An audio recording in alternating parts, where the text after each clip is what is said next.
Hi, my name is Michael Thiessen, and I'll be your instructor for Mastering Nuxt 3. In this course, we will be coding a course platform as the project. But the focus of this course is on learning Nuxt 3, not on teaching you how to build your own course platform, because I'm guessing that you probably don't need that. But what you do need is to understand the principles and foundations of Nuxt 3 so that you can build whatever app you're working on, whether it's for your job or for a side project or for whatever other project you are using Nuxt 3 for. In order to do this, we start with the code so you can see how things come together, but then we take a step back and I explain how these things work and why we do it in the way that we do it, so that you can come away with a deep understanding of how Nuxt works. There's a GitHub repo that you can use to follow along. It has a single commit per lesson to make it easy for you to jump in and pick up where you left off. This also makes it possible for you to jump around if you want to, but keep in mind that this course is designed to be taken from beginning to end. Each lesson and each chapter builds off of the previous one. So you should probably take this from beginning to end. But if you really need to, you can jump around. And if you have any questions that you need to ask, you can ask them in the Discord server. There will be a link in the description of this video. In the next lesson, we'll take a look at getting our project set up so that we can start learning. In this first chapter, we're going to go from no app to deploying our app on Netlify. In between, we'll learn file-based routing, how to do dynamic and nested routes, and we'll also take a look at how Nuxt rendering works, how to use Nuxt Link, and how to track the student's progress through the course using useState and a helper from VueUse. Let's get started. Before we can jump into learning Nuxt, we first need to get set up with our code project here. Now, I've been using PNPM to develop this project, and if you want to install it yourself, there's some good documentation on the PNPM website. There are many different ways to install it depending on your system and what you like. So I won't go through that here, but I'll let you figure that out for yourself. It's very straightforward and this documentation is very well written. If you prefer to use Yarn or NPM, that will work fine as well. All of these package managers use the package.json, so they are compatible. The only difference is that this repository comes with a PNPM lock file, but that shouldn't matter too much for our purposes. Once you've got PNPM installed or the package manager of your choice, we now want to install Nuxt. On the Nuxt.js docs, we see Nuxt being used as a hot-loaded script using PNPM DLX. What this does is it downloads the script and then executes it, as opposed to it being a tool available locally on your machine. This works great, but it is a bit slower, and I prefer to have it installed globally myself. So if you want to do that, you can use the command pnpm install Nuxt and add the -g for the global tag. And then if we run Nuxt, we can see that it's much faster and we don't have any output from it downloading. And as an aside, this autocomplete prompt that I have here is from a tool called Fig. I've been using this autocomplete for a couple months now, and it's very helpful in being able to expose the different options, commands that tools are giving you. Because normally on the command line, you don't know what the different flags and options are, but with Fig, you get to see that there's all of these different options and different things, and you can, you don't need to use the documentation as much. And so that's very helpful, but totally optional. You do not need to install Fig or use something like this in order to do the course, but it is a great tool if you want to use that. Now that we've got our tools, the next step is to download the code for the course. And we'll come over here and grab the SSH string. Then make sure that you're in the folder that you want to put this repo, and we run git clone, and then we'll paste in that. So the next step is to check out the correct commit for the lesson that we want to work on. So in order to do this, we'll grab the hash of the commit. If we run git log one line,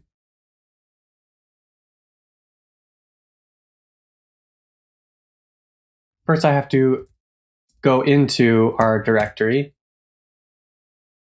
And then if I run git log one line, we get a list of all of the commits in this branch. So we want to start at the beginning, so we'll copy this hash and then run git checkout-b, and we'll put in the branch name and then paste in the hash.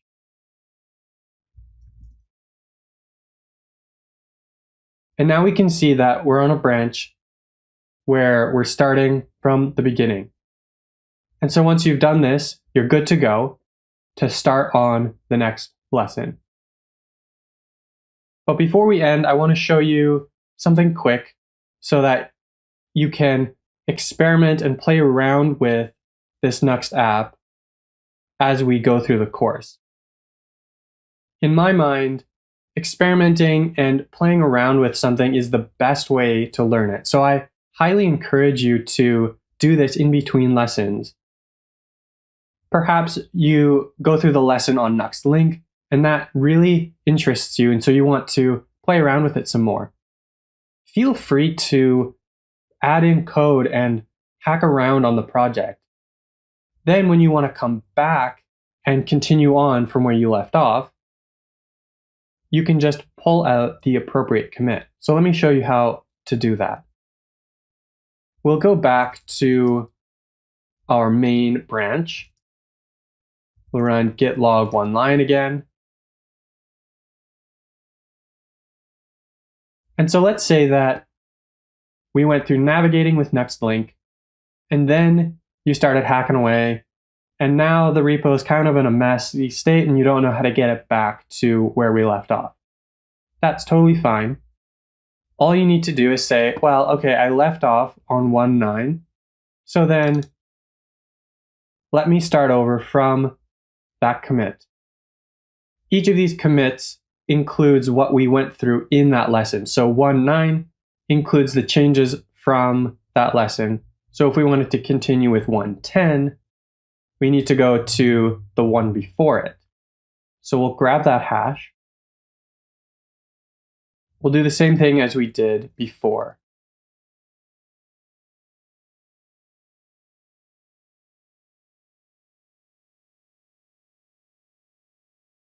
Now if we look at our git log, we'll see that we're on a branch that includes all of the changes from the different lessons up into 1.9. So now we're able to dive right back into the course, starting with lesson 1.10, and continue on our way. The last thing that we need to do is to actually install all of our dependencies.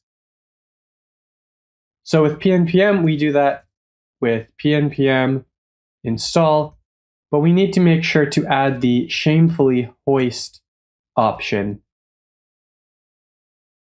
And once we've done that, we're good to go. Now we're able to start learning Nuxt 3. In this very first lesson, we're going to take a look at how we can use the file system to create the routes for our application. And we'll see how Nuxt automatically generates those routes from our file. First, we'll create the pages folder that all of our pages will live in.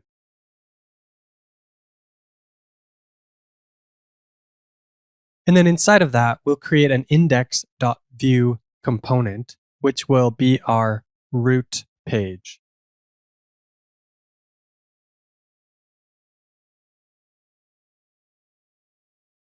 And we'll just throw in something really simple so that we can get started.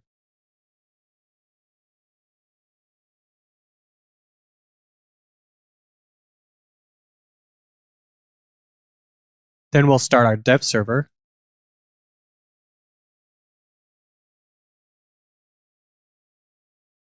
And we'll refresh the page here. Great. The very first step, we've got something rendered to a page. Although it's not very interesting yet. But don't worry, we'll get there.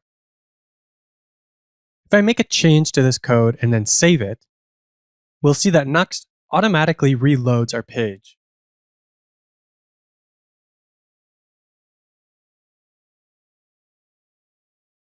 This is called hot module reloading, or HMR for short. Anytime we make a change to one of the files in our app, Nuxt will automatically reload the dev server.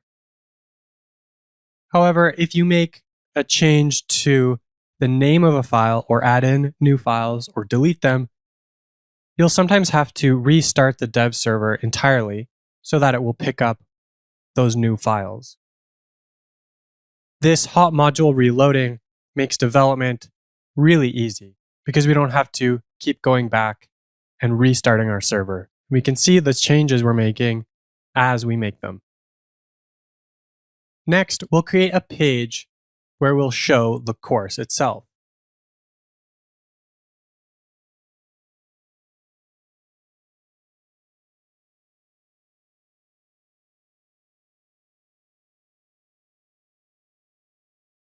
To view this page, we can go to /course. Nuxt automatically generated this /course route for us and then matches it to the course.view component we just created. Nuxt will look at the file structure of our pages directory and then use that to automatically generate our app routes for us. A route matches the URL to a specific component in our app. If we open up the DevTools, we can see all of the routes in our app.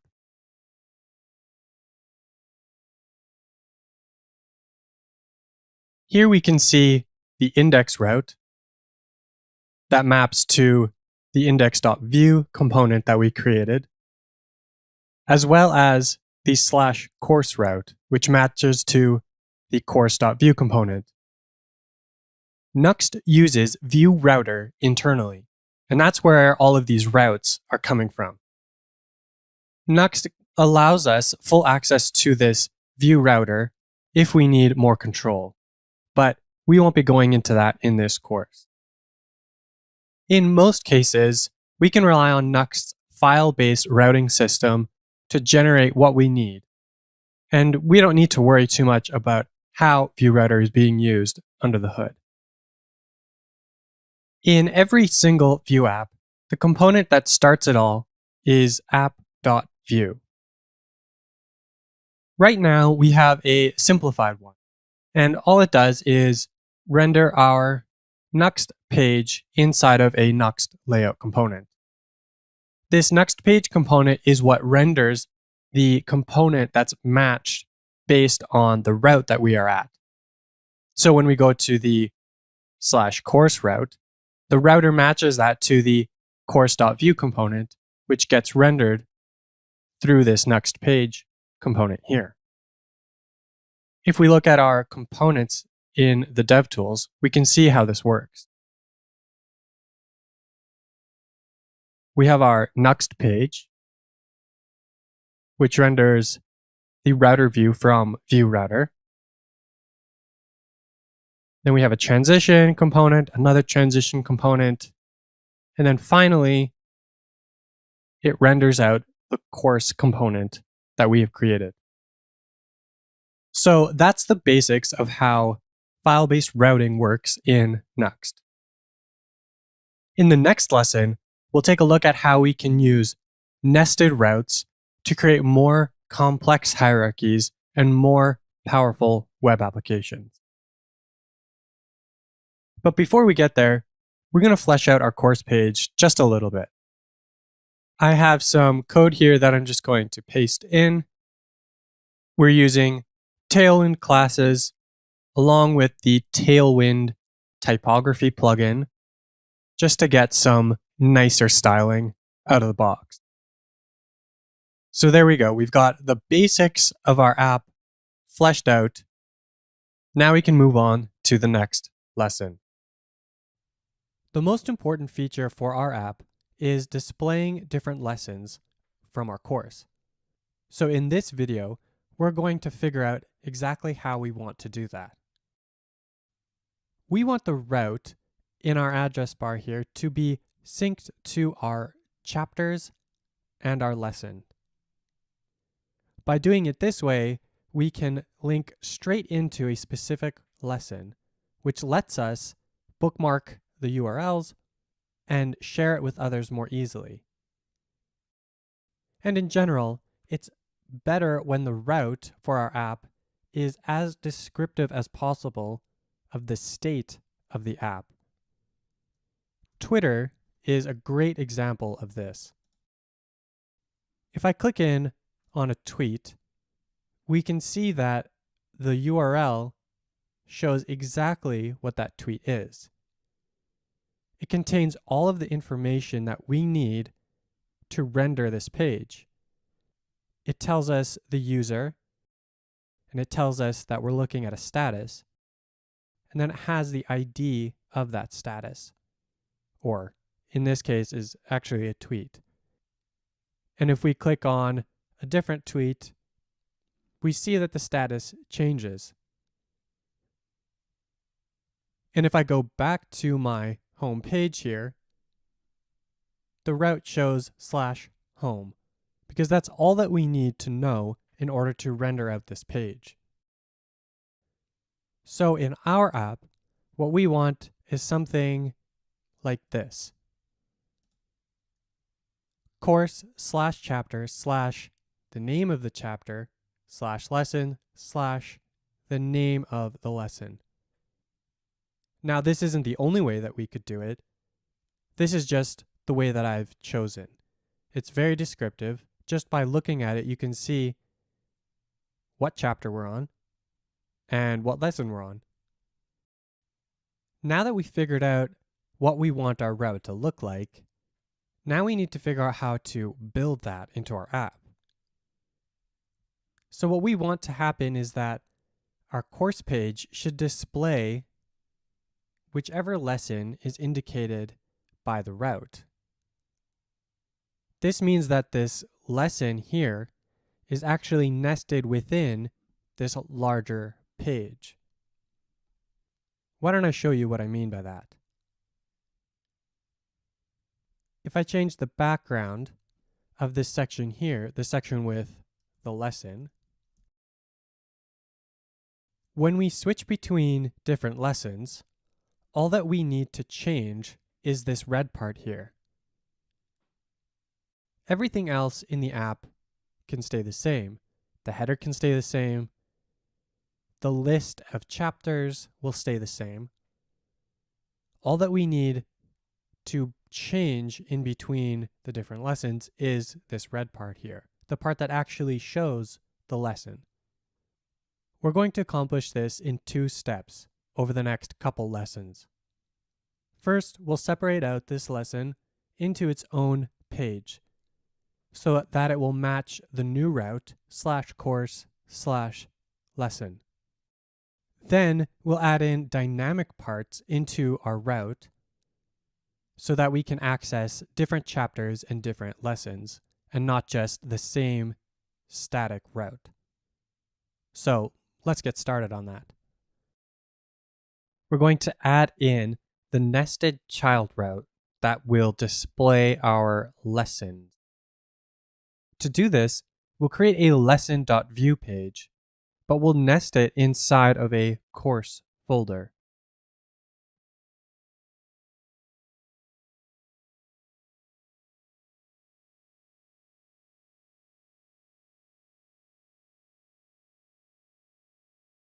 We can see that as soon as we save that, we get this new route in our DevTools here at /course/lesson, matching the file path of this new component. And we can see that in the UI here, it shows that it's actually nested underneath the course route. But to get this to actually work, we need to modify our course page now.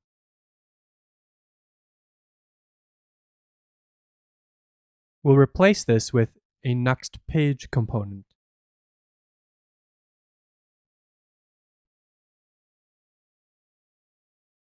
If we go to /course, we see that nothing shows up here in this red area.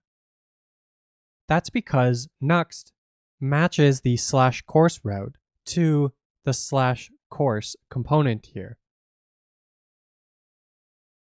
But because it doesn't have any more to the route, it finishes rendering, and nothing gets rendered into this Nuxt page area here. But if we go to /course/lesson to match the new component that we created, we see that this component that we just created shows up in this red area. Nuxt renders both the course.view component as well as the lesson.view component because we have two Nuxt page components. The first one is this Nuxt page in the app.view at the top level. And then the second is inside the course page component right here. Remember, this Nuxt page component is rendering out the component that is matched by the router. So what Nuxt is doing is, from left to right on our route, it's going to try and match as much as it can. So when we go to /course, it gets an exact match, and so all it shows is the course page. But when we get /course/lesson, it matches first on the /course to render the course page.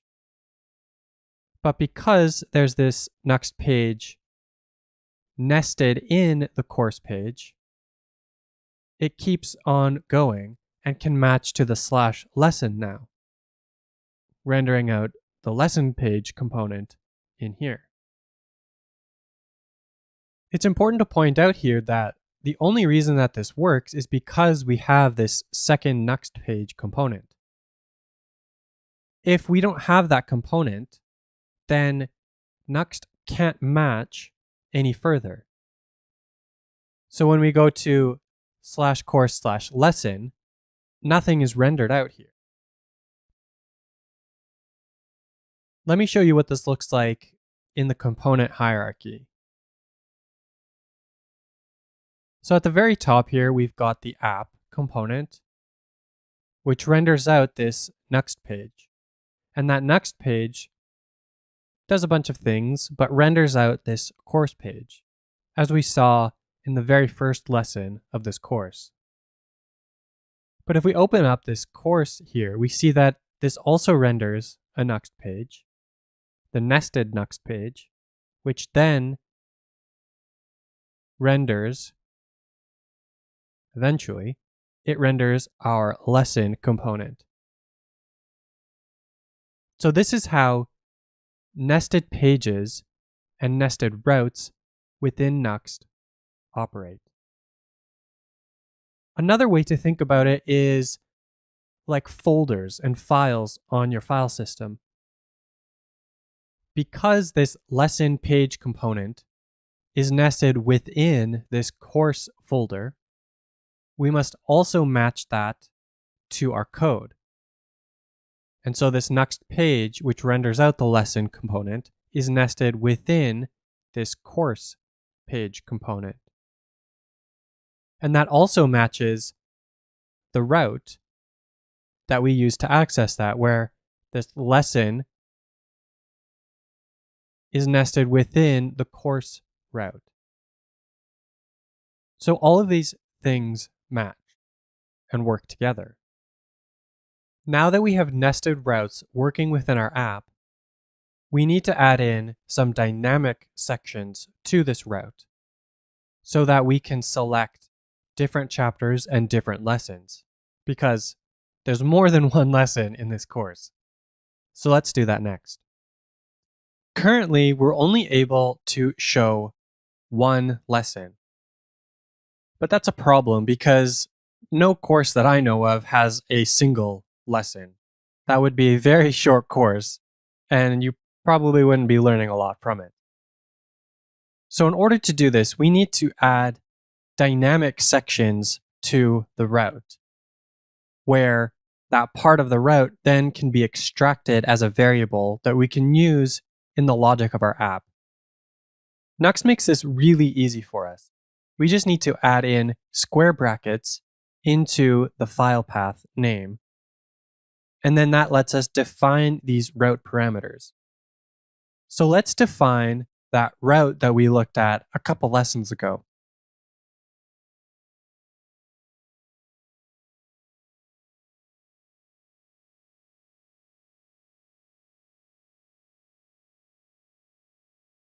We've updated our file path to match that route that we wanted to have with course/chapter/ the name of the chapter /lesson/ the name of the lesson. And while we're here, I wanted to quickly show you a neat trick we can do with VS Code, where we can actually rename this directly without having to create all of these folders ourselves.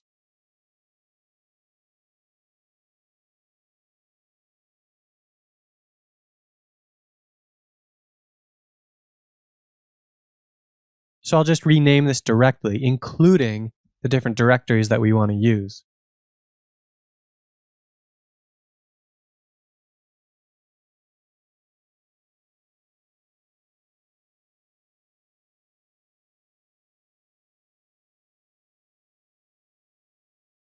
Great. All of our folders are in the way that they should be. And now our folder structure mimics the way that we want our route to work. Now we just need to update this route that we're looking at in the browser.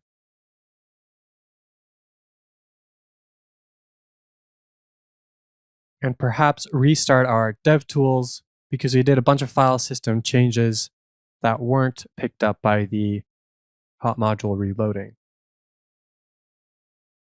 Perfect. There we go.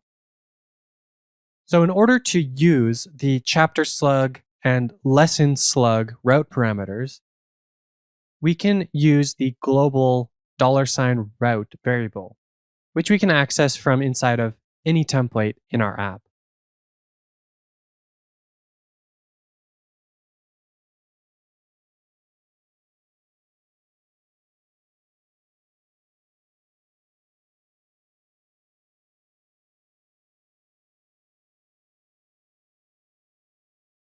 We can see now that our lesson component is rendering out the chapter slug and the lesson slug. And if we change this to some other value, it'll update there. Now the next step for our app is to actually use these slugs to load in the right course data. But before we move on to that next lesson, I want to take some time to show you all of the different things we can do with dynamic routes in Nuxt. We can mix and match static and dynamic parts within each segment of our route.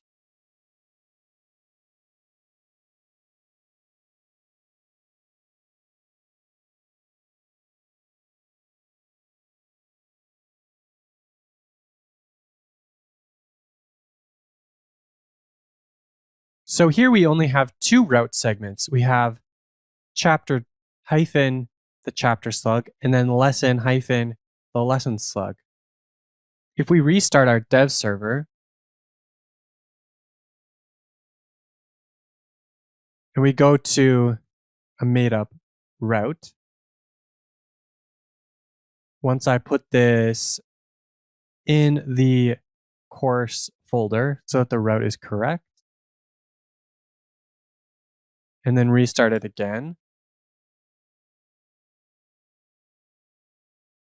There we go. So in our file system, we can see that we have course slash chapter hyphen chapter slug, lesson hyphen lesson slug. And that's exactly what we have here in our URL. We put chapter hyphen hello slash lesson hyphen there. So when we pull out the chapter slug and the lesson slug, that's exactly what we get. So we can mix and match static and dynamic within each segment. We can also combine multiple route parameters within the same segment. We just have to be careful about what characters will split them. So I'll update this here to have both slugs within the same route segment. So here our route in the file system is course slash the chapter slug hyphen the lesson slug. And once I've restarted the dev server and gone to this route here, chapter slug, lesson slug, we see that that's what's pulled out into our lesson.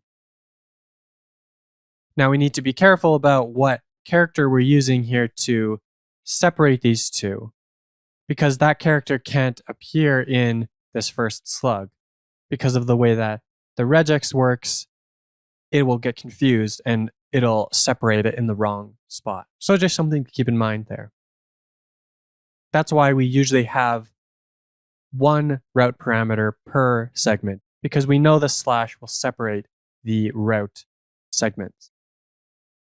Now I've got one last thing that I want to show you before we move on. We can actually have optional segments using double square brackets.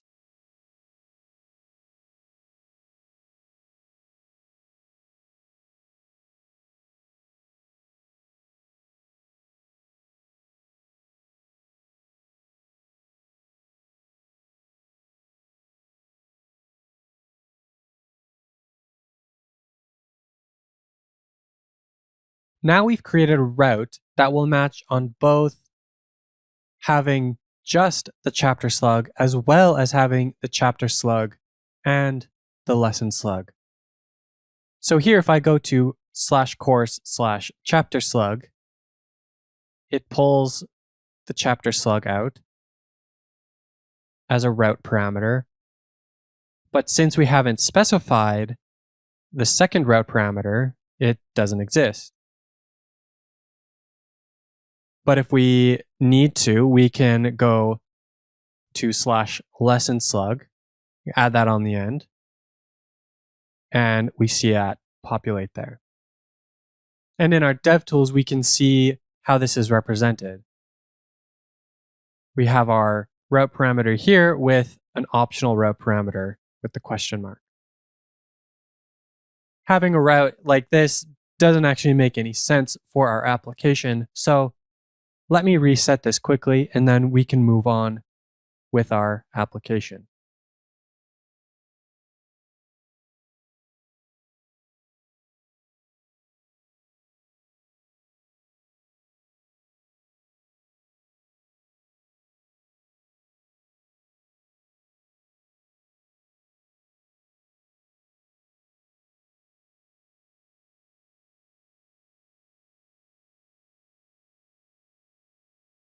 Now it's time to add in the course data that we'll actually be working with to show some lessons. So let's do that. See you in the next video. Our next step is to load in the actual lesson data. I've put together a file with our demo data already.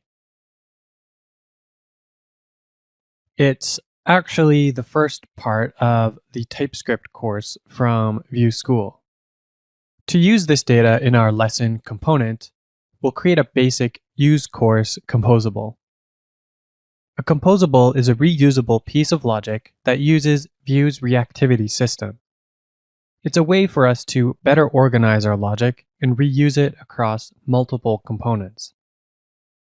Composables are always named use something. This makes it easy to see what is a regular method and what is a reactive composable. If it doesn't use refs, computed props, watchers, or any other Vue logic, it's just a regular JavaScript function. Those I would probably just call utilities. Instead of creating the file manually, we can get Nuxt to help us scaffold it with a template using the Nuxt CLI command.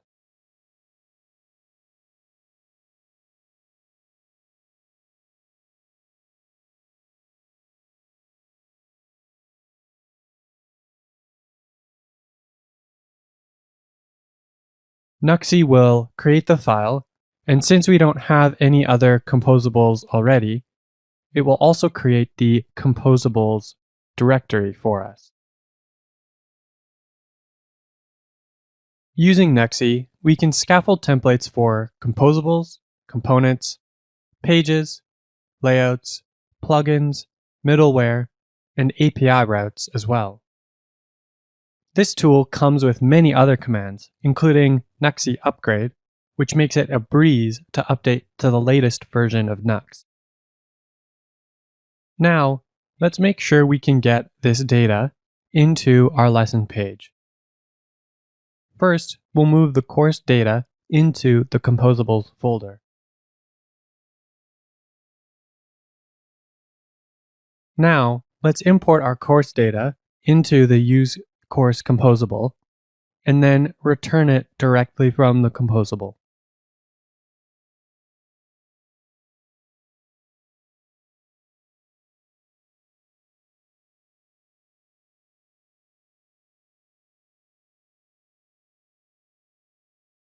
Now, we'll add in a script setup section to our lesson page and get the course data from the useCourse composable, logging it to the console.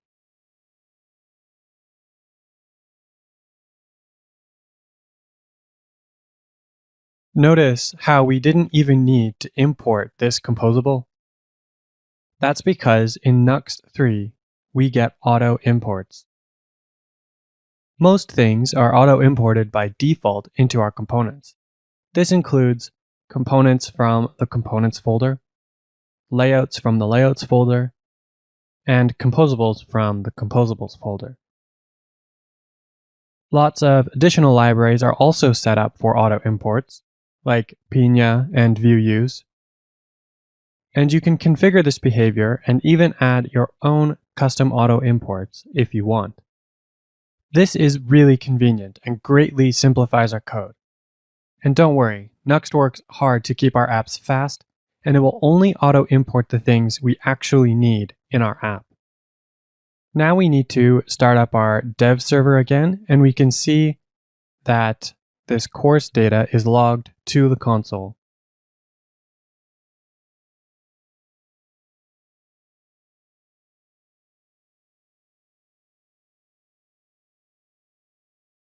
Great. We can see everything is being logged to the console, and so we know that things are hooked up and the data is flowing. Now it's time to display the lessons. We need to use the chapter slug and lesson slug route parameters to find the right lesson and then display it.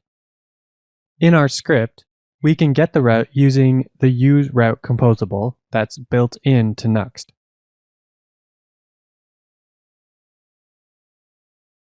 We'll search for the chapter that has a slug matching the chapter slug route parameter.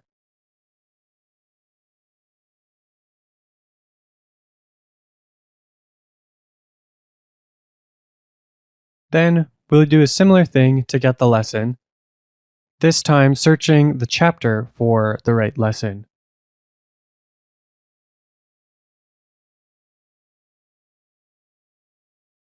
Finally, we need to use this lesson that we've found in the template.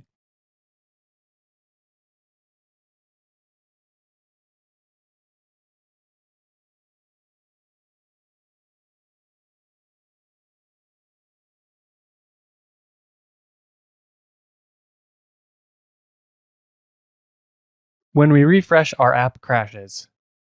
The reason for this is that it's trying to look up chapters and lessons that don't exist. Instead, let's go to a lesson that does exist.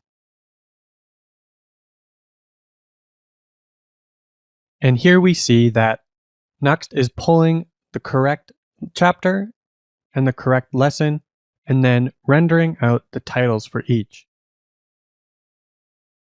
Since the last lesson, I took some time to update the styling of our lesson page. I removed the red background since we no longer need it. I added in the lesson title along with the chapter and lesson number. You can see this change in the lesson slug page. I added in a section with external links so we can download the video for the lesson as well as the source code, if there are any. Finally, I also added in the text for each lesson. This is usually just a description of what the lesson is, so a single p tag here is fine. We can also see what it looks like with the second lesson. Now it's starting to look like something.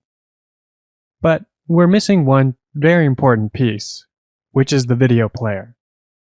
We'll add that to our app in the next lesson. We need some way to display our videos on the lesson page.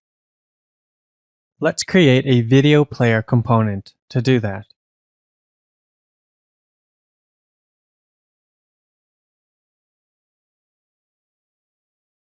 We may want to add more features to this video player in the future, and embedding a video is already quite a few lines of code, and we don't want to clutter up our lesson page too much.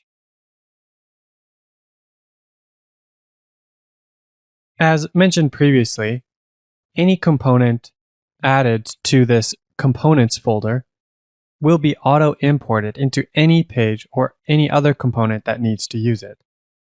Of course, we don't have to rely on Nuxt to do this for us.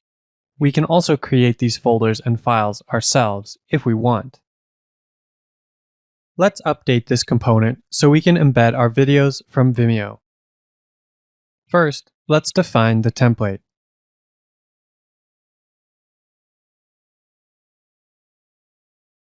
This iframe is the embed code that's given to us by Vimeo in order to embed a video on our page. We'll also make the source prop dynamic here so we can pass in whatever video ID we want. Then we'll need to define the video ID prop.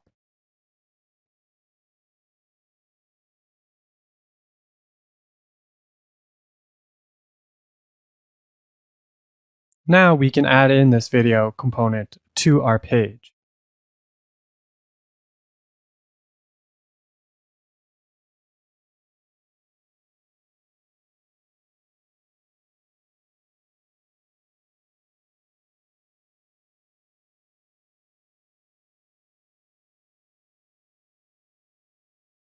Whoops, it looks like we forgot to actually escape our variable in this template in our video player component. But once we fix that, the video loads as it should, directly in our lesson page. And if we navigate back to the second lesson, we can see it loading that as well. Perfect. That's all we need to do in order to create and use components in Nuxt. Pretty simple. Now we can watch the videos in our course. But we can't easily navigate between the different lessons. Let's fix that next. Let's pause for a moment and take some time to understand how Nuxt is rendering our app. So in general, there are two main kinds of apps that are built: single page apps and server-side rendered apps. With a server-side rendered app, when you go to a web page, that request is sent to the server. The server does a bunch of processing to render out that page and then sends it back so that your browser can display it. And if you click on a link or interact with the page, the same thing happens. Makes a request to the server, some processing happens, and then the new page is returned. In a single page app, things work a little different. You make a request when you visit the page. The server does some processing, just a little bit, to send back the entire app as one big JavaScript bundle. Then, once that bundle is on your browser, it does a bunch of processing and then renders the page in your browser. But when you click on a link in a single page app, we don't send a request to the server. We just do some more processing and then render that next page. Now, single page apps do make requests to the server, but they're only fetching the raw data. They're not fetching the HTML and CSS that will be rendered in the browser. The main differences between these two approaches are that with a single page app, the initial page load is quite slow because you have to load that entire huge app bundle. But a server-side rendered app is very fast to start up because you're sending over only a small amount of data. A single page app is quite fast on every subsequent click though, because there are no round trips to the server. Everything is done in the browser. We're not waiting for the server to process our request and then send it back. And that's exactly the downside of a server-side rendered app. So you can see that each of these has a really good strength. And what Nuxt does is combines the best of both. Universal rendering, we get very fast startups and then minimize the round trips to the server after that initial startup time. When you go to a web page, that request is sent to the server. Some processing happens to render out that initial page, just like with server-side rendering. And that rendered page is sent back to your browser to be displayed on your screen. But while you're browsing around on this page, maybe deciding what link you want to click on next, it also sends over the app bundle, just like with single page apps. So when you click on that next link or interact with the app in some way, just like with a single page app, no request is sent back to the server because we have the app in the browser already.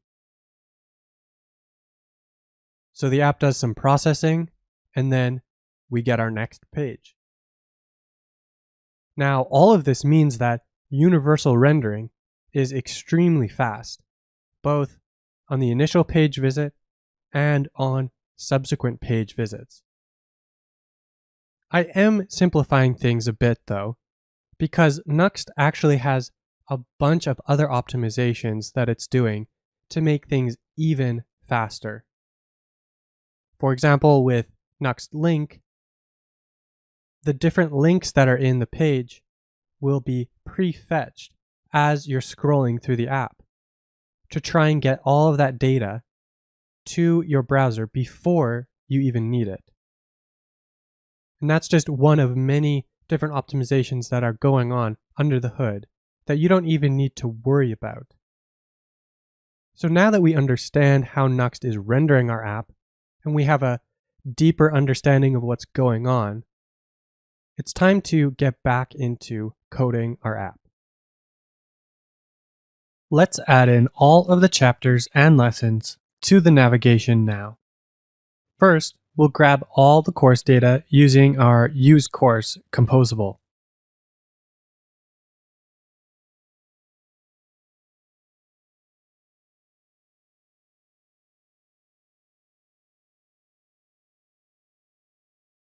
Then, we'll render out each chapter in our navigation.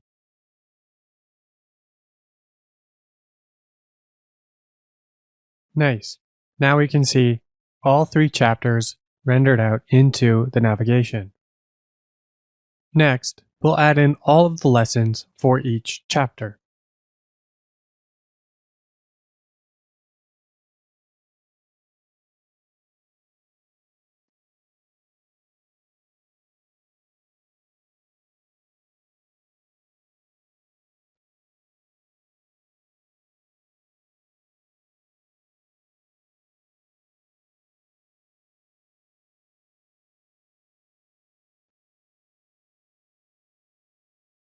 Awesome. Now we can see our lessons also rendered underneath each chapter. We'll also add a max width to our navigation so it's not so wide.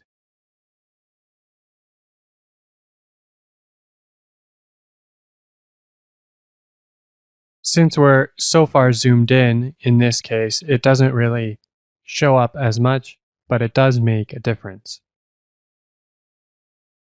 Great.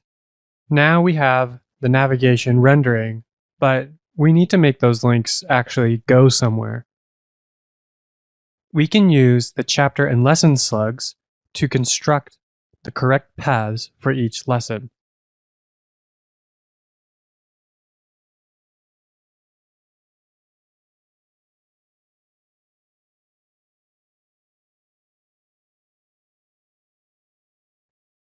Now, if we click on the links, we go to each lesson. You'll notice that as we click around, it's fast, but not instantaneous. This is because we're hitting the server for every single page that we go to. We're not taking advantage of Nuxt's universal rendering. To do this, we need to use the built-in Nuxt link component. Nuxt link is a drop-in replacement for your regular A tag, but you need to swap the href attribute for the to prop. Now, if we click around through the lessons, you can see that each new page loads instantly.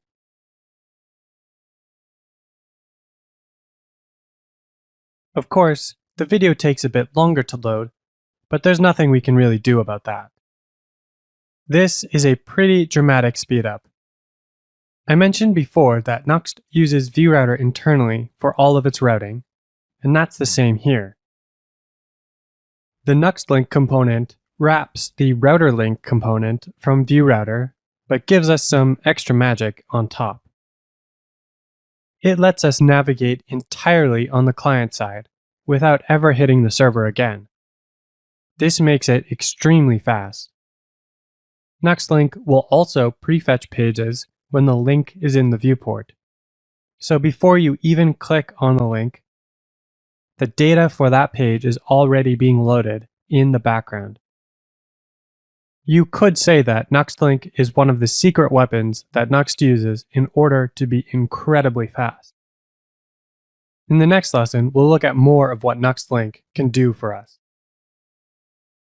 I want to point out an error that I made in a previous video where we added in the video player component. This prop of video ID is set to a string, but it should actually be a number. So we're just going to change that quickly right now.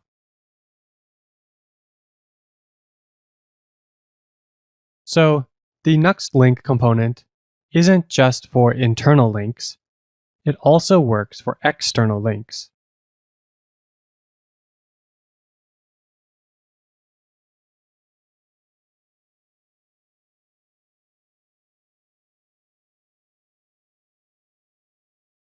With external links, the Nuxt link component doesn't wrap router link from view router, but we're still getting some magic.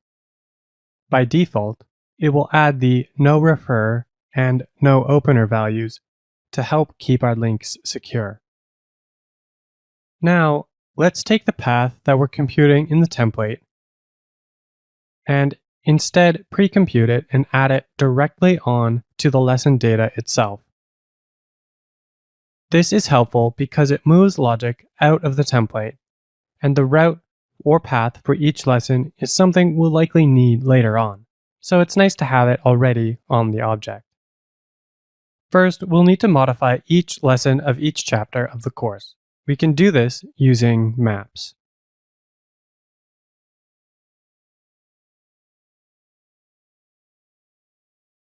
So far, this does nothing other than deeply clone the entire course data object.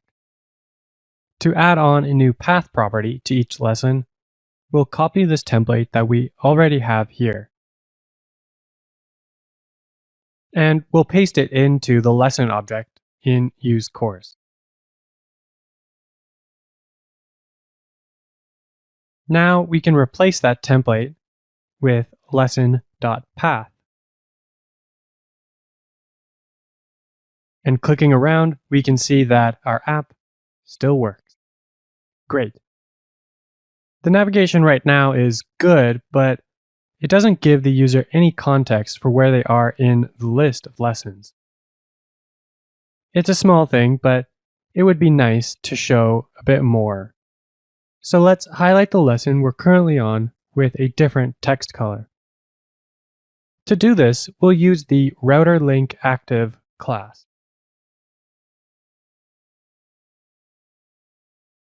This is a feature from ViewRouter that lets us style the currently active link.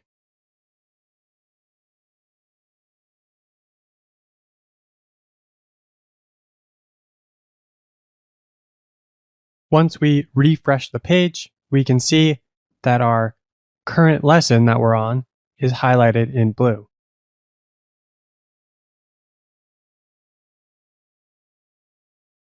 Using @apply lets us add a Tailwind utility class to another CSS class, and it comes in handy here.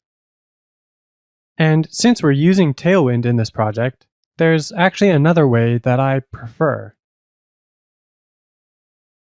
We can use dynamic classes on our Nuxt link and check our lesson path against the current route in order to determine which Nuxt link is the active one. Once we refresh, we can see that this method works as well. I like this method of styling the active link better because it keeps all of the styling for this navigation section together. Co-locating similar code in one spot makes it much easier to understand and update in the future. If we used the other method, we'd have to hunt around a bit more in order to find where to change the styling for the active links. Of course, our project is quite small right now, so it's not a big deal. But this does make a significant difference on larger production-ready applications. Most of your time ends up being reading and understanding the code, with a small part actually modifying the code. So if you can make your code easier to read and easier to understand, you'll get a lot of benefits from that. We have one last thing to do before we finish with our navigation. Right now, we aren't updating the title of our web page whenever we go to a new lesson. So that's something that we want to change. Instead of having the URL up here in the title, we want to have the lesson displayed. And whenever we switch between different lessons, we want that to update in the title of the page. To do that, we'll use the built-in useHead composable. This composable lets us reactively modify the head of our page. We can update the page title, add in meta tags for SEO, and add in script or style tags, and basically anything else that you could do inside of the head tag on a normal web page.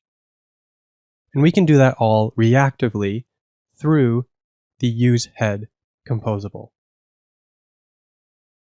But for right now, we're just going to update the title of our page. And we'll do that within the lesson page here because we're already calculating the chapter and the lesson. And so we have easy access to those title values. But first, let's quickly see how this useHead composable works to update the title.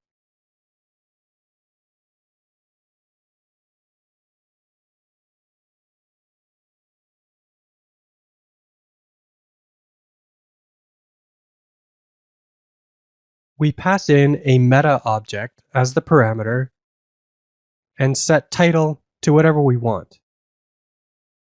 And as we can see in our app, it updates the title of the page to that string. But unfortunately, this static string is not quite what we want. Every property that we pass in here to the meta object for useHead can be reactive. So let's create a computed property that will calculate our new title.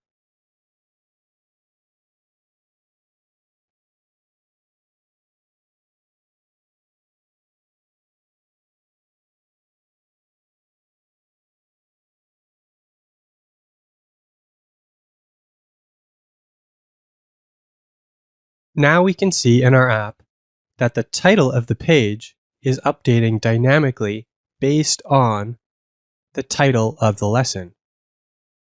And if we click around to different lessons, we can see that it updates as well. In the next lesson, we'll take a look at how we can use state management to track our progress throughout this course. It would be great if we could track our progress through the course and see which lessons we've completed and how far along we've come. For now, we'll just put a checkbox on this lesson page, but later on in this course, we're going to look at how we can integrate this with a backend that will connect to a database, and in that way we can persist that state, and we can see how our students are doing. To get started, we'll add in a lesson complete button, which I'll paste in here.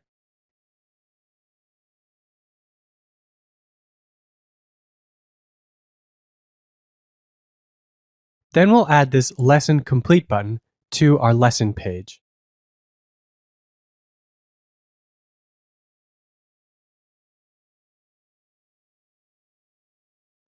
Great, we can see that our button is now rendering to the page. But unfortunately, when we click it, nothing happens. We need to create a ref to actually track the state of this button.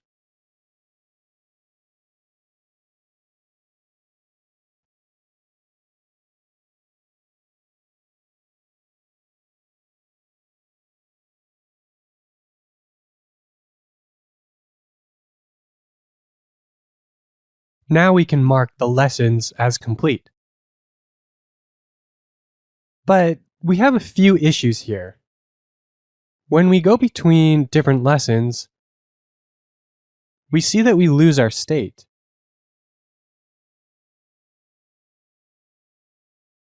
This is because when we go to a new lesson, the lesson page is destroyed and recreated. This destroys the ref that we have tracking the state and then recreates it again. Another problem is that we're storing our state as a single variable. We end up with a collection of different variables, one for each lesson. This makes it really difficult for us to calculate the progress or save it in a database in a nice and clean way. It would be much better if we could store them all into one single variable. Instead, we can store all of these progress variables inside of an array.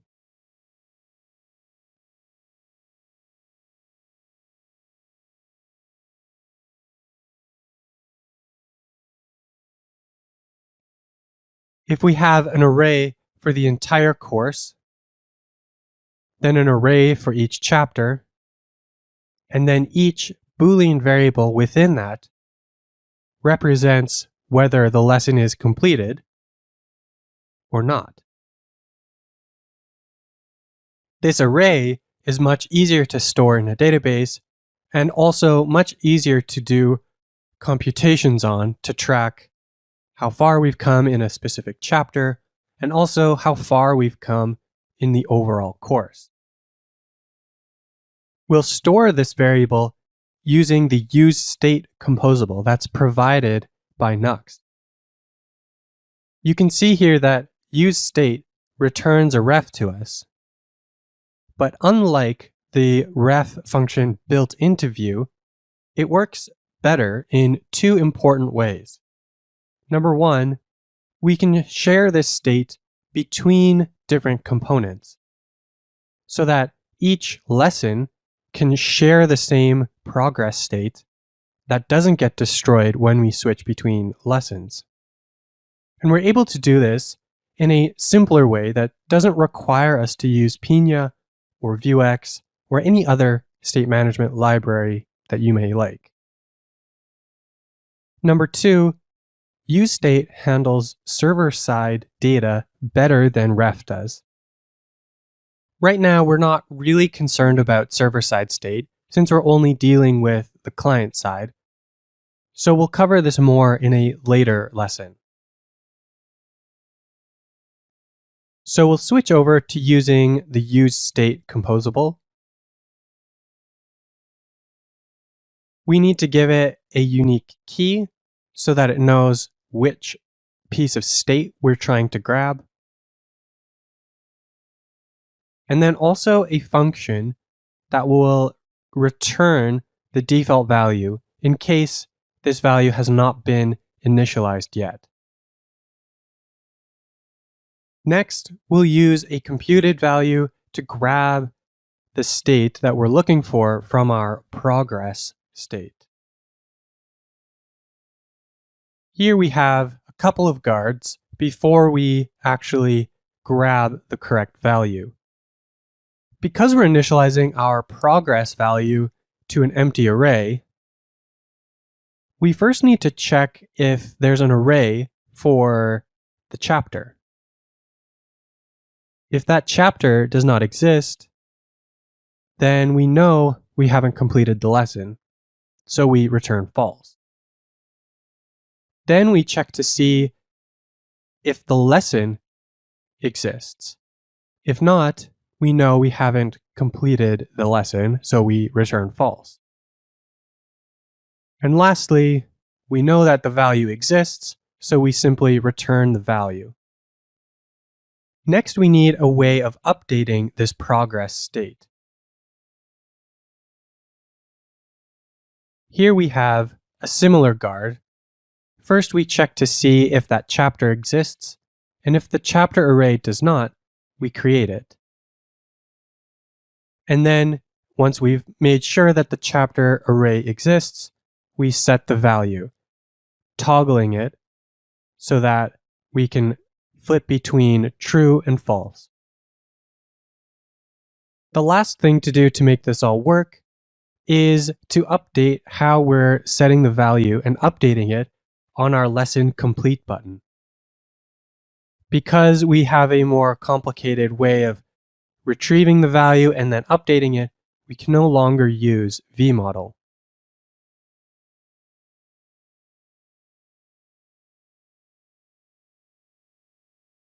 Now when we go over to our app and we toggle this button, we'll see that it holds its state when we go between different lessons. If we open up the DevTools, we can also see how this is working in the progress state.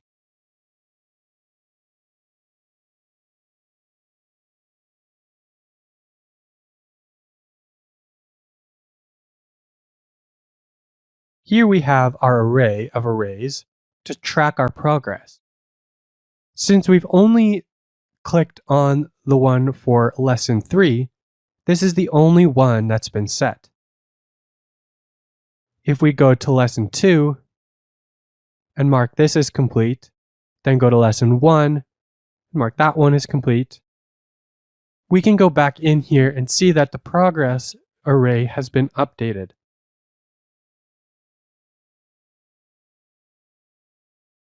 And if we toggle this button here, we can see that the value in our progress array also toggles. So to quickly recap, the useState composable that we've used in this lesson lets us create global state that we can use across components so that when these components are created and destroyed, or even if they're in memory the whole time we're using the app, we can share the state across all of these components. But we have one problem. If I refresh this page, we lose all of our state. That's because we're not persisting this state anywhere. That's what we'll cover in the next lesson. In our last lesson, we added in the lesson complete button, but then we uncovered a problem.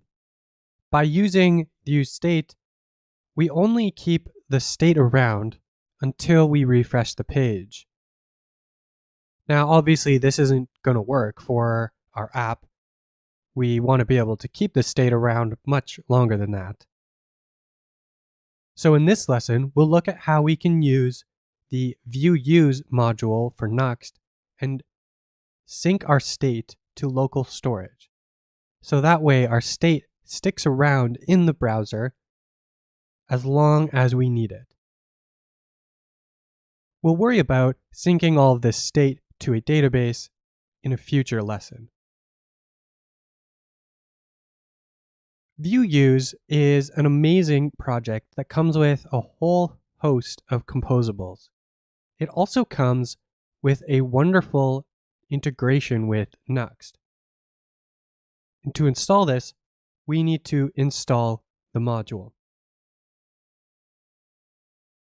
I'm using pnpm, so I will use that to install, but use whatever tool that you are using for managing packages.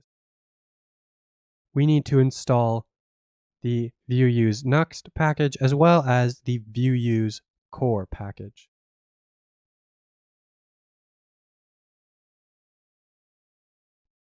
Then, in order to use this module with our Nuxt app, we need to add it into our configuration.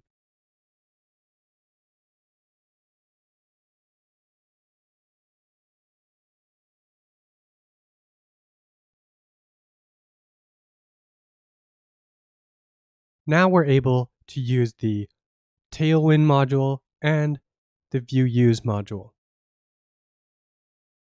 And time to start up our server again.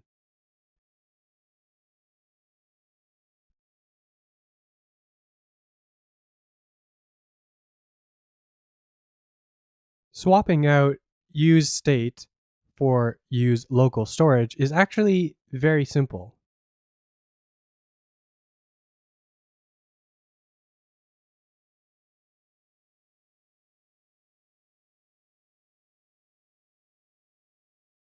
This is all we need to do in order to get our app to use local storage. The View Use Nuxt module comes with auto imports built in. So all of the composables that you can use with View Use will be automatically imported, just like any other composable or component in your Nuxt app. So now let's check to see that our app is actually syncing the state to local storage. We can do that by going over to the Application tab in our DevTools, going into local storage, and clicking on localhost. We can see that our progress state is already in here. And if we click around to toggle the state, this will update.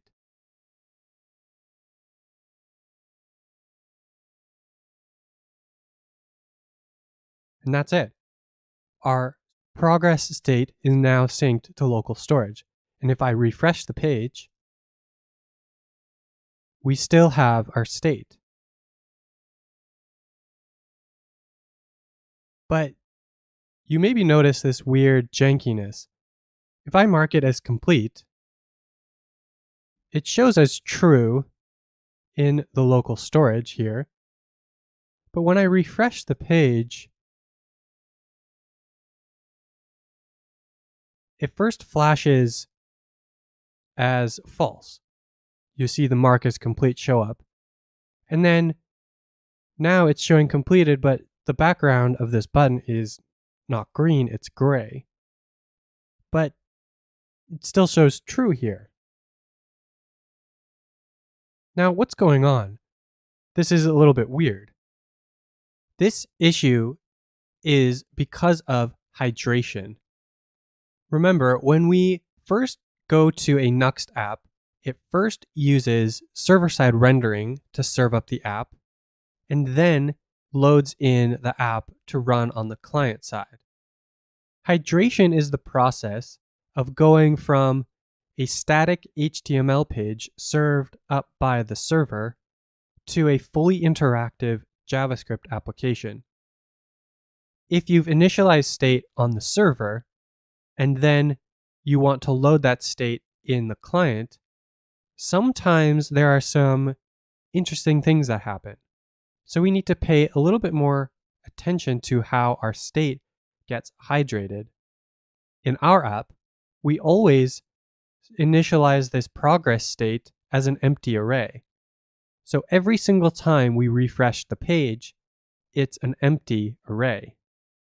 But then when the state is loaded on the client, it loads in the state from local storage. It does not use this default value anymore.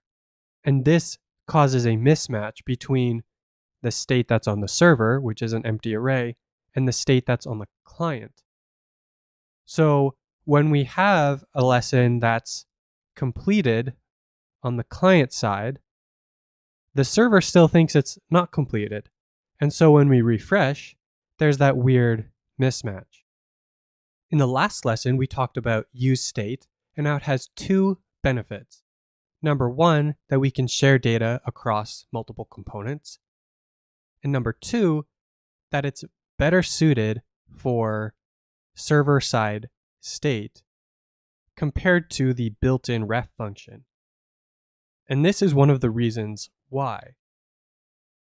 Since we're not actually storing this state in the database on the back end, and we're just storing it on the client, we're not going to deal with solving it on the server. We're going to deal with it in a different way.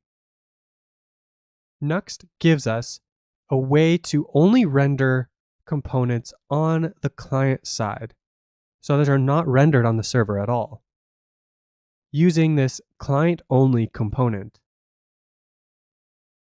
And since our state is only client-side right now, it makes sense to only render this checkbox button on the client side.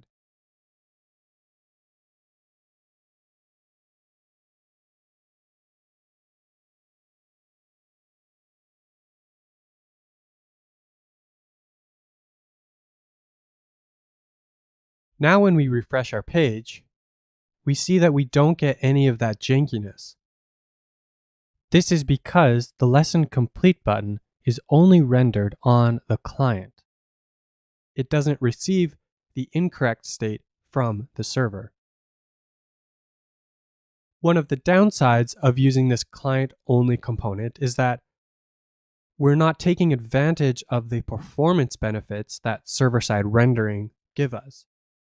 But because this is such a small part of the page, we don't really suffer any performance here. One last thing to keep in mind with this client-only component is that you should only use it when you have a component that sometimes is rendered on the server, but sometimes you don't want it to be rendered on the server. If, like we're doing here, you want this component to always be rendered client only, we actually have a better way of doing that in Nuxt.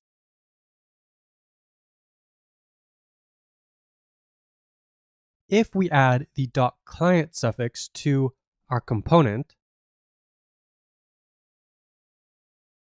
then Nuxt will automatically render that component client only. We also have the added benefit that it's much more readable this way. Simply by looking at the file name, we can see this component is only meant to be rendered on the client. Before, we would have had no idea, and we could have incorrectly used that component in a way where it was rendered on the server. So just one thing to keep in mind.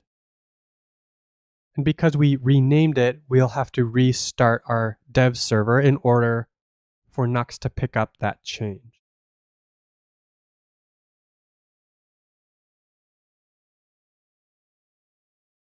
And as we can see, that jankiness is still gone because the lesson complete button is now client only, no matter where we use it in our app. So now we've got a pretty decent app going. It's got some pretty good functionality. We can look at different lessons. We can mark them as complete. That state is saved for us on the client. So the next step for us in our next lesson is to deploy that app using Netlify so that we can share it with our friends. We can use it as if it were a real app. Now that we have a decent app, let's deploy it.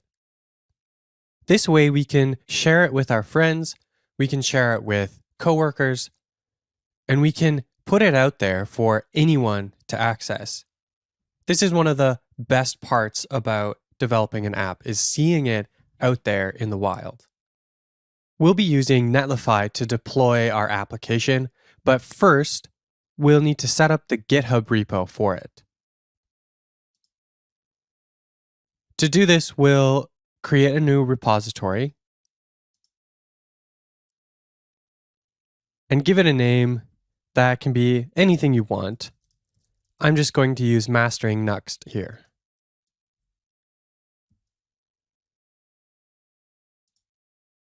It doesn't really matter if you set your repository to be public or private, but I'm going to choose private for now.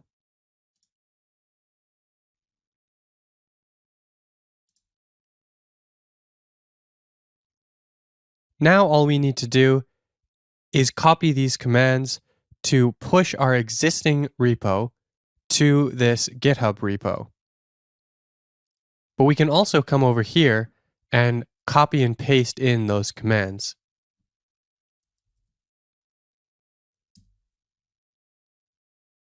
If we refresh our repo on GitHub, we'll see that our code has been pushed and it's inside of GitHub now.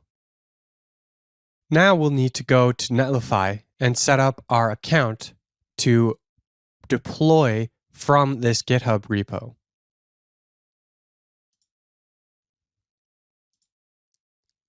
We can log in using our GitHub credentials.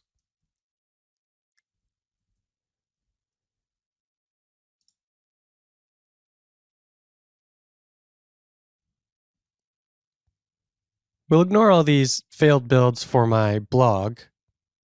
A little embarrassing, but we'll hit Add New Site and import an existing project.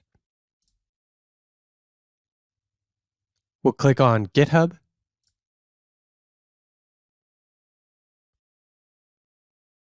And I've already authorized Netlify to interact with my GitHub account, but you may need to authorize it in that step. Now we need to configure our Netlify app to be able to see and interact with our specific repo that we just set up.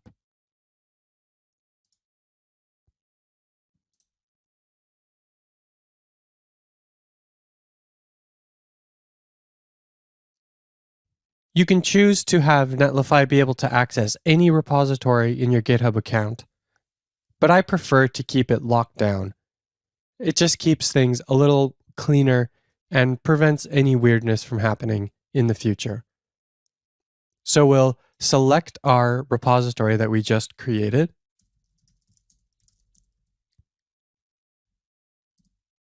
And hit save. Now we can see our Mastering Nuxt 3 repo in this list. If we select that, we'll be able to import that from GitHub. Nuxt will automatically detect that it's being built on Netlify and will configure itself to work with Netlify. We don't have to do much at all here. We just need to hit the Deploy Site button. Let's go to our Deploys tab on Netlify to see how it's being deployed.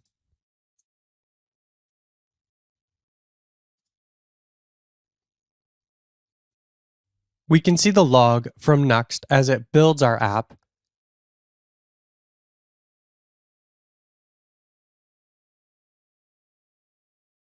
Bundles it up, and then deploys it to Netlify. Now that it's deployed, we can go check out the live site. We refresh the page. Now we can finally check out our deployed site. We can see the homepage, which just says Hello World, but we can also navigate to one of the lessons.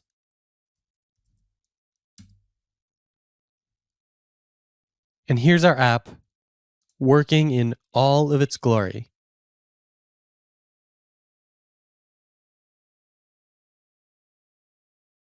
Unfortunately, these videos are restricted because we only want them to be able to be seen on the local host. Otherwise, we would be giving them away for free. But other than that, this app works exactly as it did on our local machine.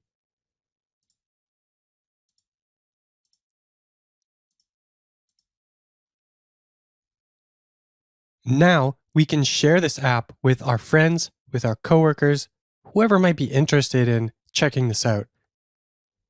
You can even tweet it out and share this with everyone. But don't forget to tag Mastering Nuxt in your tweet if you do. Now we need to see how we can trigger a new build. If we go back to our Deploys tab, we can see that there's a drop-down here for triggering a deploy. This lets us manually deploy the site if we need to. We can also set up Netlify to deploy a new build whenever we push a new commit to our GitHub repo. This is great because it lets us see our changes as we're developing. We don't have to manually trigger this build. It just will automatically build as we're working. To do this, we'll go to our site settings.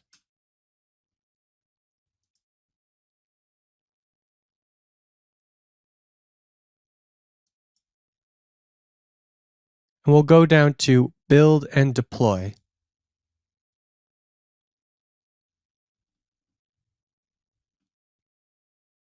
In the branches setting here,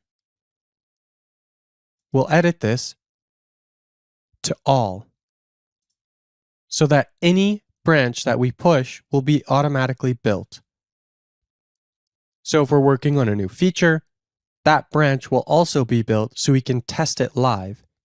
We can get feedback from others before we push it into the main branch.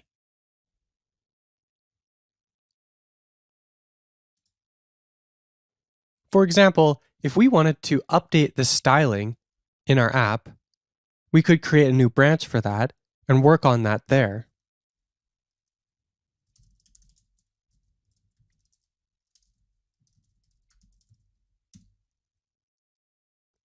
We can quickly update the styling on the course page.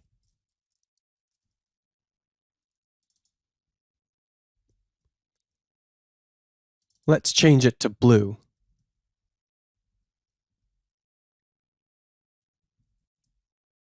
We'll create a new commit.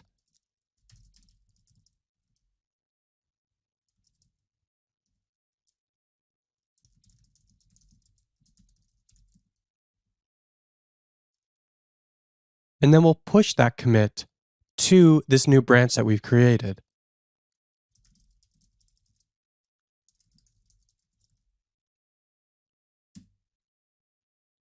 Let's go back to our Deploys tab and see what Netlify is doing. We can see that Netlify has automatically created a new branch deploy from our update styling branch. Once that's finished deploying, we'll be able to check how this code looks live. Our new branch is now deployed, so let's go check it out. And we can see the blue background live on our branch deploy. At any point during the rest of this course, you can deploy your app just by pushing to the main branch or by creating another branch if you want to tinker around and try out some stuff. And I highly encourage you to do that because playing around with things and experimenting is one of the best ways to learn anything. And by deploying and seeing what it looks like as a live site, you can get more feedback. And once you're done experimenting, you can finish up and deploy the site, and Netlify will build it and publish it for you. And don't worry about getting off track when you are experimenting and playing around with different things in Nuxt. If your code is too far gone, you can always resync to the beginning of the next episode. Each lesson has a commit, and you can resync back up to that state. So go have fun and enjoy playing around with Nuxt and learning everything about it. So we've built ourselves a pretty decent app with Nuxt, and we've deployed it to be live for anyone to access. We took a look at file-based routing and how we can use dynamic routes and nest child routes within each other. We took a look at Nuxt Link and how using that allows us to take more advantage of the performance benefits and optimizations that Nuxt gives us. We also looked at use state for managing our state, and we looked at how we can use view use Nuxt module to help us add some extra functionality to our application. Now that we've seen the basics of how Nuxt works, it's time to take a step back and look at the architectural side of things. We want to make sure that our code is organized well so that we can develop our Nuxt applications well over the long term. Maintainability in a large production quality app is one of the top concerns, because once you get it launched and once you get that first version out, you still gotta ship more versions after that. So in this chapter, we will look at how we can use pages, layouts, components, and composables to better organize our code. And we'll see when we might want to use one over the other and how we can deal with organizing our code over time as we're developing our app out. So we've built ourselves a nice little app, but it's not enough to get it to work. We also want it to work well.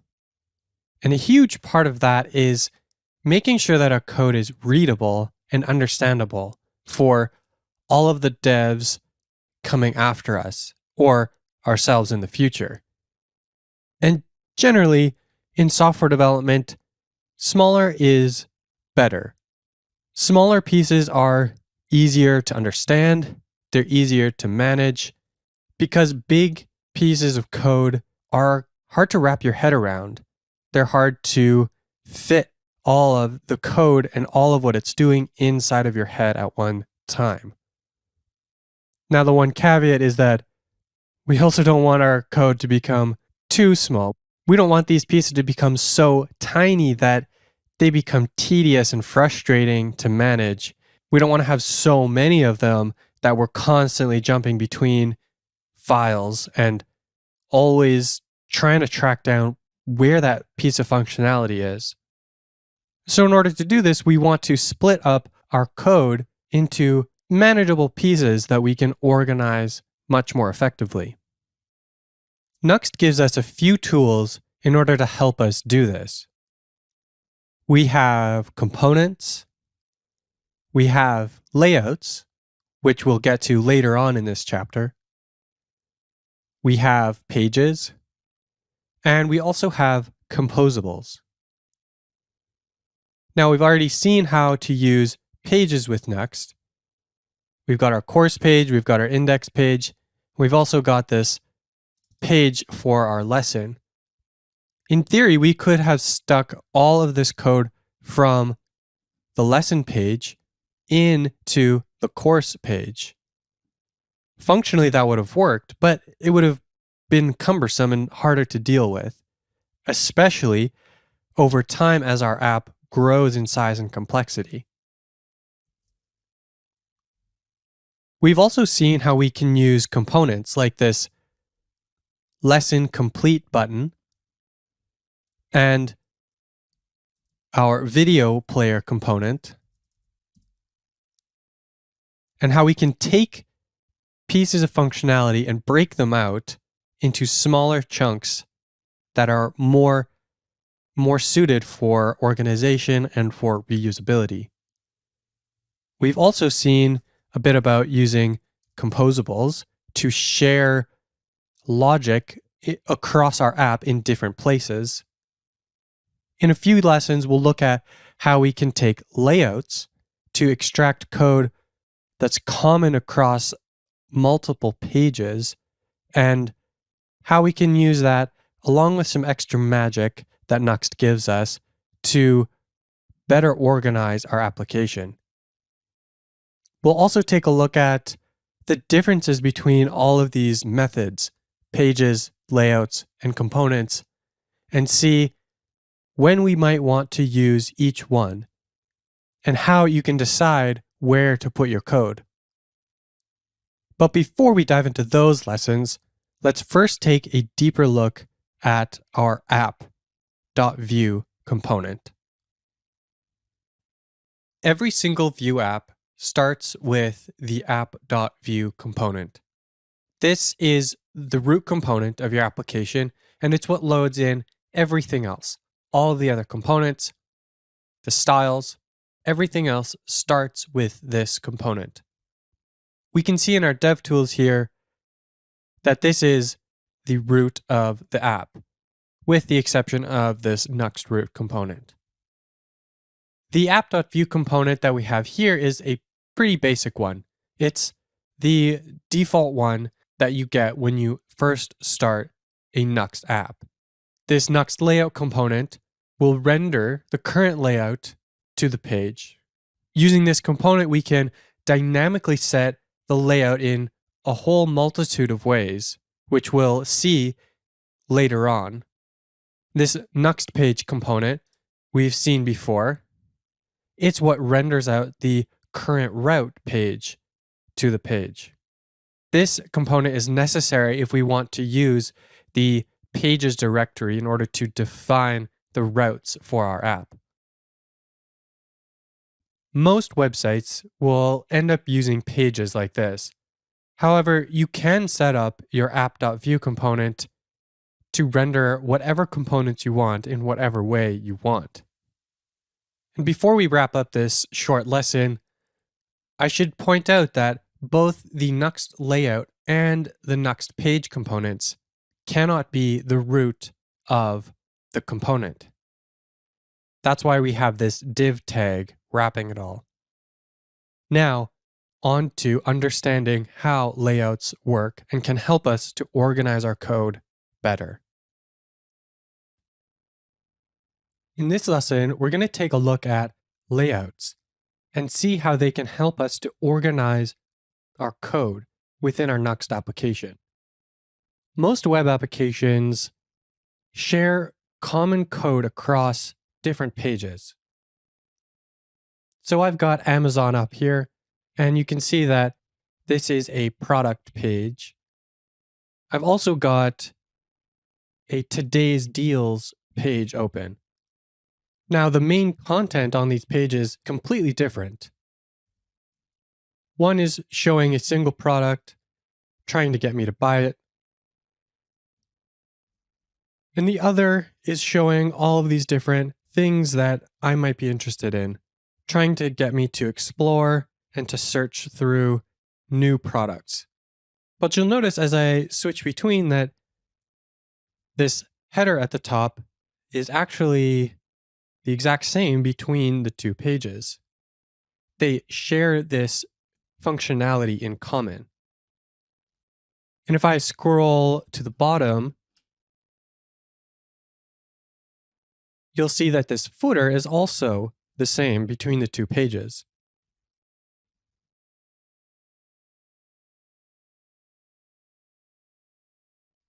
What layouts do is they allow us to share common code like this across these pages. Instead of defining the footer and the header multiple times in different pages, we can define it once in a single layout and then use that layout in multiple pages. They also give us a performance benefit because we're not shipping extra code or mounting and remounting the same elements over and over again as we switch between different pages. Before I show you how to use layouts within Nuxt, I want to quickly get something out of the way. You may be wondering, well, why can't we just use components like we have been? This is exactly what components are for. They let us pull out common pieces of functionality that we can reuse in multiple places. The first reason is convention. All Nuxt apps are built in the same way. And so if you use layouts for this type of code, then any developer who's familiar with how Nuxt apps work know that if they want to change something on the footer or they want to change something on the header, that code is likely to be found in a layout somewhere. So that's the first one, convention. It helps us to make our apps easier to understand and to navigate. The second one is that Nuxt actually adds a whole bunch of extra magic onto layouts, which we'll get to in a moment. Things like dynamically updating, transitions between layouts, deep integrations with Nuxt content if you're using that in your web application. But now let's create a default layout for our app. We see in our course component that we've got a bit of styling for the background. But in our home page, it's pretty basic. Let's add a default layout so that both of these pages use the same background styling. To create our default layout, we'll just create a default view component in the layouts folder.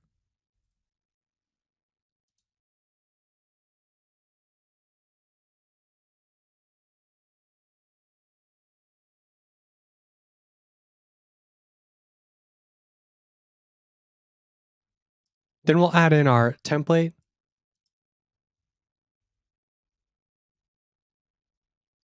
And then remove this extra div from our course page.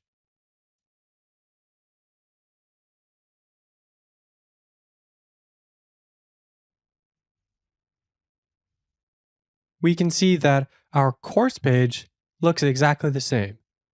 So that works. But now let's go to our home page.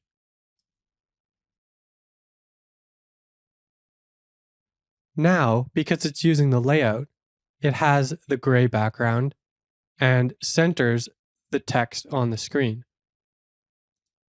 As we saw in the previous lesson, our app.view component is rendering out this layout and then rendering out the home page within it. So that's how we're able to get this default styling here. We're able to do much more with layouts than just to provide some default styling across pages. We can use the define page meta composable to dynamically change what layout we're using on a page-by-page basis.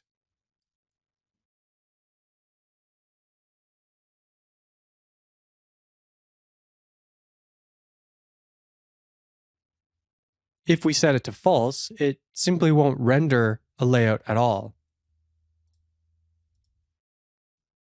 So when I save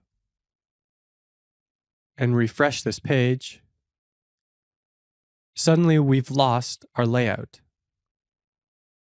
We can also specify custom layouts. So let me first create a new layout.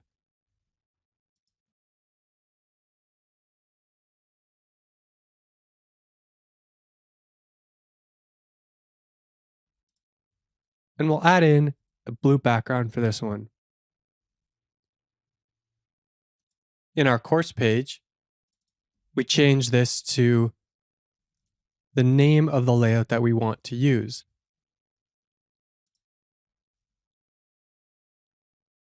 And we can see that now we've got that blue background. Kind of snazzy. The value we use for this layout doesn't need to be static. We can use a reactive variable here, and the layout will update as that value changes. But we don't need to use this composable at all. We can hard code the name of a specific layout onto our Nuxt layout component.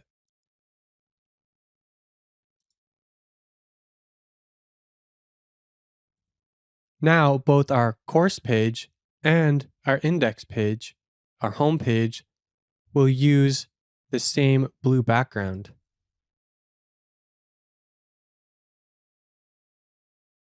So that's how we can use layouts in Nuxt to organize our code. Right now, our app isn't too complex, so we don't actually need more than one single default layout. But as the complexity and the size of your app grows, you'll need to find more and more ways to organize your code better, and layouts become extremely valuable. So let's quickly reset our app before we head on to the next lesson.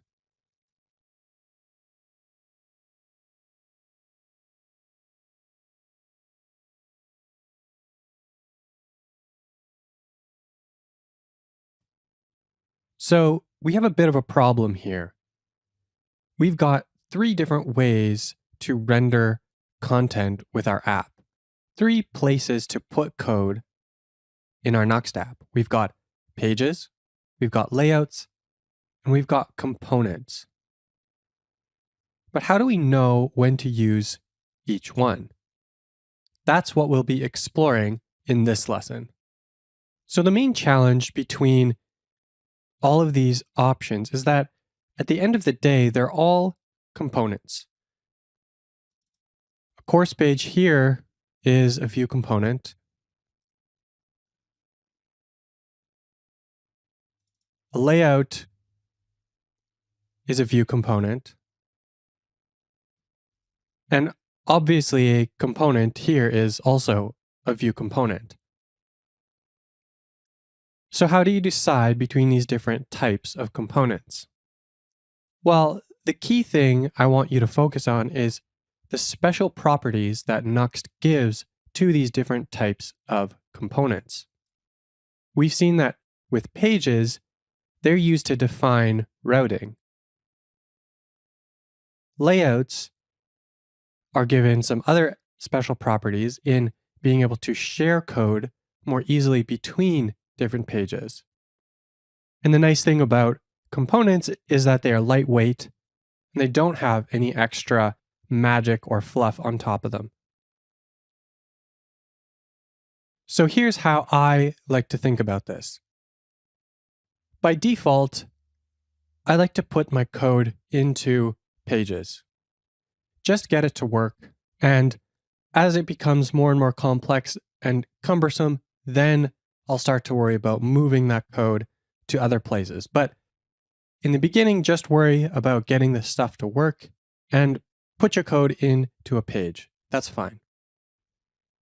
Then as you start to develop your application and you start to see more and more pieces are common across these different pages, then you can start to pull out these commonalities into different layouts. And then if you have any other smaller independent pieces of functionality, you can put those into components. So let's take a little deeper look at each of these steps. And really, they're not steps that you might follow in a linear way, but you might jump around in here. So you'll see what I mean in a moment. So with this, we just want to get things to work. That's always the goal initially. Get things to work and then get it to work well. And then as you develop, you will find that there are commonalities across these different pages. You might notice that there are the same header or the same footer, like with the Amazon example that we showed previously. And you might notice other things, similar styling, similar layout code. And so you start to pull things out into different layouts. One thing I like to keep in mind here is the rule of 3. And that states that you want to see something happen about 3 times before you create this abstraction for it. If it only happens once, or even 2 times, it might not be worth pulling out into its own layout. But once you've seen it happen 3 times, you know, well, this is probably something that I want to have in a layout or in a separate component. Once you've hit 3 times, you know there's a pretty good chance that you will want to reuse that piece of code even more times. You also want to make sure that when you are building out this layout, that there might be some minor variances between how one page uses the header and how another page uses the header. And once you have 2 or 3 examples, you're better able to know how to write that layout code. So that's just something to keep in mind.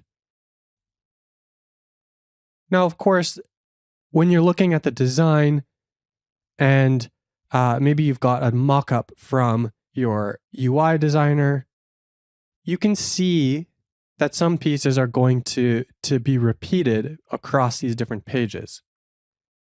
And so you don't always need to wait until there are common code across these different pages. You can start from the beginning writing these out as layouts, but you don't have to.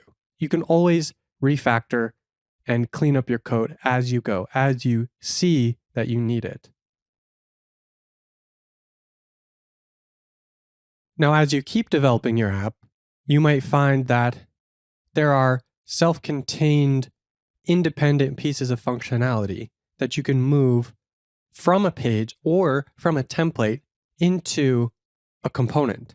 So perhaps you've written a layout that contains a header that's shared across multiple pages.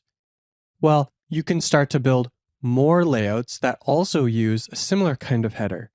Well, now it makes sense to go one step further and pull out that header into its own component. And then these templates can all use that component.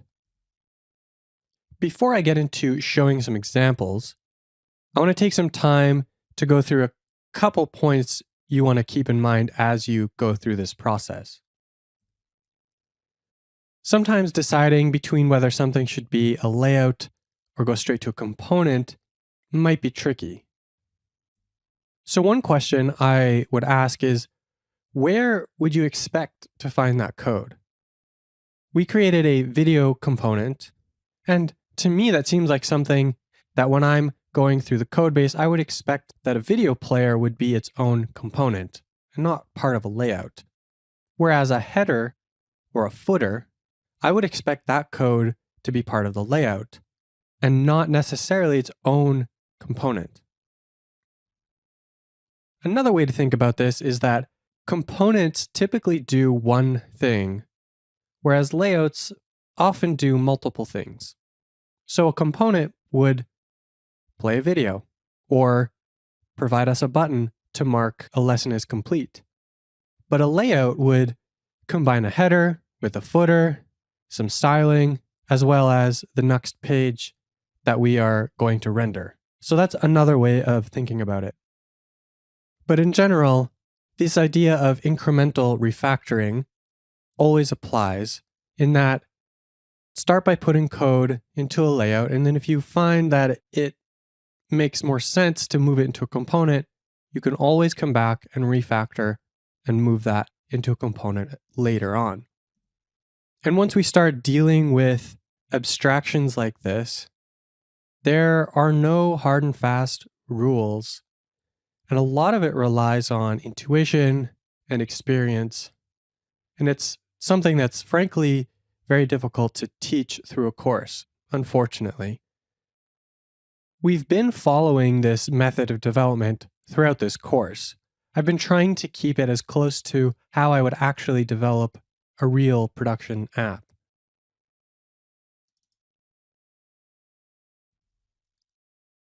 We started writing everything in this course page component, and we had all of the lesson rendering in this component as well. But then we eventually factored that out into its own component. And then we created this lesson slug page component. So we started by just getting things to work, and then eventually we started to split things out into different page components, and then into a layout component. We started out by developing our app as one page component.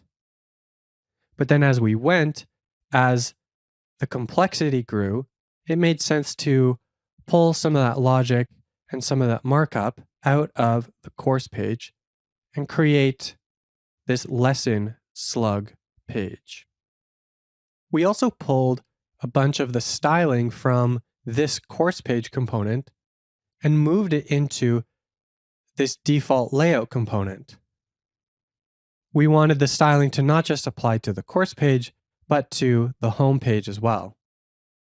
We've also created some components. We created this video player component from the start as its own component because we knew that it made more sense to have this as a separate piece of functionality. The same thing with this lesson complete button. It's got a bunch of markup and a bit of styling,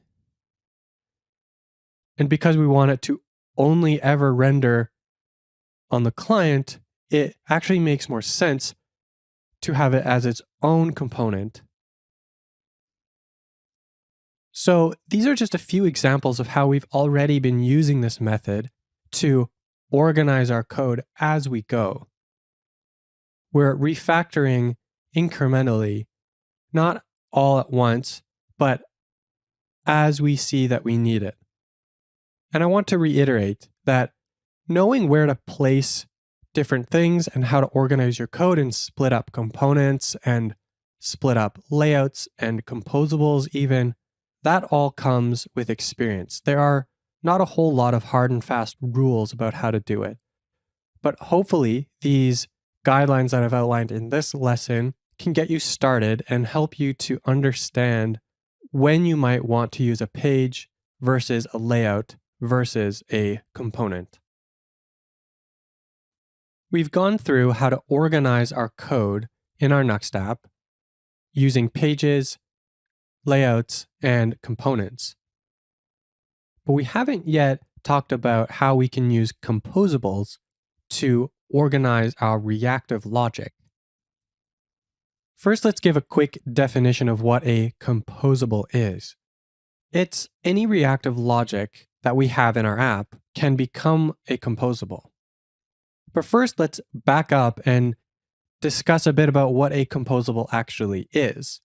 Any reactive logic in your app can become a composable if it uses any of Vue's reactivity API, such as refs, computed, watchers, things like that. We can take that logic and package it up into a composable.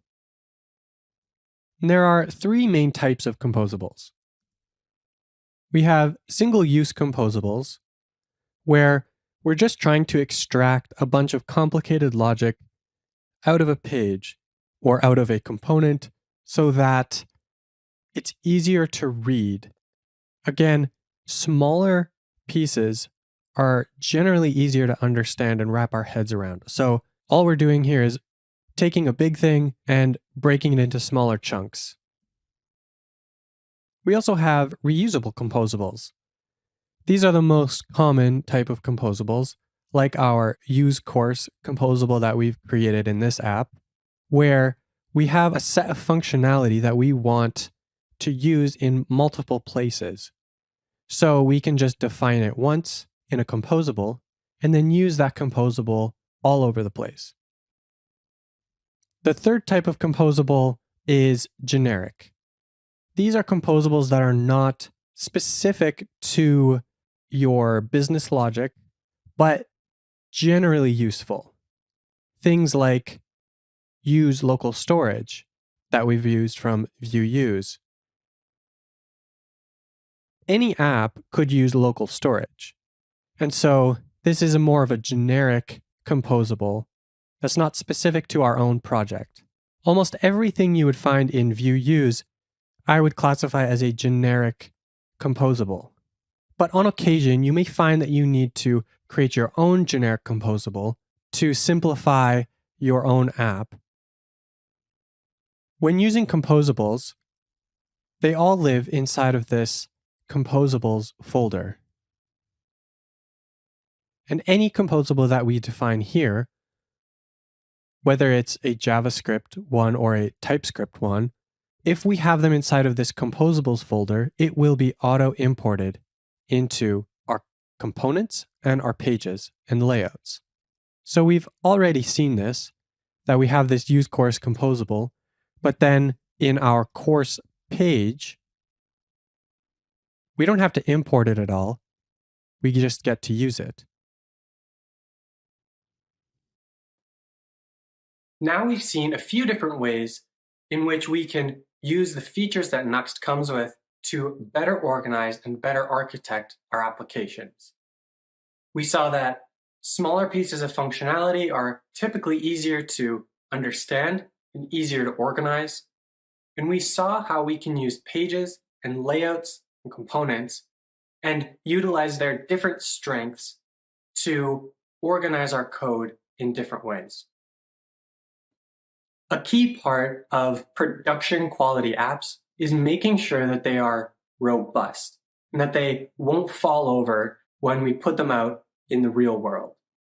In this chapter, we'll take a look at how we can make our apps more robust using TypeScript and adding in error handling on the client side and on the server side, as well as adding in custom error pages for 404s when pages are not found, as well as generic custom error pages.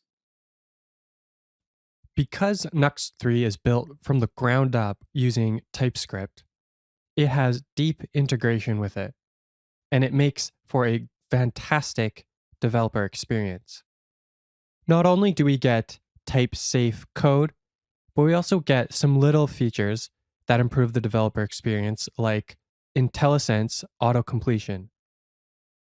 In this lesson, we're going to take a look at how we can use TypeScript in our Nuxt app. And if you're not familiar with TypeScript, don't worry. We're not going to use it too much, just enough to give you a taste of what can be done. We'll be adding our types in to our use course composable.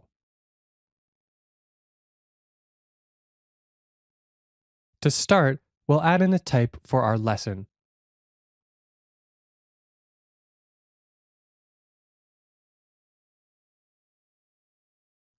TypeScript types have a slightly different syntax than a JavaScript object, but it is pretty similar.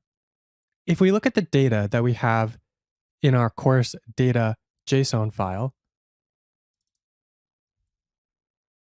we can see that each lesson has a title, a slug, a number, a URL, a video ID, and some text. We'll need to add these in as fields in our lesson type. However, if we look at some of the other lessons, we'll see that a few of them actually have a source URL as well. This is because some of the lessons have code associated with them that you can download, whereas others don't. So we need to make this one an optional field. We can do that by adding in this question mark.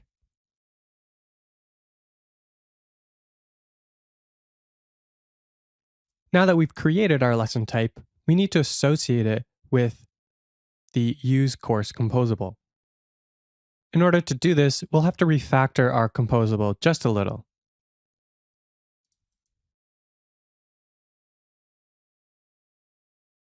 Here we've created the lessons variable and assigned the type of a lesson array to it. So now TypeScript knows that this lessons variable is an array of the lesson type. And if we hover over the use course field here, we can see that TypeScript is picking up the type that is returned from this composable. Now we just need to add in the rest of the types.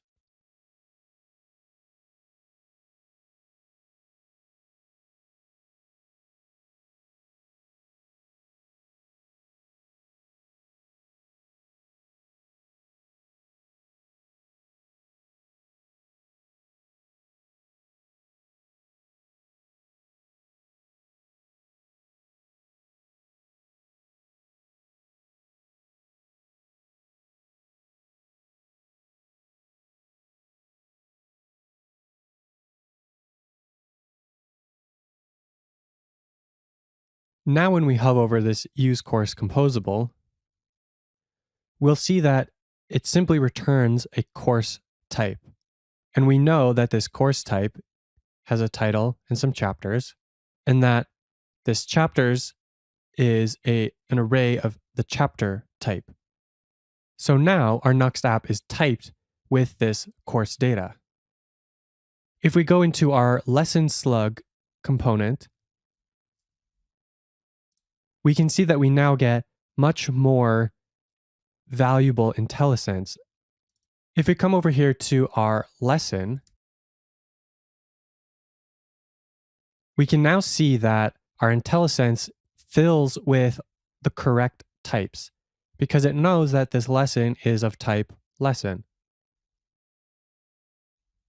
This becomes very helpful and lets us understand the values that are being passed around in our application much more easily. As your application grows, it can be difficult to know where the data you're working with has come from and what the shape of that object is. But if that's typed properly using TypeScript, you can get VS Code or whatever IDE you're using to give you useful hints like this.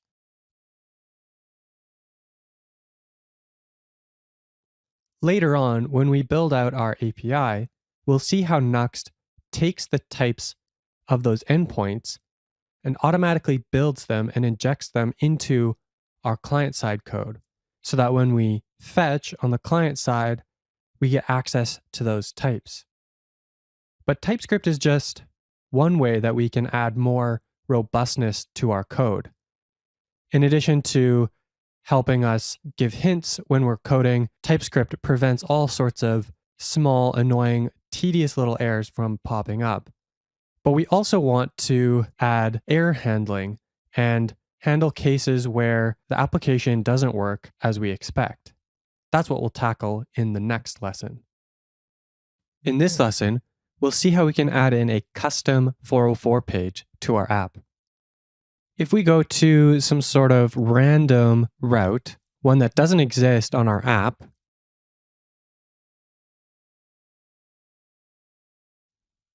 we get this big 404 error. But this is the default 404 page that Nuxt gives us.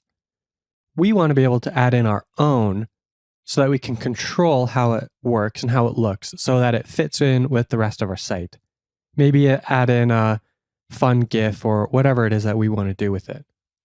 To do that, we need to add in a 404 page in our Pages folder.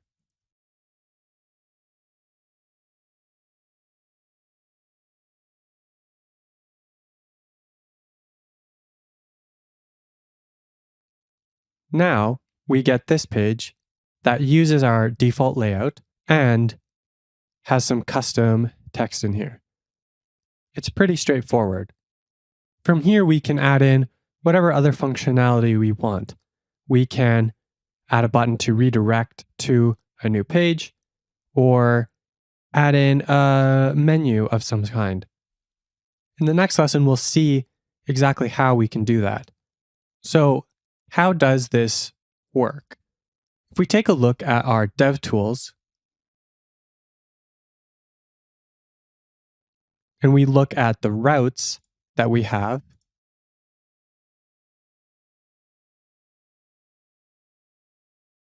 we'll see that View Router has a catch-all 404 route.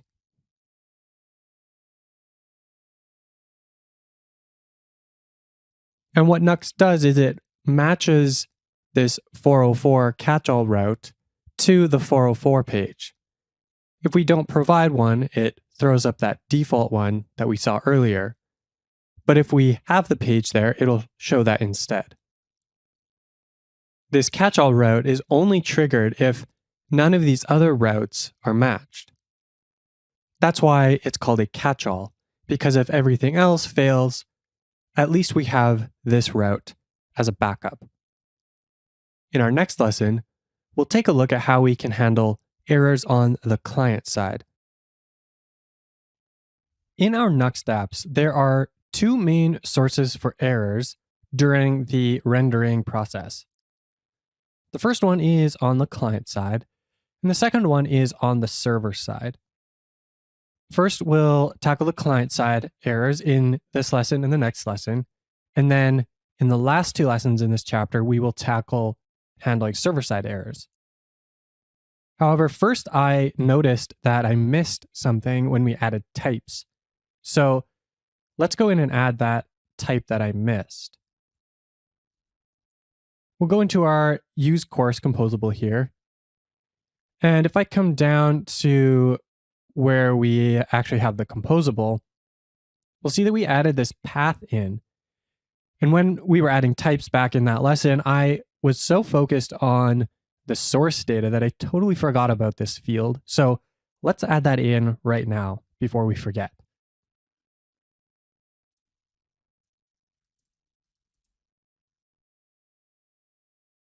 And that's all we needed to do. So now we can move on with client-side error handling. Nuxt 3 comes with this really useful Nuxt error boundary component. And what it does is it will capture any errors that happen in its default slot. This gives us a chance to show an error message and handle that error in a more specific way. So we can use these Nuxt error boundaries to actually isolate errors in different parts of our app instead of having a generic error page and just a generic way of handling these errors. So in our app, we're going to create an error when we click on this lesson complete button.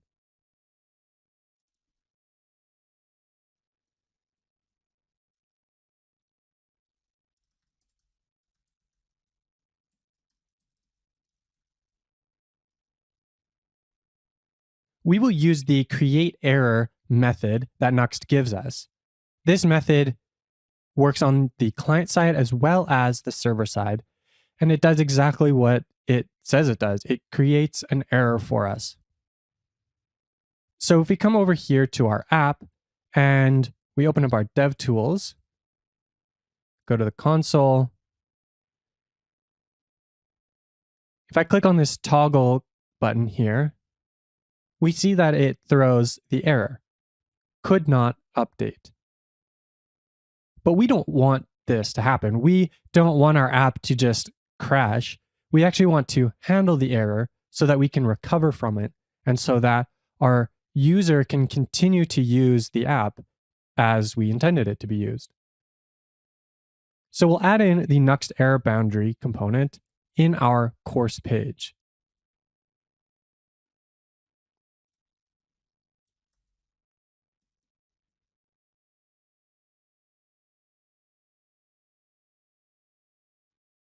And now when we come over to our app, I'll clear out these errors here so we can see what's going on.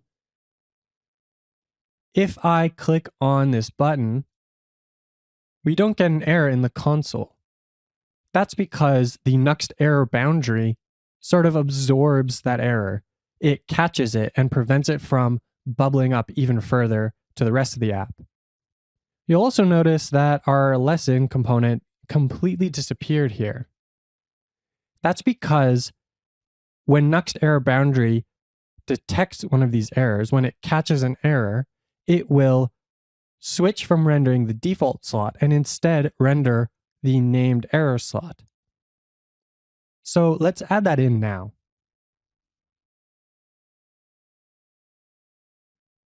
As soon as we hit save, we see that our app updates to show this error message along with the error that we caught.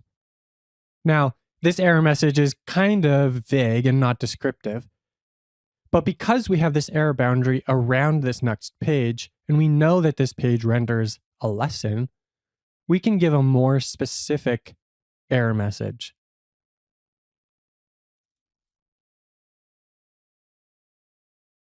If we didn't use the Nuxt error boundary component and instead just threw up a generic full page error, we probably wouldn't be able to know that something went wrong with the lesson specifically. And so our error message would have to be very vague.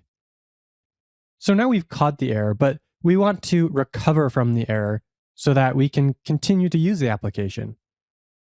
To do that, we take this error object that the Nuxt error boundary component passes in to the scoped error slot here, and we reset that value back to null. So we'll add in a button here, and then we'll add in this reset error method.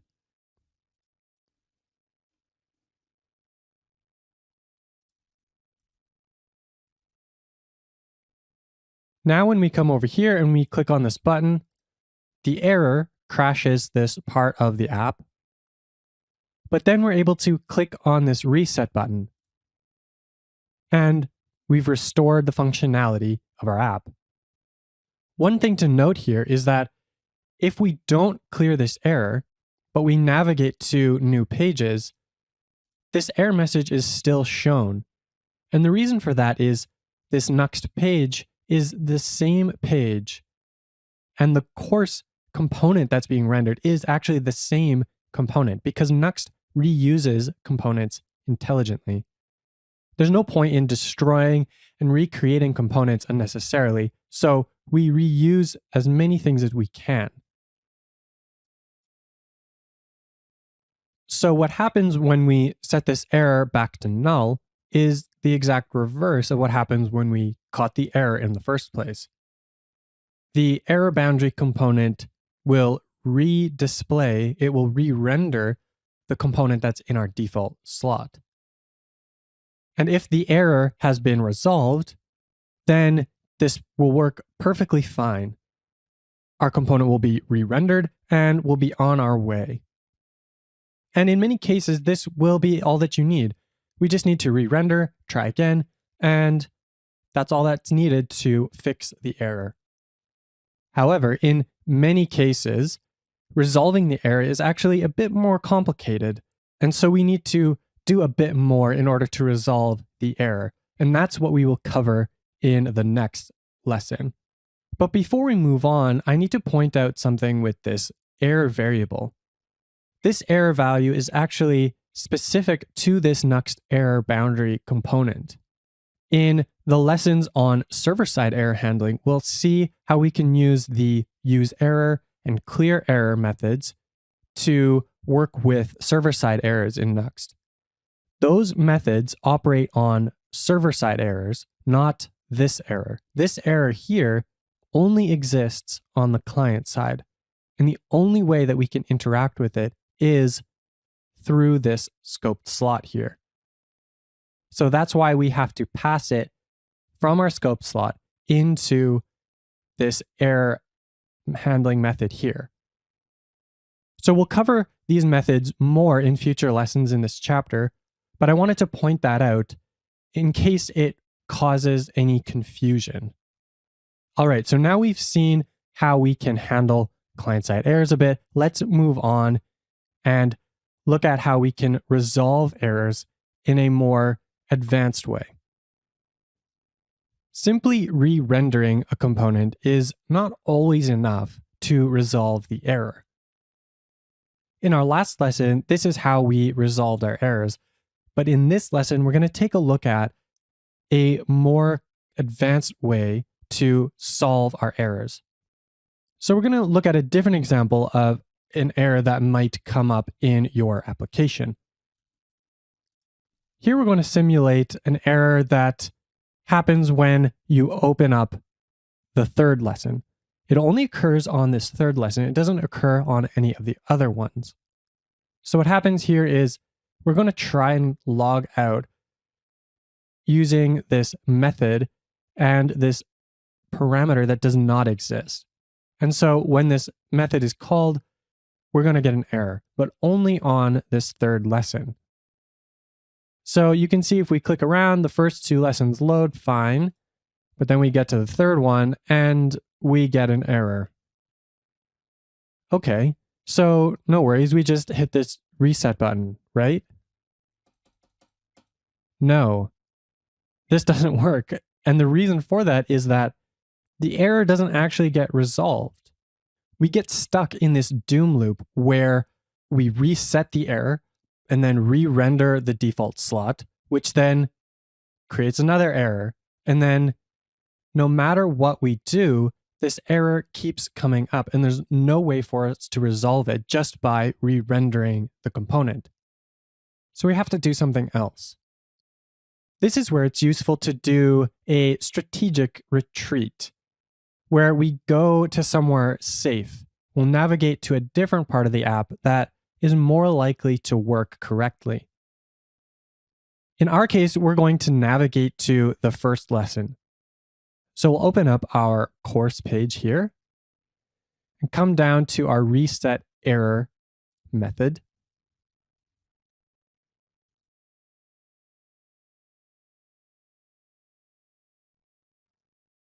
And we'll use this navigate to method from Nuxt. And this method works on the client side as well as the server side and lets us do redirects and navigation programmatically.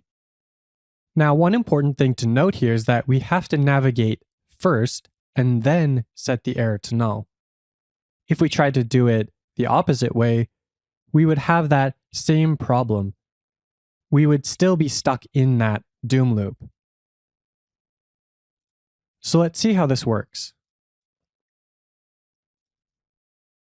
We'll refresh our app here, and we go to lesson 1, then we go to lesson 2. Lesson 3, we throw this error, but now when we hit the reset button, we're taken to lesson 1, our error is reset, and we're able to continue on. Now, depending on what you are doing with your app, you'll want to resolve your errors differently. And this is going to be highly situation specific. And I can't really go through all the different options and different ways of resolving errors because it's going to depend a lot on what your app is doing in that particular spot. But making sure to actually resolve the error first is incredibly important. One last thing with client-side error handling is that we can actually escalate these errors to fatal errors. So let me show you what that means. We'll update our reset error method here to instead throw a fatal error. So now we'll navigate to the third lesson, and we'll click reset and see what happens. A fatal error. This will create a full page error that works very similarly to server-side errors. And if we put this in the default slot of the Nuxt error boundary component, that component will also catch this error. But these fatal errors are good for cases where there is no way to recover and there is nothing that you can do. So instead, all you've got is to just throw up this full page error and hope for the best. In our next 2 lessons, we'll look at server-side errors and how we can put in a custom error page. But before we finish with this lesson, I want to take a moment to discuss where we might even want to put these different error boundaries. Before I mentioned how we can use the Nuxt error boundary component to isolate distinct parts of our application. And this lets us handle errors in more specific and more useful ways. Now, you shouldn't wrap every single component in your app with this error boundary. That's completely overboard, and you would hate your life after a while if you started doing this. But larger chunks of state do make sense to wrap. So one way to think about this is with child routes. In our app here, we took this lesson child route and wrapped it in a Nuxt error boundary. If you had an admin dashboard with lots of different widgets on the page, like Google Analytics or an app similar to that, you might want to wrap each of those individual widgets with a Nuxt error boundary component. Each app will look different in how you do this, but that's the general way in which I would suggest to think about how to use Nuxt error boundaries. All right, so in our next lesson, we'll take a look at handling server-side errors. In the last couple of lessons, we looked at handling client-side errors. So in this lesson, we're going to take a look at how we can handle server-side errors. If we go to a completely random route in our application, we get a 404 page, just as you'd expect, because the route doesn't actually match anything in our router. However, if we go to a route that matches, but doesn't actually exist, we'll get a different kind of error.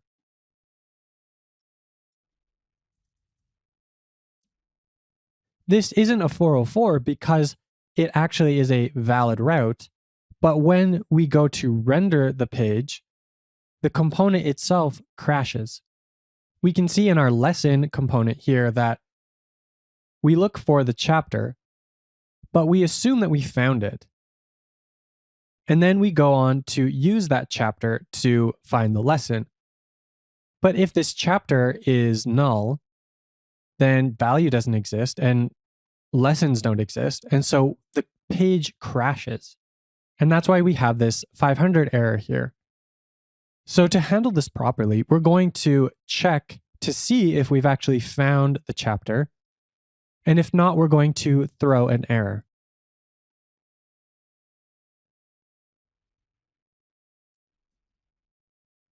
We'll use the create error method that we saw previously, but this time we'll pass an object to it so we can give it a status code as well as a message.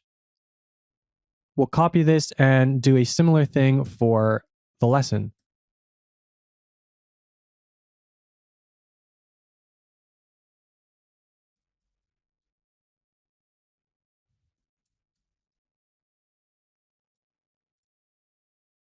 Now, if we refresh this page, we get this 404 chapter not found error. And although this is technically a 404 error because the chapter isn't found, this error originates from the server, not from the routing portion of the app. That's why it is not showing our 404 page. The router has successfully matched on our lesson route, but when it goes to render the page, that's when this error comes up. So it shows a server-side error instead. However, this error page is the default, and we want to be able to write our own custom error page. In order to do that, we need to add in an error component, but we add that in at the root, not inside of the pages directory. This is because the error component is not part of the router. This error page is shown whenever the server has an unhandled error. And so this is not part of the router, and so we don't put it inside of the pages directory. So we'll add in our page here, and we'll see that our custom error page is now being rendered. Note that we're using the Nuxt layout component here to use the default layout, or whatever it is that happens to be set at that time. We can also use the use error method in order to grab some details about the error that's being displayed.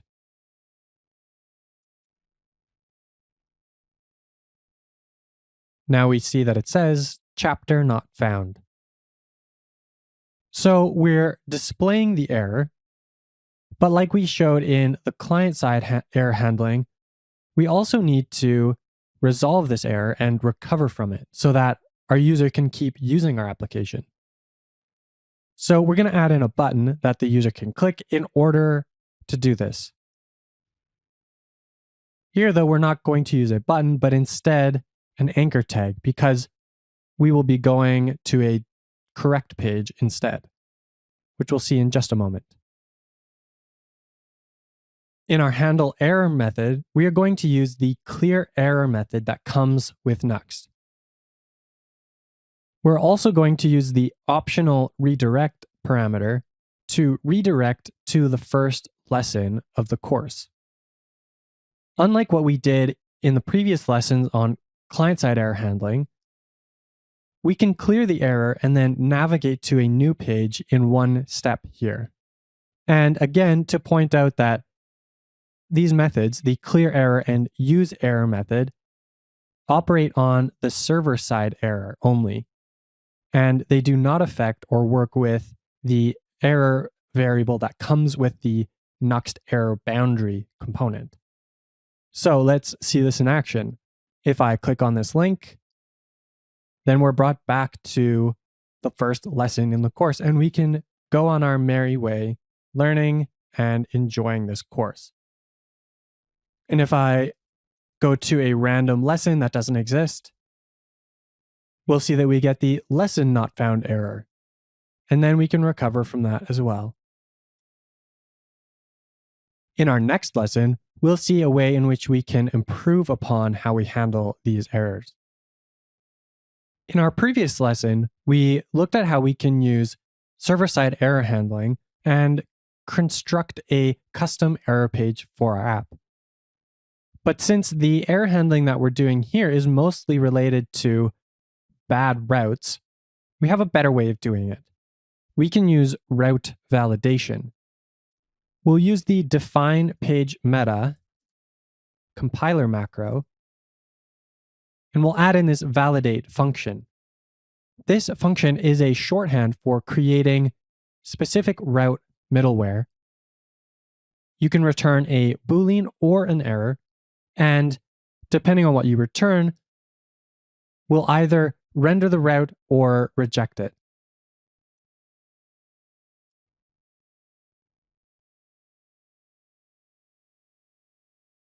We take a look at the route parameters and use that to determine if we're able to actually find the chapter.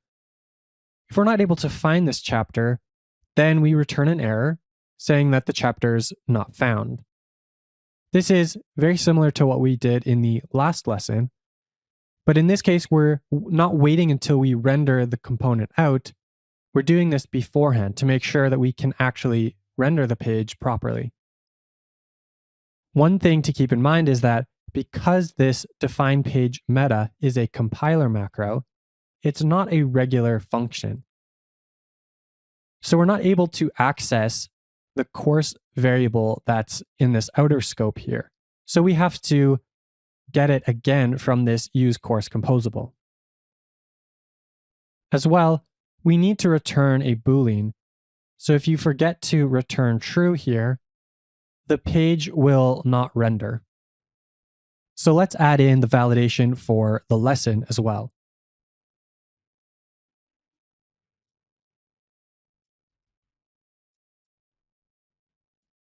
Now that we have this validation over here, we can remove the other error handling.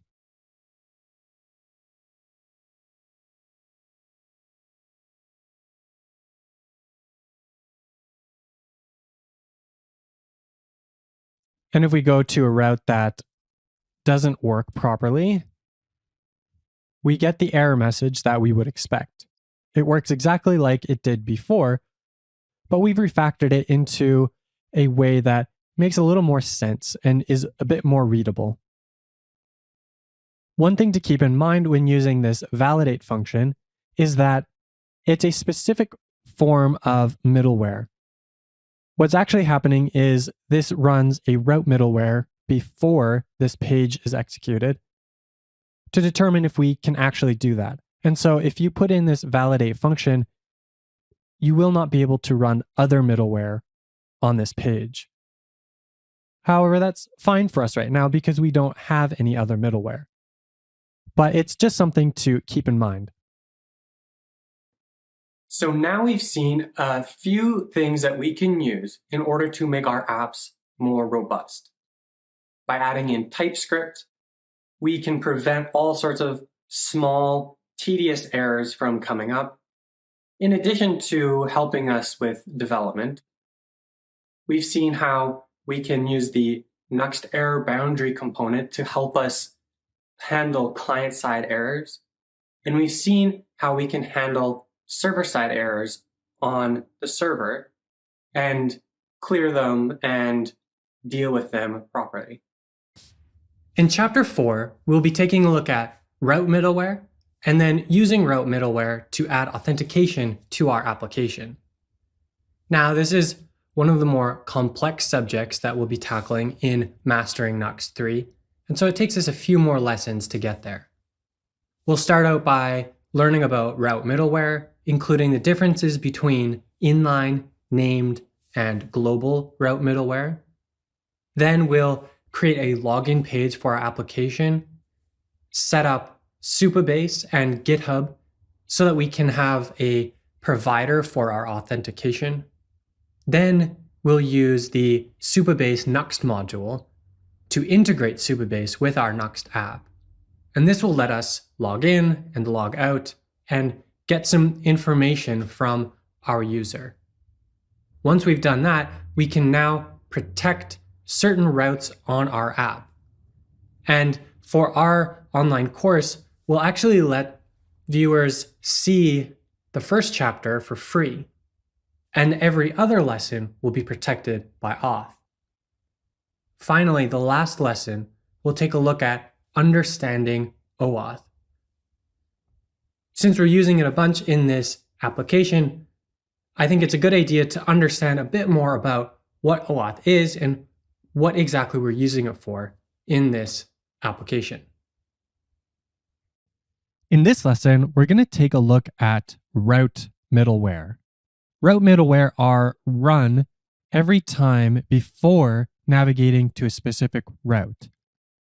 So when we click on a link, a Nuxt link, and when we do any routing in the app, this route middleware is going to be run first. This gives us an opportunity to check some things about the app or the route and to block that navigation from happening, to redirect somewhere else, or to let it happen and not interfere with it at all. Now, this route middleware is distinct from server middleware, which runs inside of Nitro and not on the view portion of your app. Server middleware is run on every single request and is more for things like adding information onto the request object. So in my mind, route middleware is a lot more useful and has a lot more use cases, and you'll probably end up using it more than you will server middleware. But with route middleware, because it's run every single time we change the route in our app, it's run on the server side as well as on the client side. Okay, so let's get into actually writing some middleware. So in the previous chapter, we wrote this validate method here that checks to see if the route that we're going to is even a valid route. This validate is syntactic sugar over top of a route middleware. But when you use validate, you cannot use any other route middleware. And this will become a problem for us because we want to add in authentication, which will use route middleware. So we're going to refactor this into a plain regular route middleware.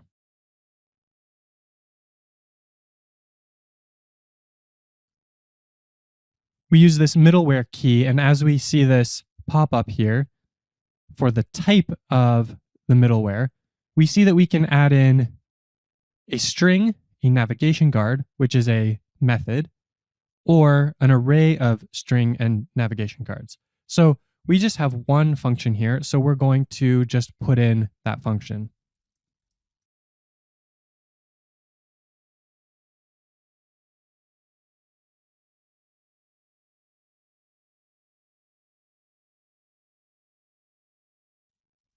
We'll make sure to destructure our params off of the route that we're going to. And instead of returning the error directly, we need to wrap it in the abort navigation method.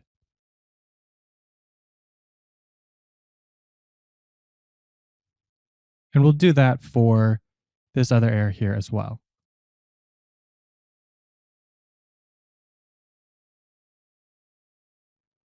And lastly, we just need to remove this return true. If everything works out and we're going to a valid route, we don't need to return anything. Now that we've finished refactoring our validate method into a route middleware, let's test it and make sure that it works. So I'll type in some random route up here.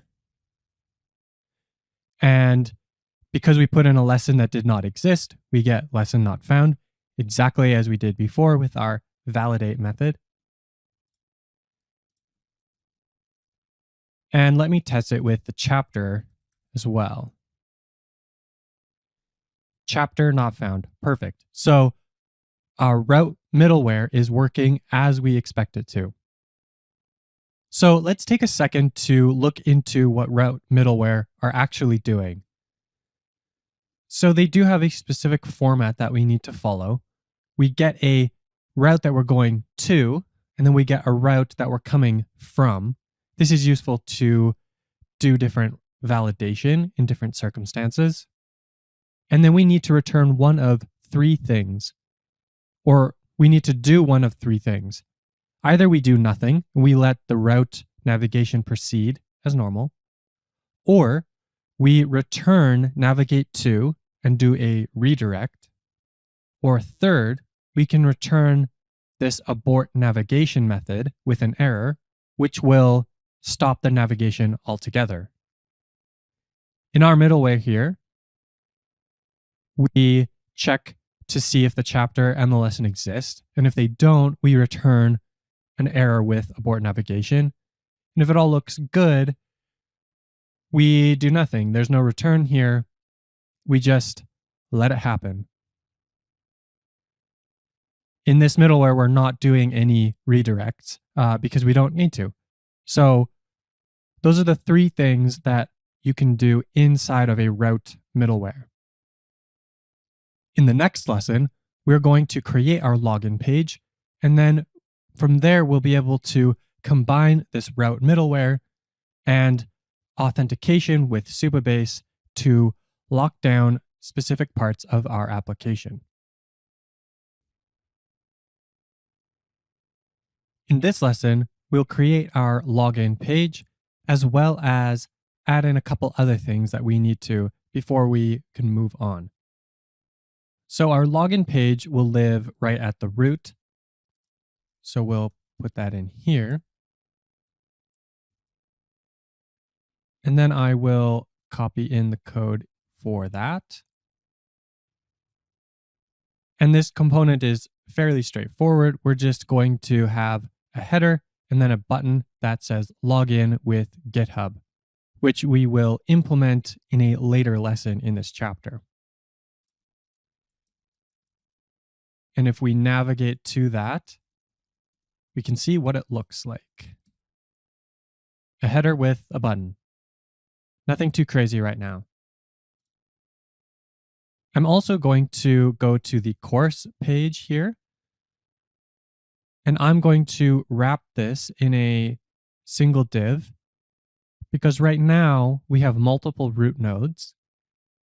And although that works, there are some issues with having multiple root nodes, and wrapping in a single root node will let us do route transitions properly and will make it easier to add in some other things later on.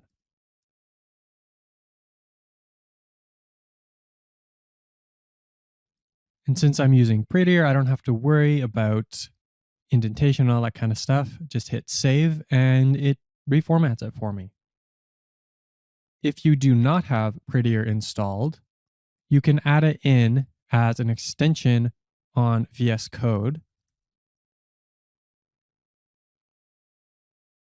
And then enabling it for your application is very straightforward as well. You just have to go into the settings. And if you do format, you have to enable format on save. And then when you search for formatter, you can set the default formatter to be Prettier. And so now every time you save, it will format using Prettier. You can change these settings on a per language basis if you want Prettier for JavaScript files and TypeScript files, but not for HTML files or CSS. But I'll let you figure that out on your own. One more thing I want to do on this page is you may have noticed that we're still using this mastering Nuxt 3 here, even though we have a title for the course. So I'm going to fix this up here as well.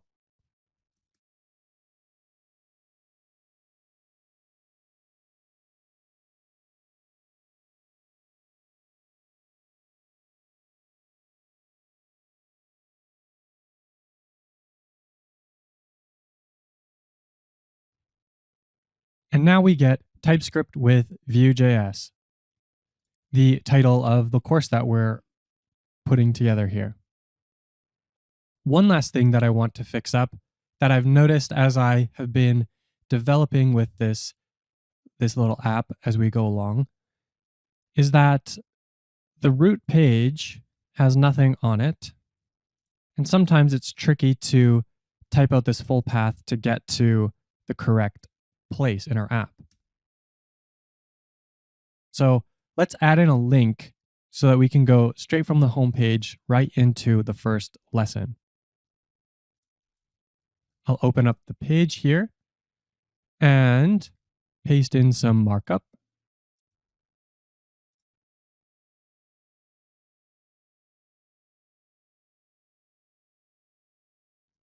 And then I'm going to add in this composable use first lesson, which does not exist yet, but we will create it right now.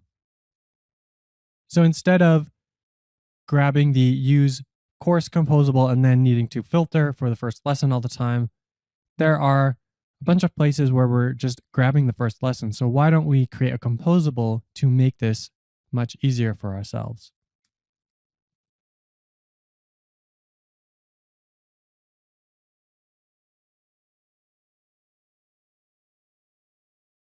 This composable is pretty straightforward.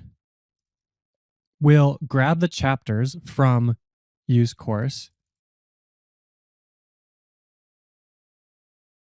and then we just get the first chapter and the first lesson.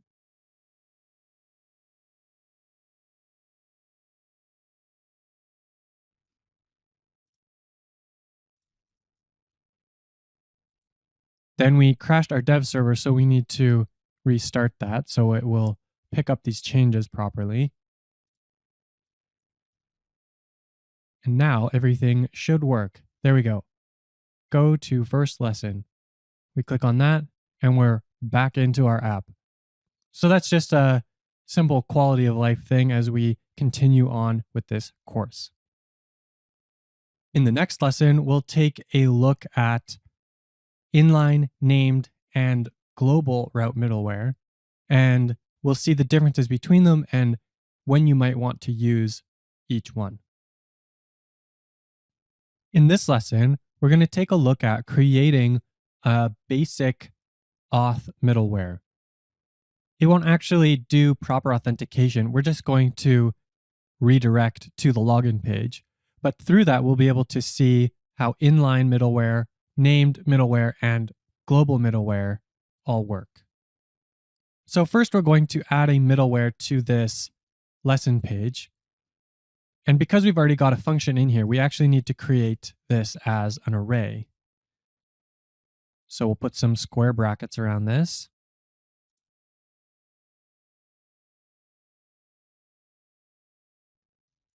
And we'll add in our second middleware.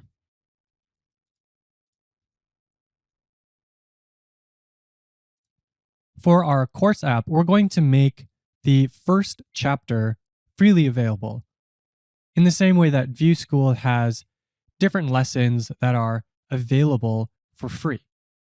But then the rest of the chapters in the course will be locked down, and you can only access them if you have bought the course. So a simple little way of doing some marketing and giving out a sample of what we're selling here. So our logic here is to check the chapter slug, and if we're on the first chapter, we don't care. We're just going to let the navigation happen. We're not going to do anything. We're not going to restrict access. However, if we're on any other chapter, we're going to redirect straight back to the login page. In a later lesson, we'll actually hook this up to some real authentication logic that checks if the user is logged in first.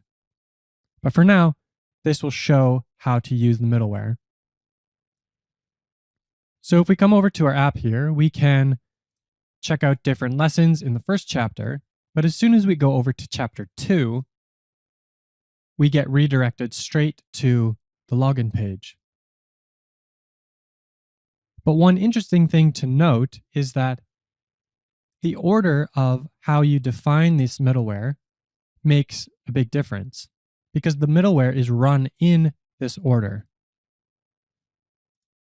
So if we try to go to an incorrect route, we are not redirected to the login page. We simply get this error from this first middleware. This type of middleware that we've been creating here, these two methods, are inline middleware. We're defining them inline in the page. And these are great for if you need some one-off logic for a particular page and you don't need it anywhere else. So in our case, we only need this route validation here that checks for a chapter and a lesson on this page. So it makes sense as inline middleware. However, this auth middleware here, we're going to want to use that on other places in our application. So we don't want to copy and paste this around. We want to move that into a named middleware file. To do this, we'll first create a file in the middleware directory. Right now, we don't have a middleware directory yet, so we will first create that. And I created it in the wrong spot, so I'll just drag that up. And then inside of that middleware directory, we'll create our auth.ts file.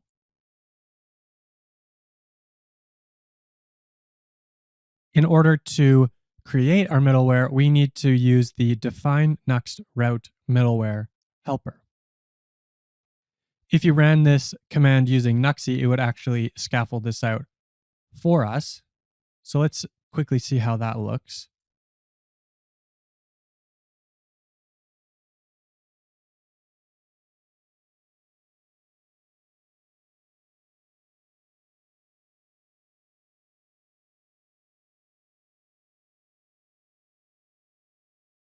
If we open up our test middleware, we can see that it creates this little wrapper using the define Nuxt route middleware method.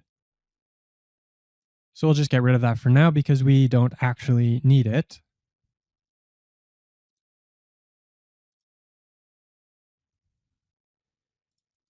And we'll add in the logic that we had before in here. And in order to run this in our lesson page, we simply need to use the name of that middleware, which is why they're called named middleware. And the only middleware that we have is auth. So that's the name we're going to use. And once we save, we can see that this middleware indeed works as we expect it to. Named middleware is great because we're able to add it to multiple pages without needing to copy and paste code all over the place. You may have noticed that we've got this big function here and then a string in this array.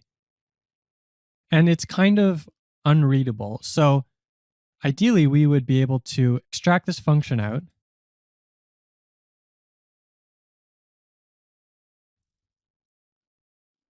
and then reference it in our middleware auth.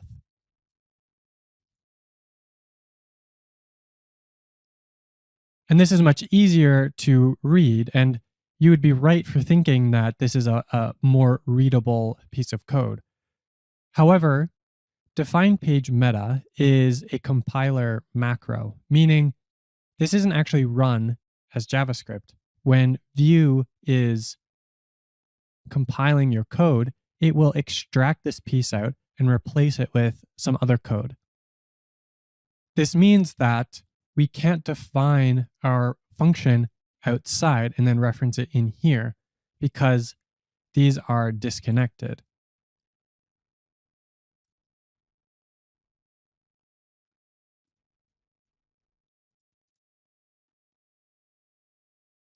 This is why we have to use the use course composable a second time, even though we've defined it out here already.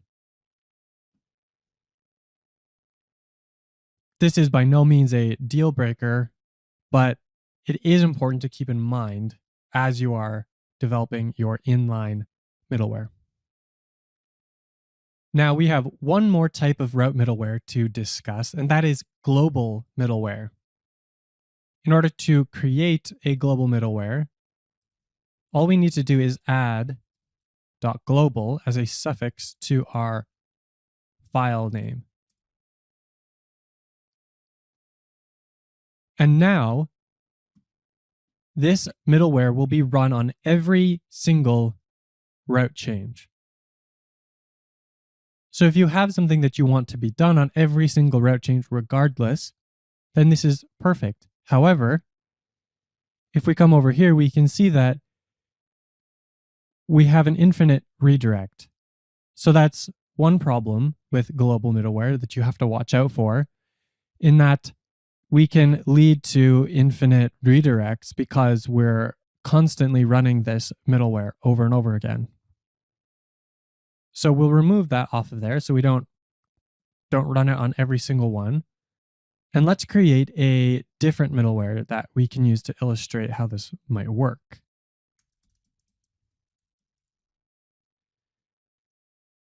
We're going to use the use local storage composable that we have already worked with, and we'll create a middleware that will actually track the different pages that our user has been to.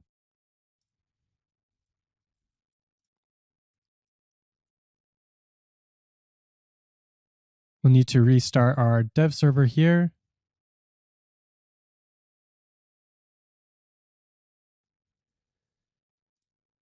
Not sure why we get this error here. But if we come to our composable, we can see that we get a lot of different routes being printed out to the console. And the reason that there's so many is because I was playing around with this before, and so it's been tracking me for a while already. So I will quickly come over here and clear it out. Here we go. History. Delete that. Okay. So now, if we go around on our app, it will keep track of the different route changes that we do. If you wanted to create your own analytics tracking system for your app, this might be how you do it. Global middleware in this way is great for gathering data, for logging, and other telemetry like that. If you want to know, why do my users stop watching videos, you can use this to maybe get a bit more insight into that. Of course, there are lots of other use cases for global middleware. We'll keep this middleware running, but we're going to remove this console log because otherwise it will pollute our dev tools, and we don't want that. Now that we've gone through route middleware and we understand inline and named and global route middleware, and we've even created a sort of fake auth middleware, our next step is to actually hook it up to some authentication. And we're going to do that using Supabase in the next few lessons. So that's the next one, setting up Supabase so we can actually do authentication. In this lesson, we will be creating our project in Supabase, which will let us set up authentication. And in a future chapter, it will let us set up a database that we can start to store data in. We're going to be setting up our Supabase authentication with a GitHub OAuth provider. So we'll be in Supabase and GitHub for this lesson. So let's get started. First, you'll want to come up to the top here and sign in. I'm already signed in with my GitHub account. And from there, you're going to create a new project. And then choose a name that you like. For right now, we don't need to worry about what the database password is, and Supabase makes it pretty easy to change the password later on if you forget it or misplace it or something like that. So for now, we're just going to hit generate password so we have something. And again, we don't need the database password yet, so I'm not even going to bother with copying it and saving it somewhere.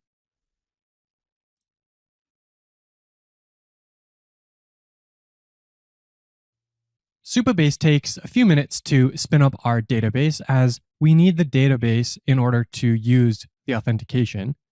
But since we have our API keys here, we can actually get started setting up our GitHub OAuth provider. So we'll come over to the side here, and you can see that we have a whole bunch of different options here. We've got the table editor, the SQL editor, and those are just nice UIs that we can use to access our database. Then we have the database, authentication, storage, and edge functions. Those are the four main products that Supabase offers us. In this course, we will only be looking at the database and authentication. So we can see now that our project has spun up. So let's go into the authentication tab. Then we're going to click under providers. And here we have all of the different authentication providers that we can use with Supabase. By default, Supabase will just use email-based authentication. This means that Supabase will be keeping track of the passwords and usernames for your users in your database that we just spun up. But that's a little bit more complicated and requires everyone to create yet another account. So instead, we're just going to use the GitHub provider. This lets us reuse everyone's existing GitHub account. Just as you logged into Supabase with your GitHub account, we can log into our online course platform with the GitHub account that we already have. So we first enable this, and then we need to copy the redirect URL. We need this redirect URL when we set up our GitHub OAuth app. So now we need to go into GitHub. And what we need to do is create an OAuth app. And this app is what Supabase will communicate with. We'll go up to the top here, go down into settings, then scroll all the way down here to developer settings. We'll create a new GitHub app. And I just need to do some two-factor authentication. You may need to do some two-factor authentication like I do here. So I will just hit this and put in my code. We'll use the same name that we were before with our Supabase app, or our Supabase project, sorry. For the homepage URL, we'll use the base of the URL that we copied from our Supabase.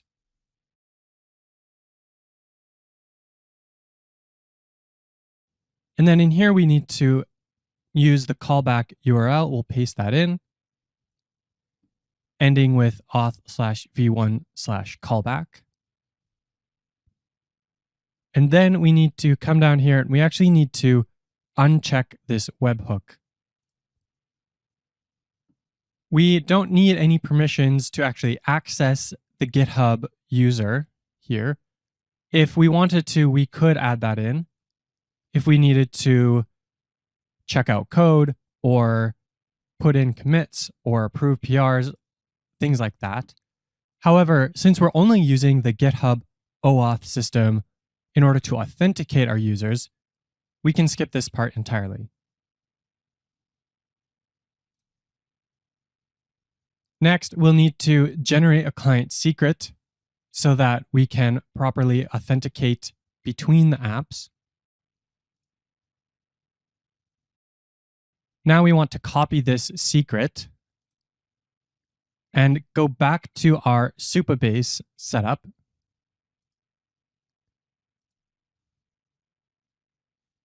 And here where it says client secret, we're going to paste that in. We also need to update the client ID here with the ID that GitHub has given us.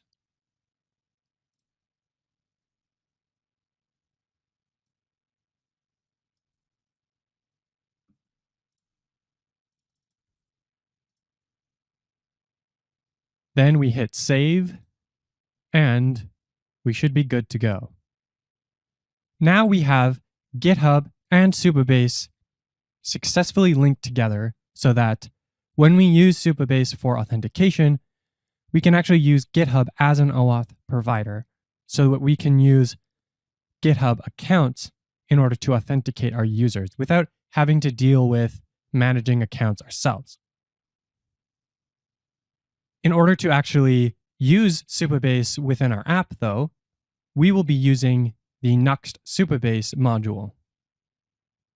This uses the Supabase JavaScript SDK, but then wraps it in reactive composables and gives support for SSR. So we'll come back to our project here. We will open up a new terminal and install the Supabase Nuxt.js module.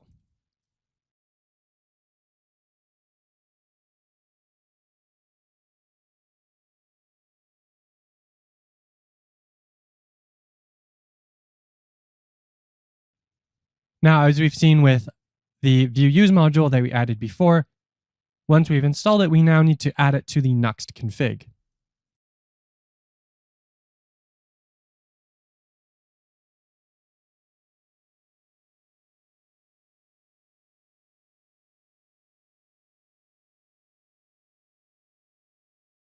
Once we save, our app reloads and we can see that we get an error. The Supabase URL is required. So there's some further setup that we need to do in order to get our Supabase module to actually connect with our Supabase project. We will tackle that in the next lesson where we'll look at environment variables and how we can use them in our Nuxt app. In our last lesson, we set up our Supabase project and connected it with our GitHub account so that we can use GitHub as an OAuth provider. But we're not completely finished setting up Supabase, so we'll finish that up in this lesson. Here we have the installation instructions from the Nuxt Supabase module, and you can see that we have done the first few steps here. We've installed the dependency, and then we have gone and added it to our config, but we haven't added the right variables to the environment file. And so one question you might have here is, why don't we just add these values into the Nuxt config itself? There are two main reasons that we use environment variables. The first is that we don't want to store potentially sensitive data in our code. Git repos are not designed to store secrets like this, and so we might accidentally expose them or leak them out in some way. And it's just better to keep them all in one spot where we know we can have stricter controls around those sensitive pieces of data. The second is that we want to separate our configuration from our code. Here we have the Supabase URL that points to our Supabase project.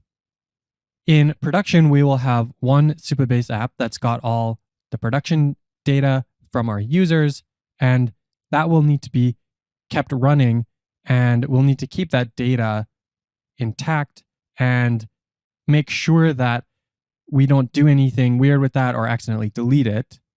But we can also point that to a dev instance for when we're developing, where we can mess around with the data. If we accidentally delete it, it's not a big deal. We might also want to put up a staging environment so that we can test out changes and collaborate with our team before pushing that feature out onto our production server. And sometimes we might even have an extra environment or two for end-to-end testing or UI testing if we're using a tool like Cypress, for example. And so by keeping this data in an environment variable that's separate from what goes into Git, we can more easily change these things as we need to and keep our potentially sensitive secrets safe.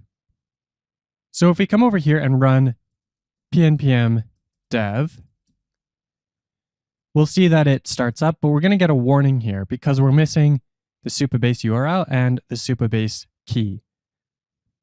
So let's add those in now. We create our .env file at the root level of our project. And then we have to grab the relevant data. We'll come over to our Supabase project. We'll go into settings and then into API. And here we'll be able to find all of the right settings and URLs that we need. So we'll just copy this so we make sure to get the key names right. We'll copy the project URL and pop that in here. And then this key is this anonymous public key here. It is not the secret key here. And this key here actually is a JWT token, if you can recognize this format here. So we'll save that. And if we run git status, you'll notice that it doesn't show up with anything. And that's because Git ignores these .env files because we don't want to actually store it with our code.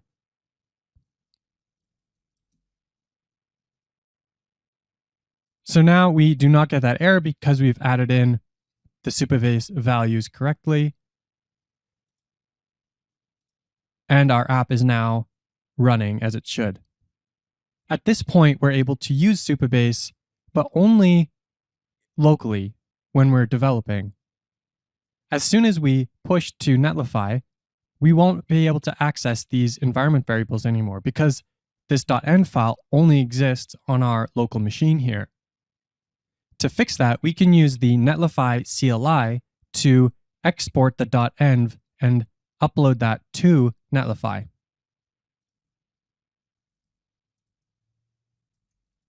We'll add it as a global dependency so that we can run it as a command wherever we want.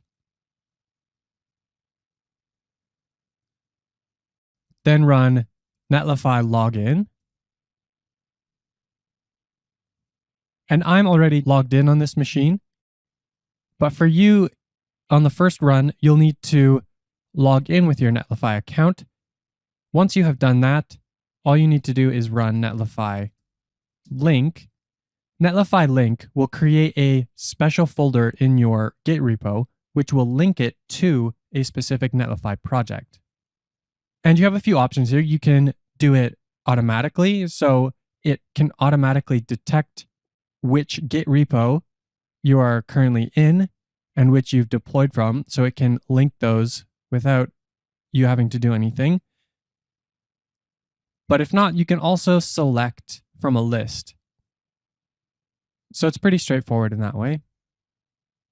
Once you've linked it, then we run netlify env import.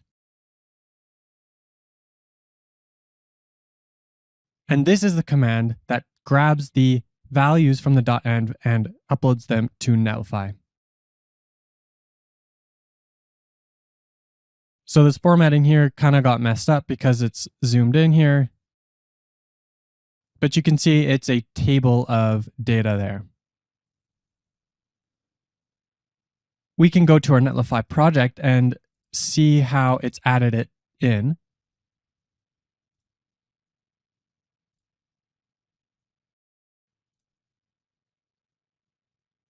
So now in settings, we go to our environment variables, and we can see that we now have a Supabase key and Supabase URL in our Netlify project. We can modify these values directly in here if we want to use different values as discussed before. We can have a separate values for development and then a separate value for production. And Netlify supports having different values based on the context, whether you're in production or deploy preview. And so if you want, you can go and configure that yourself, but we're just going to stick with the one value for this course. Now we've finally set up everything that we need in order to use Supabase to do the authentication for our app. Now I'm going to recreate my project here so that we get different values in here, because now that this is exposed, I don't want to risk anything with that. So I will recreate that project and see you in the next lesson. In this lesson, we are finally going to implement the login function for our app. Now that we've gone through all the work of setting up our Supabase project and connecting it with GitHub and building out our login page, now we can tie all these elements together and log in with GitHub. But first, I want to clarify something between authentication and authorization. So these are two distinct concepts, and they're both shortened to auth, which makes things a little confusing at times. But the difference is this: authentication is about identity. It's about proving who you are, whereas authorization is about restricting access based on that identity. So in this chapter, we're going to be focused on the authentication part of the puzzle, where we will use GitHub to help identify who our users are. Later on in the course, once we've implemented the checkout process, we can then use authorization to determine if that user is allowed to access the course or not. One thing that we need to update before we can get into this is a permission in our GitHub OAuth app. So if you go back to your developer settings, then select your Mastering Nuxt 3 OAuth app, which we just created, we'll need to come into the account permissions here, down to email addresses, and then set the access level to read only. Once we do this, then we'll be able to use this app properly with our application. So let's implement the login method now. Now I'm just going to copy and paste this guy in.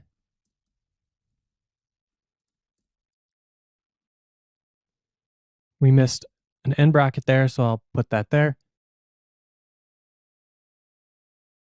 And at the top, we're going to grab our Supabase client using the Use Supabase Client composable. And from there, we can access all of our auth methods. The one we're going to use is the sign in with OAuth method. And we're going to give it the provider of GitHub. Now, if you remember in our Supabase project, we had that whole long list of OAuth providers that we could enable. And we can provide any one of them in here. Now, you might want to eventually add on additional OAuth providers, in which case you could switch between them in this case. Then we add in a bit of error handling, and that's it. We don't really need to do a lot in order to log in using Supabase, which is one of the reasons why I love it so much. I could have chosen Firebase, which is another popular alternative. If we were to use Firebase with this instead, the process is actually very similar, but we might have to do a little bit more work in order to build ourselves some composables and get things to work in a nice manner. But with the Supabase Nuxt module, we get a lot of this stuff done for us, and so it's very simple and straightforward. So now we actually need to hook up this login button to the login method, and we're good to go. Now, if we hit login with GitHub, we'll see that we are redirected back to our home page. What happens in the background with OAuth is that our application redirects to GitHub, and then GitHub can determine who we are, and then redirects back to our application with a token, and that token contains information about the user. But if we go into our app, we see we're not doing anything with that information yet. So our next step is to add in a user card that we can display right in this top corner here. So let's add that in right now.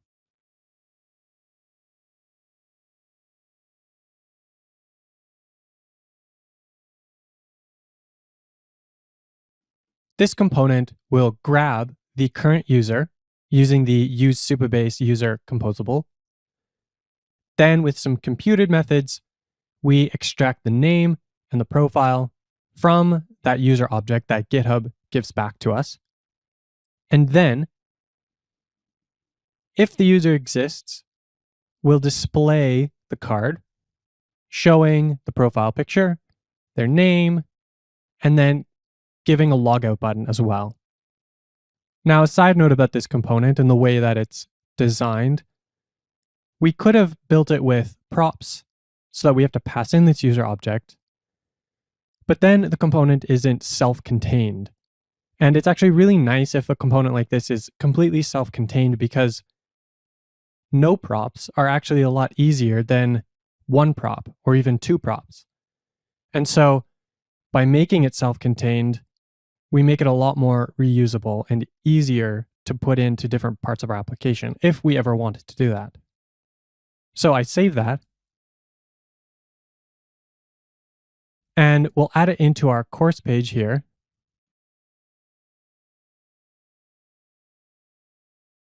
And we'll see that it's actually pretty straightforward because we don't need to grab that user object.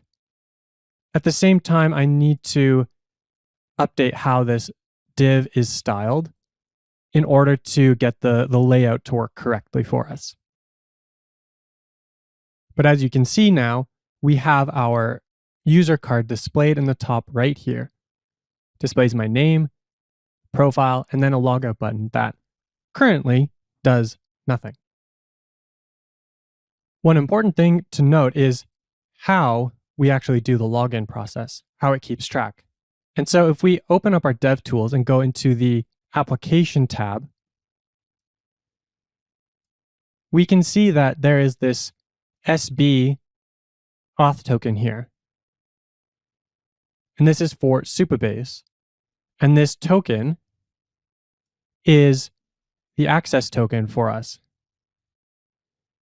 If you want to look into this further, you can learn more about JWT or JSON Web Tokens and how they work.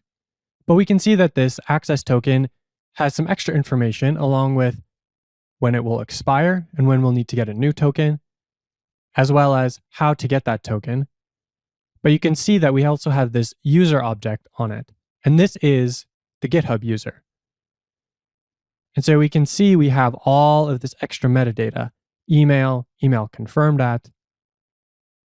And so this is all the information that we're getting back from GitHub.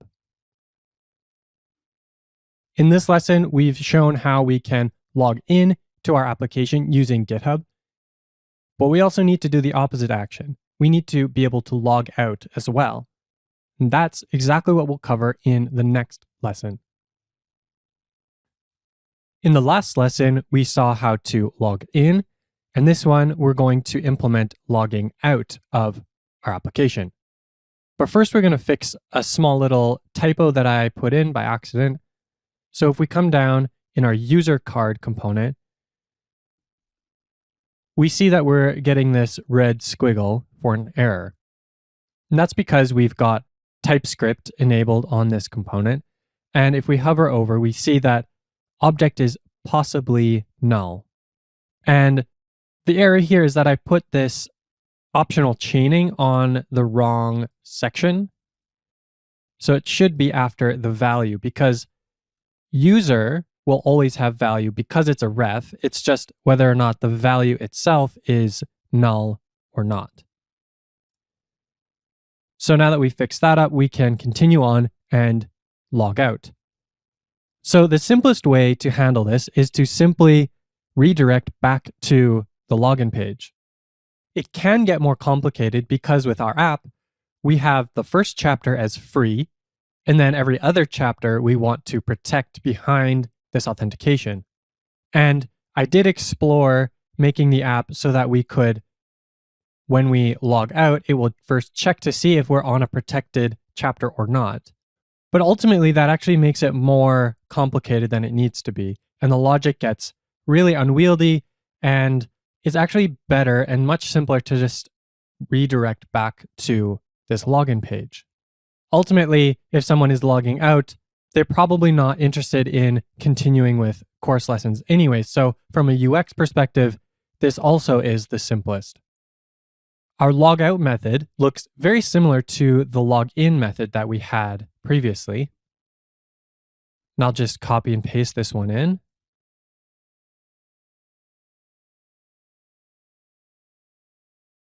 We do have a couple slight differences. The first is that instead of grabbing the auth off of the client, we're just going to destructure it right away because that's all we need in this component. And then at the very end, we're going to use our navigate to method. And we're going to go back to this login page.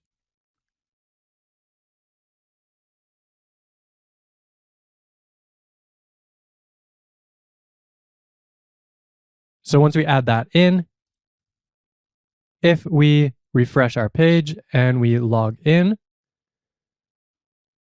go to the first lesson, we see that we're logged in. And then if we hit log out, we're taken back to the login page.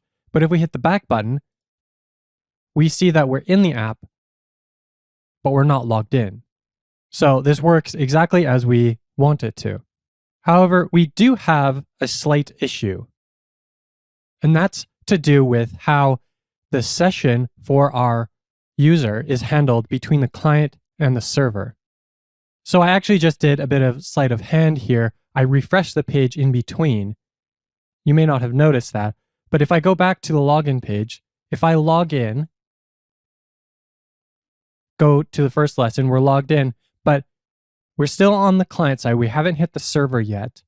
If I, without refreshing the page, come back to this logout button, and then we go back again, we'll see that we're still logged in.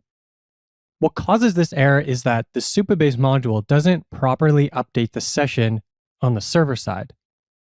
But when we refresh the page, that does get refreshed. Now, I spent many hours trying to solve this issue and get to the bottom of it. And I dug through the Supabase module code and dug around for many hours. And I simply could not figure out how to get this to work properly. Instead, I came up with a workaround, a bit of a hack, if you will.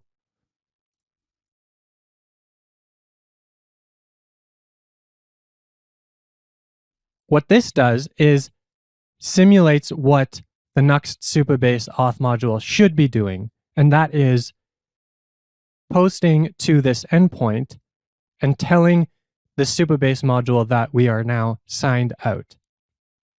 This is a great instance of putting in a hack that is not really the ideal way of writing the code, and ideally you'd be able to figure out why the Nuxt Supabase module is doing this. Maybe we've configured something wrong. Maybe it's a bug in the auth module itself. I don't know. But occasionally you will need to simply get the thing to work, to ship it. We've all got deadlines. We all have targets that we're trying to hit. We're trying to roll new features out. And we don't always have the time or the ability to figure everything out 100% and make the code perfect. So sometimes you just have to put in a hack like this, get the code to work, and then move on. Now, hopefully in the future, we'd be able to come back to this, refactor it, clean it up. But for now, the code works. And that's the most important part. So I'll just do a quick demo of this so we can see. If I log out, we go back here. So we'll do the full thing again. We'll log in. go to our first lesson. And now without refreshing the page, I'm going to hit log out. And if I hit the back button, you can see that we are now properly logged out of our application. So now that we have login and log out working, the one thing that we are missing is that even though we're logged in, if I try and go to chapter 2, we're redirected back to the login page. And that's because our route middleware does not check to see if we have a user logged in. So that's what we're going to cover in the next lesson. In this lesson, we're going to do 2 final things in order to finish up our auth for this app. The first thing is to update our route middleware so that we're actually checking for a user to see if we're logged in or not. And the final thing is to provide redirects so that when we're logging in, we get redirected back to the spot that we were trying to go to in the first place. To update our route middleware, we need to open up the file first.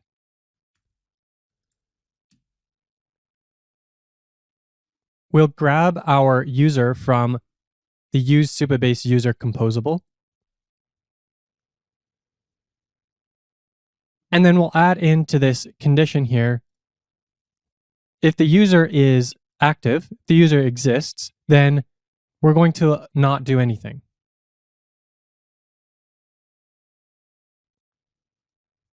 So if the user is logged in, we'll be able to go anywhere in the app. But if the user is not logged in, we'll only allow access to that first chapter. Otherwise, we'll redirect to our login page. Now let's check to see if this works as expected. So if we log in, we can go around onto the first chapter, and we can go to the second and third chapters. However, once we log out,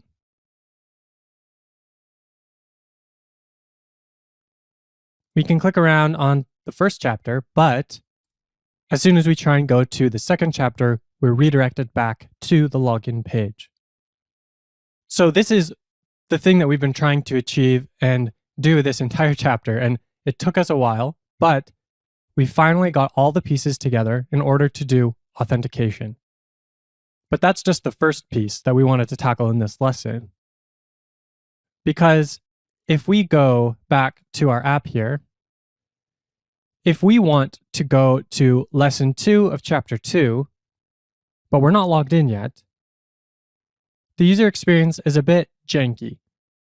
So we click on the link, we're brought to the login page, we log in, and I need to reauthorize because GitHub is wondering why I'm logging in and out so much.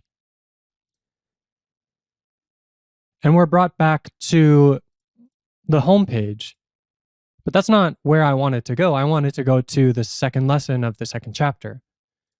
And so I'd have to click on this and then click here again. What we want to do instead is that as soon as we've logged in, we're redirected right back to this route, to the route that we were trying to go to in the first place. In order to do this, we're going to keep track of that route in our query. So in the middleware here, we get this route of where we're trying to go to. And instead of just redirecting straight to the login page, we're actually going to add that query parameter on.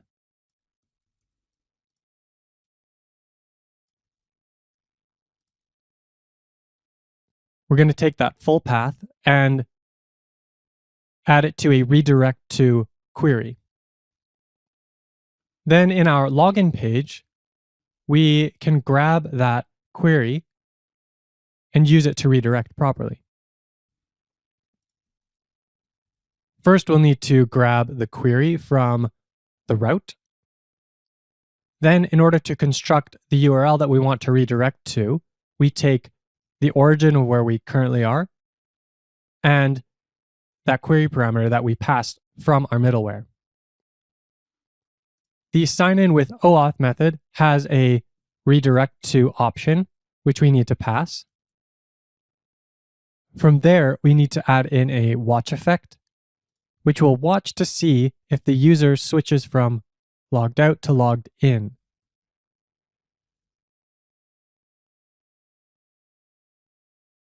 We also need to grab the Supabase user in order to make this work.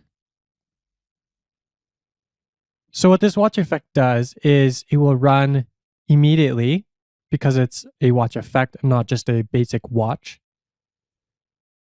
And then if we have a user that's logged in, we will redirect to wherever this redirect to query tells us to. The reason that we need to have this in here and we can't just rely on the redirect to in the Supabase method here is that when Supabase redirects us back to where we want it to go, the middleware does not yet know that we're logged in. And so it kicks us back into the login page yet again. My suspicion is that it's the same session syncing issue that we ran into when logging out. And the same thing applies here. This piece of code enables it to work. And so we're going to go with that. And so to see it working, we're going to log out of our app. Then we'll navigate to the first lesson here. And then as you can see, we click around on the first chapter, we're able to see it just fine. But then when we go to chapter 2, we're redirected to the login page, but we've got that redirect to query param in here. Then we hit login with GitHub. And magically, we're logged in and redirected right back to chapter 2, lesson 2, and we're logged in. So now we've added a bit of a nice UX polish on top of this, and our users will be happy because they don't have to click around all the time, and it just works nicely. In this chapter, we've been talking a lot about OAuth. We've seen in Supabase, we have a ton of different OAuth providers, including GitHub and many, many others. And so in the next lesson, I'm going to take some time and explain what OAuth is at a high level and how we're using it in this application. And that will be the last lesson in this chapter. In this lesson, we're going to take a deep dive into OAuth. So we spent most of this chapter working with OAuth and setting up GitHub providers for OAuth, using Supabase in order to interact between our app and that GitHub app. But we haven't really talked about what OAuth is or how we're using it in this application. So why do we even need OAuth in the first place? The main reason is that we want to stop sharing login credentials with our applications. We only want to enter in the password on the service itself. Instead, with OAuth, we're able to share tokens that represent that permission to log in somewhere. And it helps a lot that this is a widely adopted industry standard. So whenever we're interacting with logins and credentials, we're able to use OAuth and understand how OAuth works because it's used practically everywhere. So let's imagine that we are trying to build ourselves a Twitter bot. So on the left, we've got the user, myself here, and I'm going to interact with the bot. I'm going to set it up, configure it to post hourly or daily or whatever it is that I want to do. And then that bot is going to interact with Twitter and do all the posting on my behalf. In the past, before OAuth, I would have to take my username and password and send it over to the Twitter bot so that the Twitter bot could then use that username and password on Twitter. And now the bot is able to log in into my account and post, like things, retweet, all of that. However, if that bot turns evil, it still has our username and password, which is not a good thing. So to avoid that, the industry came up with this idea of OAuth. We have you as the user, we have the bot, which we call a client or third-party application. Then we have the resource server. This is the thing that we want to access. So this would be the Twitter timeline, being able to post new tweets, retweet. That's what the resource server is. It's the thing that we actually want to access. The real innovation with OAuth comes with this addition of the authorization server. Now, before we talked about the difference between authentication and authorization. And authorization is the process of determining if someone can access something. And that's exactly what this server does. It's a separate server, and its only job is to determine, can this user access this resource? In our app, we're not using Twitter, but we're accessing GitHub instead. And so the flow works something like this. We want to log in through our app, so we hit the login button. Then our app redirects to the GitHub authorization server. Here, we log in to GitHub. And if we're already logged in, then GitHub knows this and it can check, and it will just redirect us back once we've logged in. But when we redirect back to the app, it actually gives us this access token. And this access token is the key to the whole process. Because once we have that token, we can then, from our app, access the resource server. So with our Twitter bot example, once we have logged in and gotten that access token, we can then use that token when we want to make tweets, when we want to retweet, when we want to like. And that access token is what the resource server is expecting. This access token represents our permission to actually interact with it. And in this way, OAuth lets us avoid the need of passing around our username and password. And instead of passing these credentials around everywhere, we instead pass around this access token. For the purposes of our application with the online course platform, we're not actually accessing this resource server. So we're using the OAuth flow in a little bit of a simpler way. We're not creating PRs, we're not closing issues, we're not needing to do any of that kind of stuff on GitHub. So all that we're doing is using the fact that GitHub has this authorization server, which can tell us, yes, this person is Michael Thiessen. And once we get that access token back, then we can look at it and say, oh, okay, we know who this person is. And once we get this access token, we can verify that this person does indeed have access to the online course. So let's dig into what this access token looks like and the response that we get from the authorization server. So in our app here, if we open up the application tab and we go into local storage, if we find this key here that starts with SB-, we get the response that Supabase stores in local storage. What we get back from the authorization server is this access token. When that token expires, a refresh token, the type of the token, which is typically just bearer, and then this extra field for the user.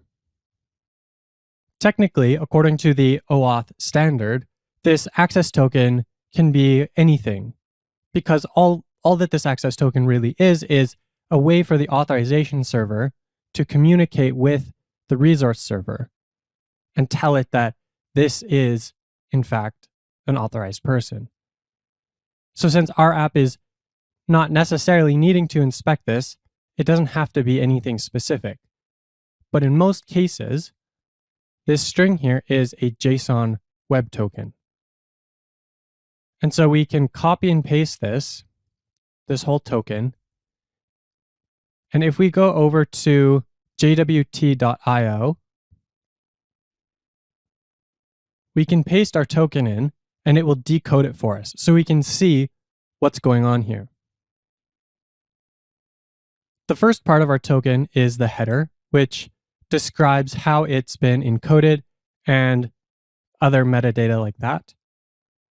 Then the bulk of it is the payload. This is all of the metadata, the data about the authenticated user, and information about the token itself. Finally, at the end, we have the signature. The signature is really important because it allows us to verify that this payload was not tampered with, that this token is the correct token, and it allows us to verify that it came from the right spot.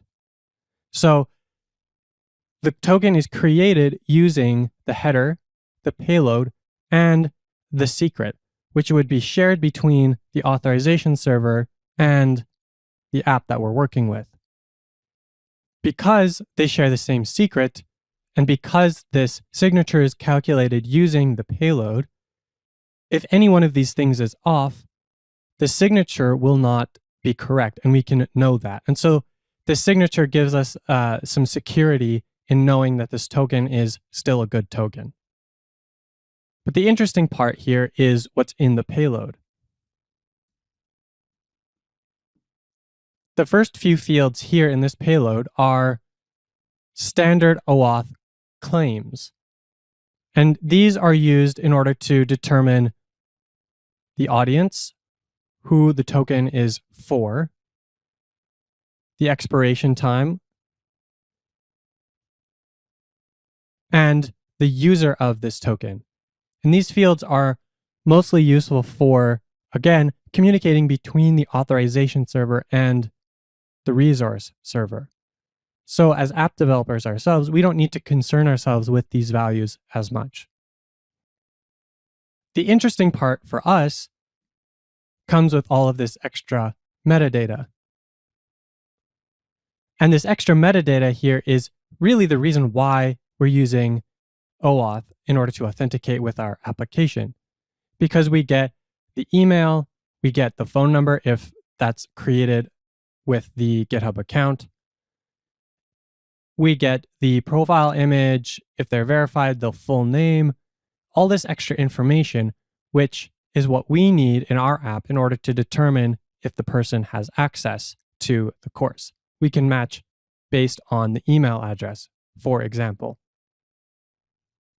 So now we've dug into what this token is, typically a JSON web token, but could be anything. We've seen how JSON web tokens work a little bit. And if you want to know more, you can go to jwt.io, and there's lots of articles there on what JWT is and how it works if you want to learn more. One thing that's important to talk about too is this idea of a refresh token. So what most OAuth providers do is they set an expiration time on the token.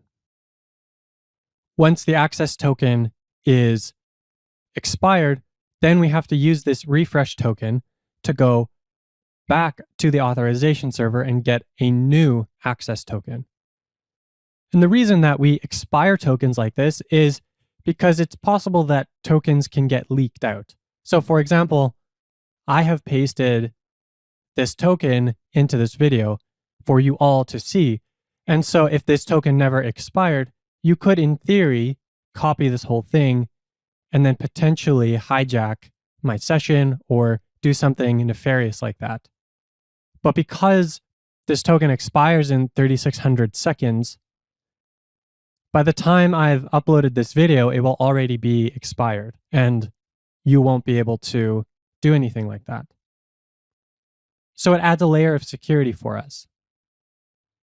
However, if we had to log in every few minutes over and over again, That would be a very terrible user experience. And so instead of requiring the user to do that, we provide this refresh token. And this refresh token allows the app to get a new token and log back in again quietly in the background without needing the user to intervene at all. So as you're going around with the app is using this refresh token to get a new token whenever it needs to. And so this is one of those things that Supabase is handling for us. You can see that it starts to get very complicated as you dig into it. We have to deal with all these layers of security and all this stuff. And so it's really nice to have a library that does this for us. I've actually had to implement an OAuth flow like this from scratch before, and it's not the most fun thing to do. It's actually quite tedious, and it forced me to learn this and to understand it, but ideally, we can just use a Supabase module that does it for us. The final major piece of this OAuth flow that I want to discuss before we end this lesson is how tokens get revoked. So as you go about using your GitHub account, over time you log into more and more things with that GitHub account. You log into Mastering Nuxt 3. You go onto this online course platform and use that to log in. Maybe you use this for several other apps that use GitHub as the OAuth provider. Eventually, you have all of these different apps that you've allowed to access your GitHub account in different ways. At some point, you may want to revoke that access and prevent that app from continuing to access your data. So if we come into GitHub, we can revoke the tokens and prevent the app from continuing to access our profile. We'll go down to Settings and Applications, and we'll go over to Authorized OAuth Apps. And you can see here that I have 16 different applications that I've authorized to use with my GitHub account. We've got Auth0 for authentication, Code Sandbox, Mastering Nuxt, Netlify. I have an integration with Notion, Rollbar, StackBlitz. We've got a lot of different things here. And as I go through this, I can see, oh, there's a lot of things that I potentially don't need, yet they continue to be able to access my profile. But from here, I can, for example, come in and revoke access. And what this does is it will prevent that application from using its refresh token to get a new access token.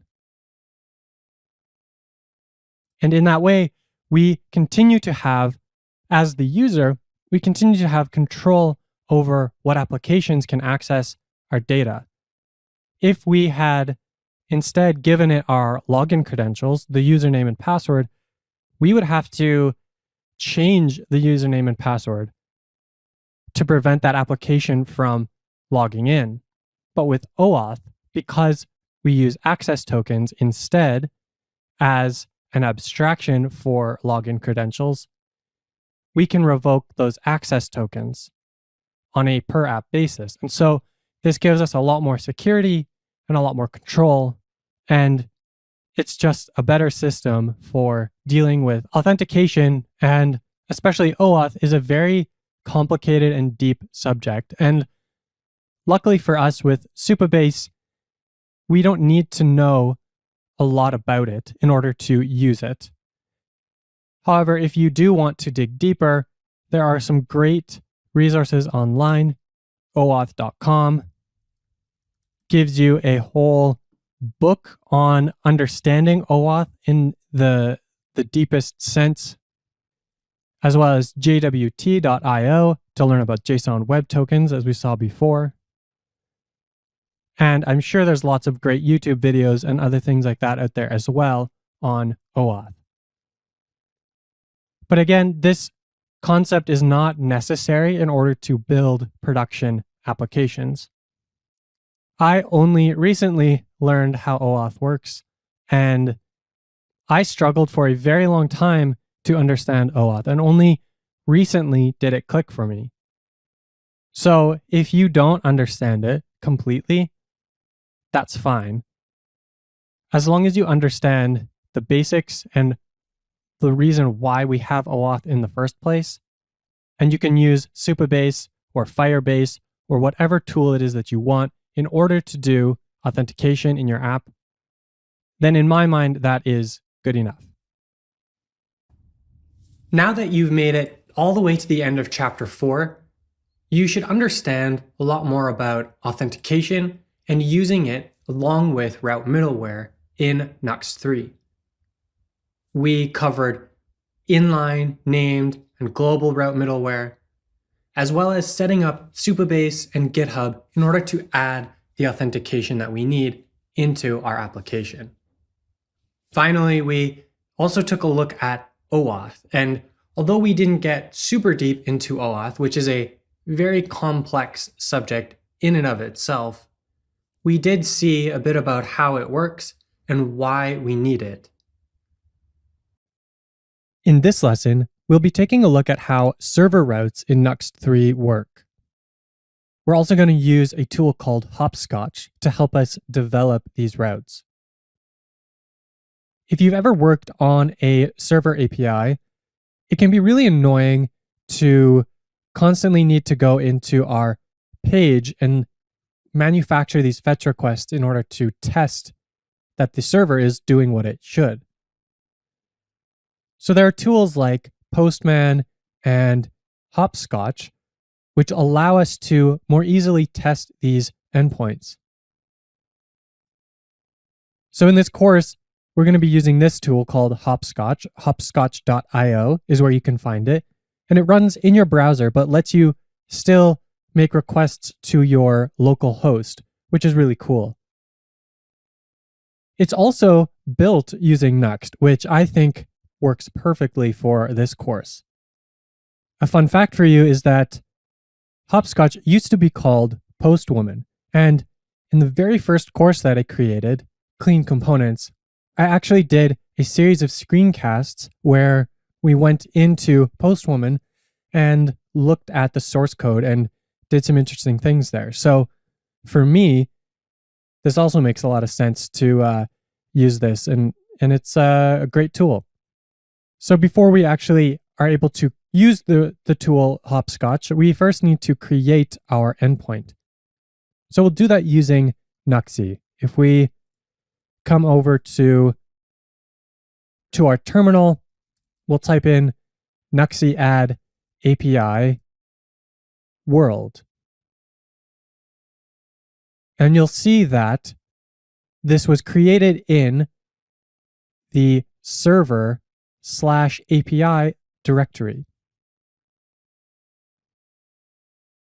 And if we open this up, we can see that we use the define event handler method.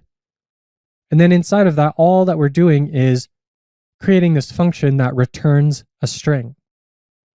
So pretty straightforward. To see how this request works, we're going to create a collection in Hopscotch to organize all of these different requests that we're going to be making. So naturally, we will call it Mastering Nuxt 3. And then inside of there, we will do Hello World. And now you can see that we've got this request inside of Mastering Nuxt 3 folder. This green dot shows that we're active on the request. So that's a bit of a confusing part, or it confused me at least, with this UI, is that you need to make sure that this green dot is on. If you click on it a second time, then now we're not in any specific request. And the changes that you do will be for any new request you want to make. So make sure that you've clicked on this. Now it's showing that green dot. And then we can type in HTTP localhost 3000. And then our API lives at /API/world, the name of the file.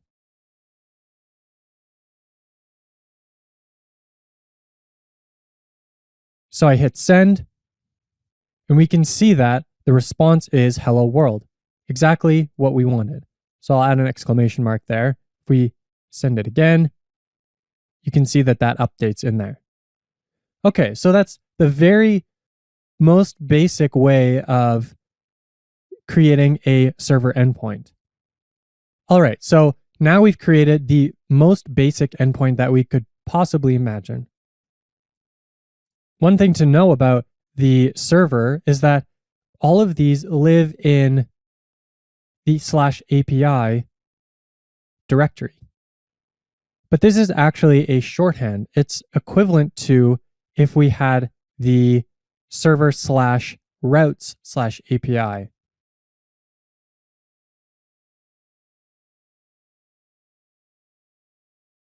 So if I move that over, you can see that we're in now server /routes/API. And if I send this request, we get the same thing back. So this lets us put any routes that we want in this server /routes folder. If we don't want this API prefix, we can move this into the top folder here, into routes. And then if we remove that from here, we get the same request back. And so you can see that the routing system here is actually the same as what we were using in our pages directory. And in fact, it's the exact same thing. We can even put in route parameters and optional segments the same way that we would with our page routing. But it's a good convention to keep our API routes prefixed with this API here. So we're going to move that back. And we'll use this shorthand instead, just because it's a little bit nicer and easier to work with. So now we need to create our actual API endpoints. So let's think through this for a moment. The data that we need to access in our course is the data for the current lesson that we're on. And so maybe we could create an endpoint for that, a lesson endpoint that matches the same endpoint or route that the pages are using. And the second thing that we need is some metadata about the course so that we can get a list of all of the lessons so that we can render the navigation on the left-hand side,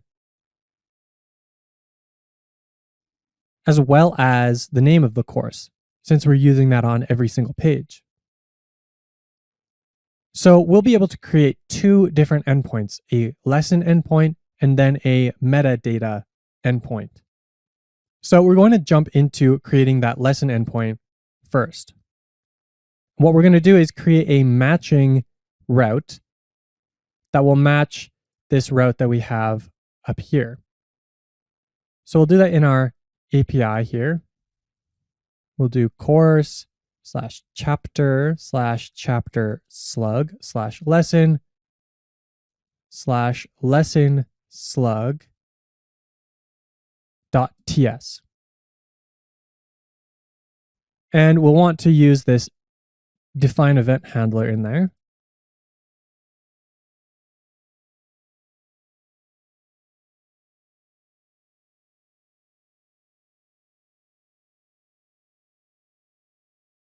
So now let's go over to Hopscotch and create a new request that will hit this endpoint.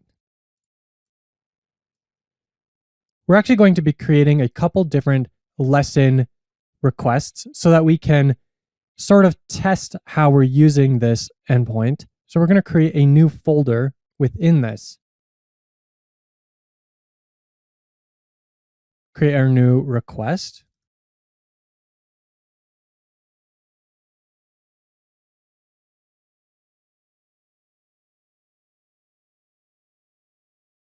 And then here we're going to do API / chapter slug, lesson slug.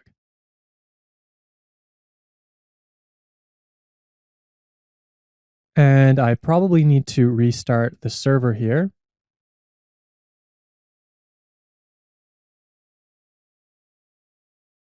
Oh, I forgot the course in the URL. That's what I missed.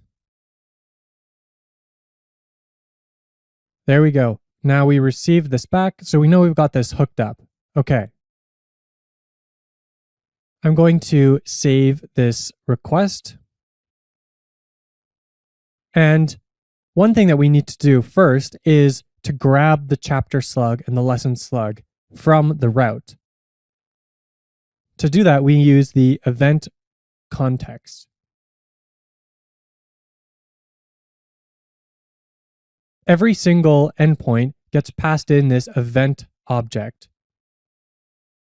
And this object has the request and other details about it that we can grab.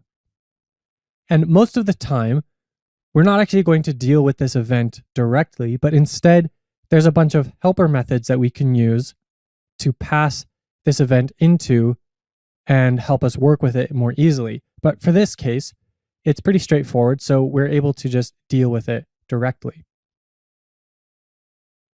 So now if I hit send, we see that we're getting this string back, lesson slug, and chapter slug.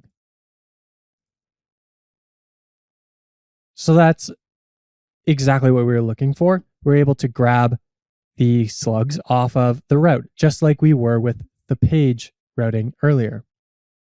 Now we've seen how to create a basic server route.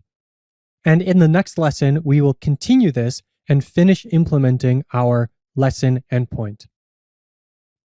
In this lesson, we will continue on implementing our lesson endpoint.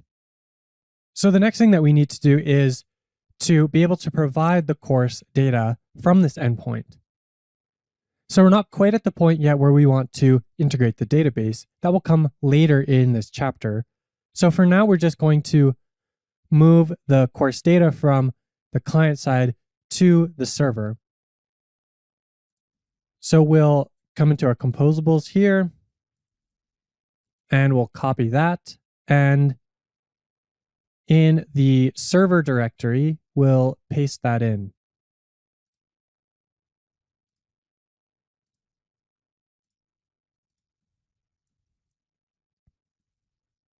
So this will let us import it.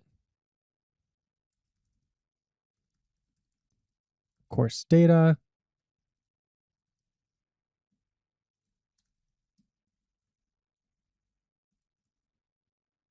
And now that we have the course data, why don't we call this course instead?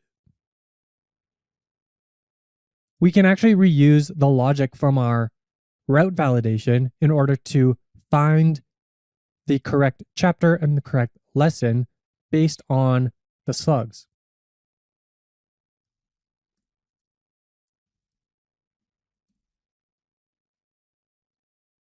So we're just going to copy this whole thing here.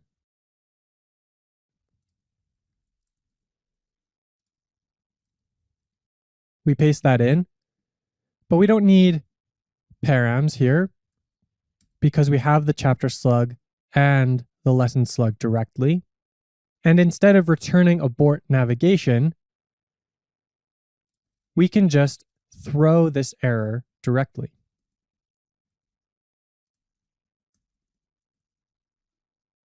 Which will do the same here for the lesson.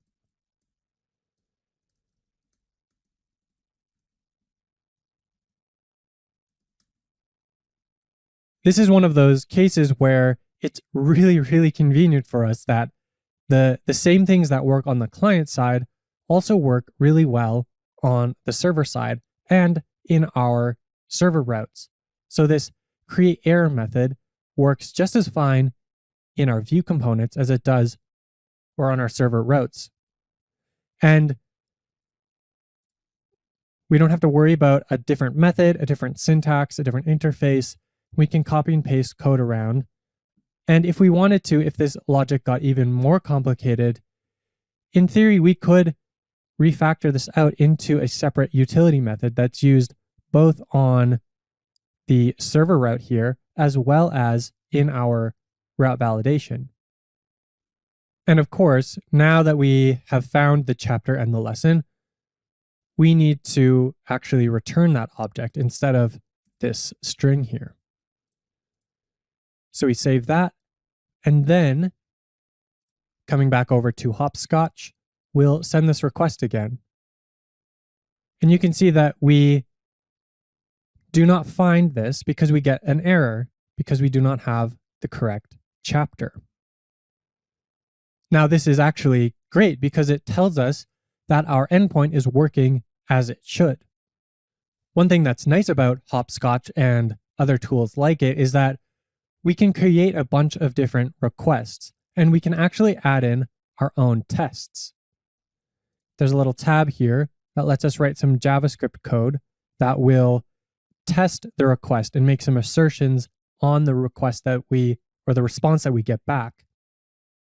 Now, this, of course, does not replace automated testing, unit testing, integration testing, end-to-end testing, but it is a little bit better than manual testing and makes it a little bit easier for us when we do want to just click around and manually tweak some things and check that things are working the way that they should. So we're going to test this just a little bit just to see how this might work. So I'm going to rename this because we're not getting the first lesson.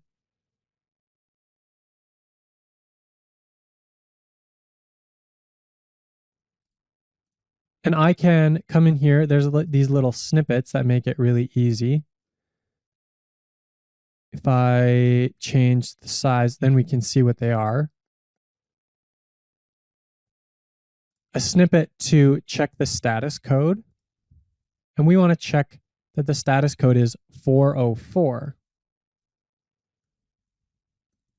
So we're actually going to do this.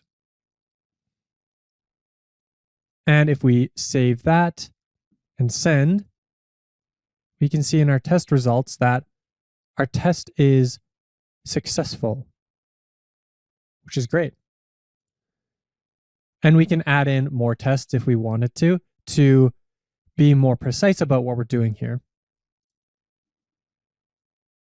But instead, now that we've tested the error path, let's create a request to test the happy path.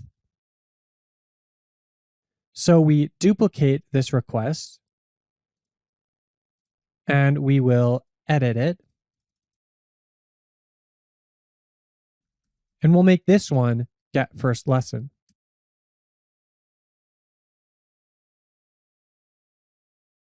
We'll remove that test because it no longer makes sense. And then in order to get the correct slugs, we can actually just cheat a little bit and grab this URL because we're using the exact same URL format.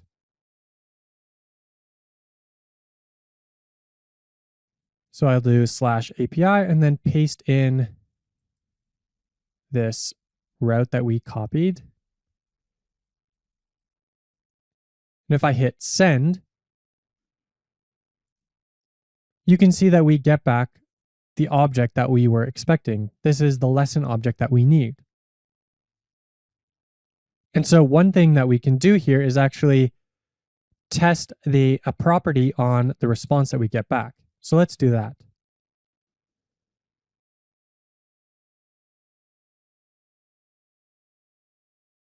And Hopscotch here isn't giving me enough room, so I'm going to decrease the size a bit there. So I'm going to check the title. And I'll just copy this.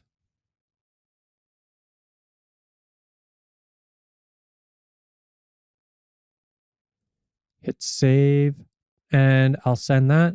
And if we come over in the bottom here to our test results page, we can see that our test passed with flying colors.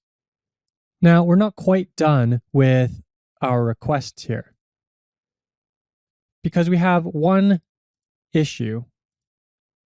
If I come in here, let me duplicate this first lesson here. And instead of get, if I change this to a post request, we see that our API responds correctly. But actually, this is not what we want. This endpoint should only respond to GET requests. So one way to do that could be to look at the event, check what method it is, and if it's anything other than a GET method, we could return an error code saying this is not implemented correctly. But of course, Nuxt has got us covered in that arena as well. All that we need to do is add the suffix .get. And this works with any of the HTTP method types. Once we add in .get and we try and send a post request to this endpoint, we get this error that method post is not allowed on this route. This makes it really, really convenient for us to implement the different methods on a single endpoint. So we can have one file that's for get. We could create another file and implement our post. We could do yet another file to implement the patch method. And so in that way, we're able to very easily separate out our methods without adding any extra boilerplate or overhead.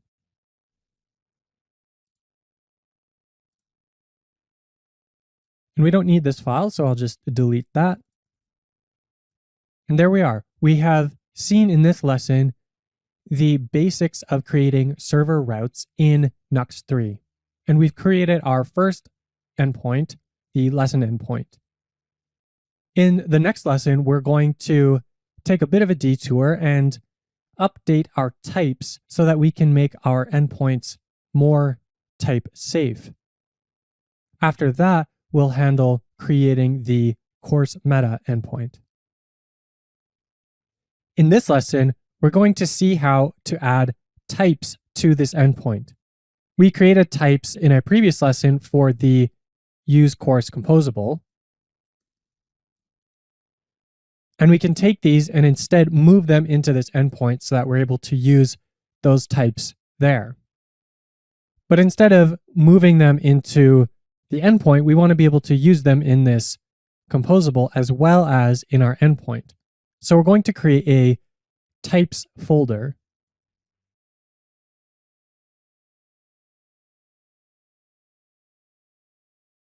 Inside that folder, we're going to create a course.ts file.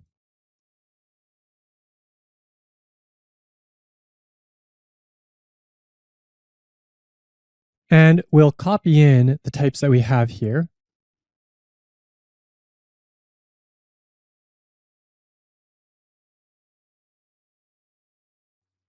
We need to make sure to export all of these types so that we can import them into the use course composable. So to do that, we'll add in the export keyword.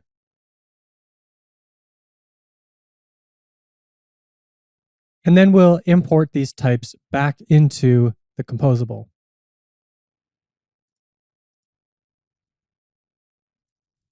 We can do that using this tilde, which references the root of our project. So we do the tilde / types / course. But we actually need to select the specific ones. So we grab lesson, chapter, and course. But now that we're importing these, we need to get rid of the local declaration here. So we can just remove that. And now we've got our types in a separate file. One extra thing that we're going to do to make things a little bit easier for ourselves is create a separate lesson type. One that has the lesson as we get it in the course data, and then one with this path added on. To do that, we'll remove this path property from the lesson type, and then we'll create a new lesson type called lesson with path.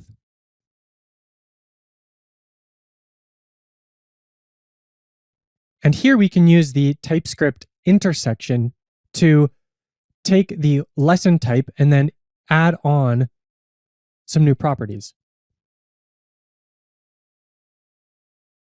In this case, we're only adding on a single property. And what this intersection operator does is it basically just combines the two types together. So going back to use course, we'll also import the lesson with path. And we'll update our composable here to use that. Do lesson with path here.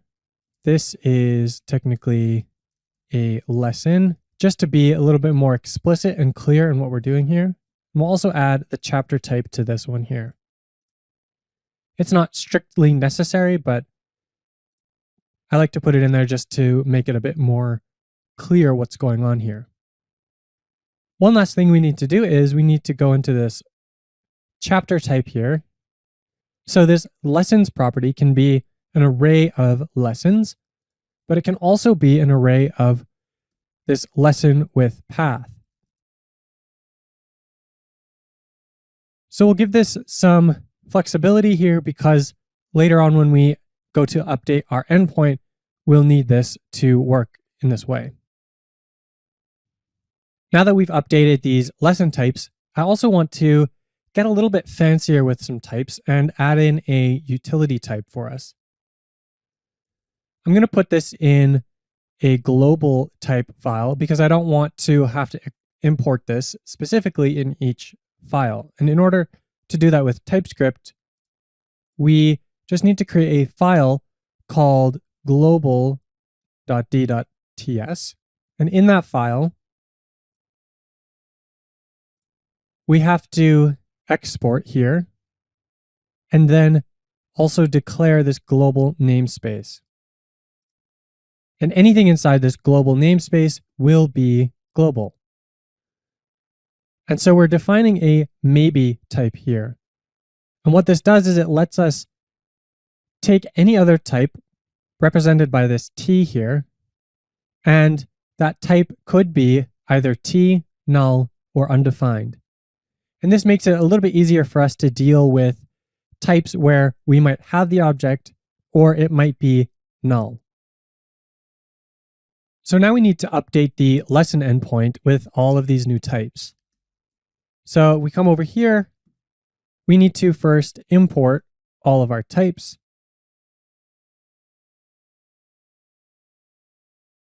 We'll paste in this import for our types. We'll put in this statement which turns our course into a course type. It doesn't actually do anything other than give TypeScript a hint that this object that we've imported is actually of the course type. We'll add the return type as a lesson with path.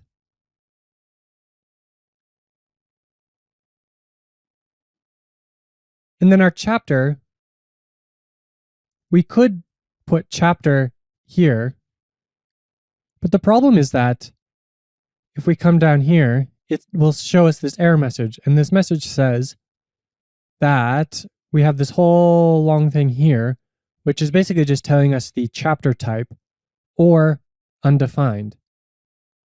Because TypeScript is smart enough to know that what's returned from this find method could be nothing at all if the chapter was not found.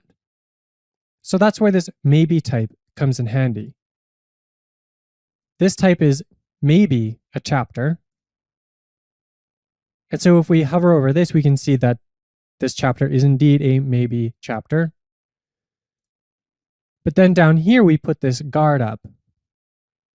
And so TypeScript knows that this either is a chapter or it's undefined at this point. But we're checking for that case with this if block here. So then now when we come down to this section over here, it's no longer undefined as a possibility. We know for sure that it is a chapter. TypeScript is clever enough to infer that through this logic, at this point in our code, this chapter variable must be of the type chapter because we've already handled that undefined case. And so that's why it's really useful to be able to have this maybe type in there. And we'll do the same for the lesson.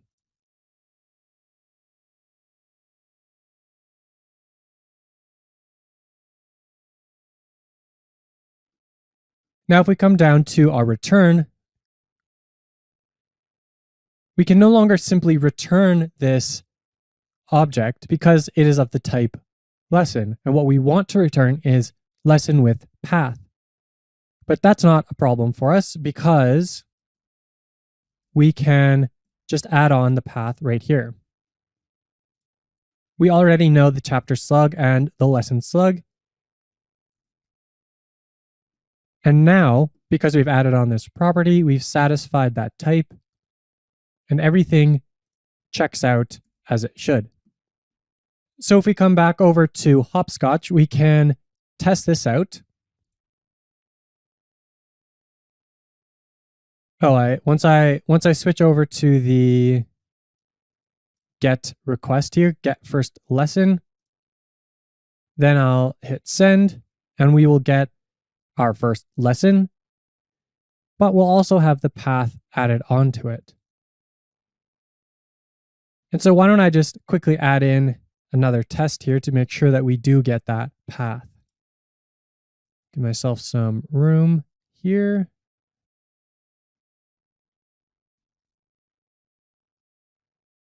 And we'll check body.path to be, and then we'll just copy in this path because we know that this one is correct.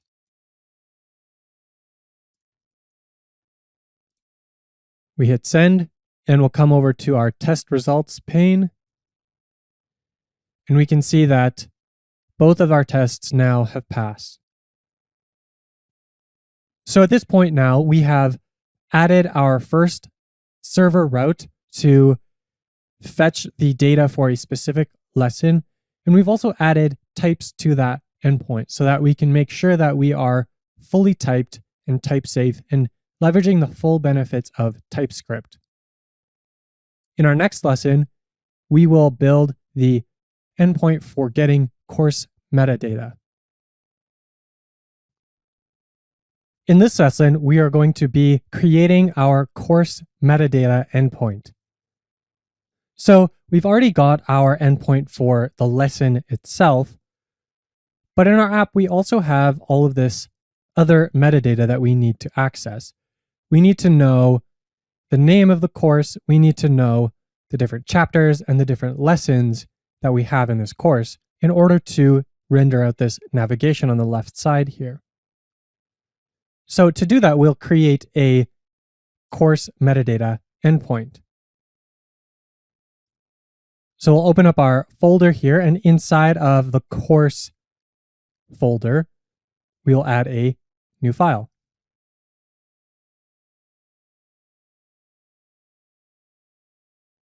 And since I always forget what exactly this method is called, we'll just copy and paste it in.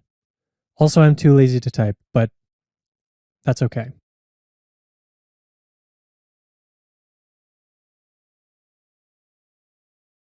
So for this endpoint, we're actually going to start it out the same way we did the other endpoint. And we need to grab all of these different types as well as the course data that we'll be using.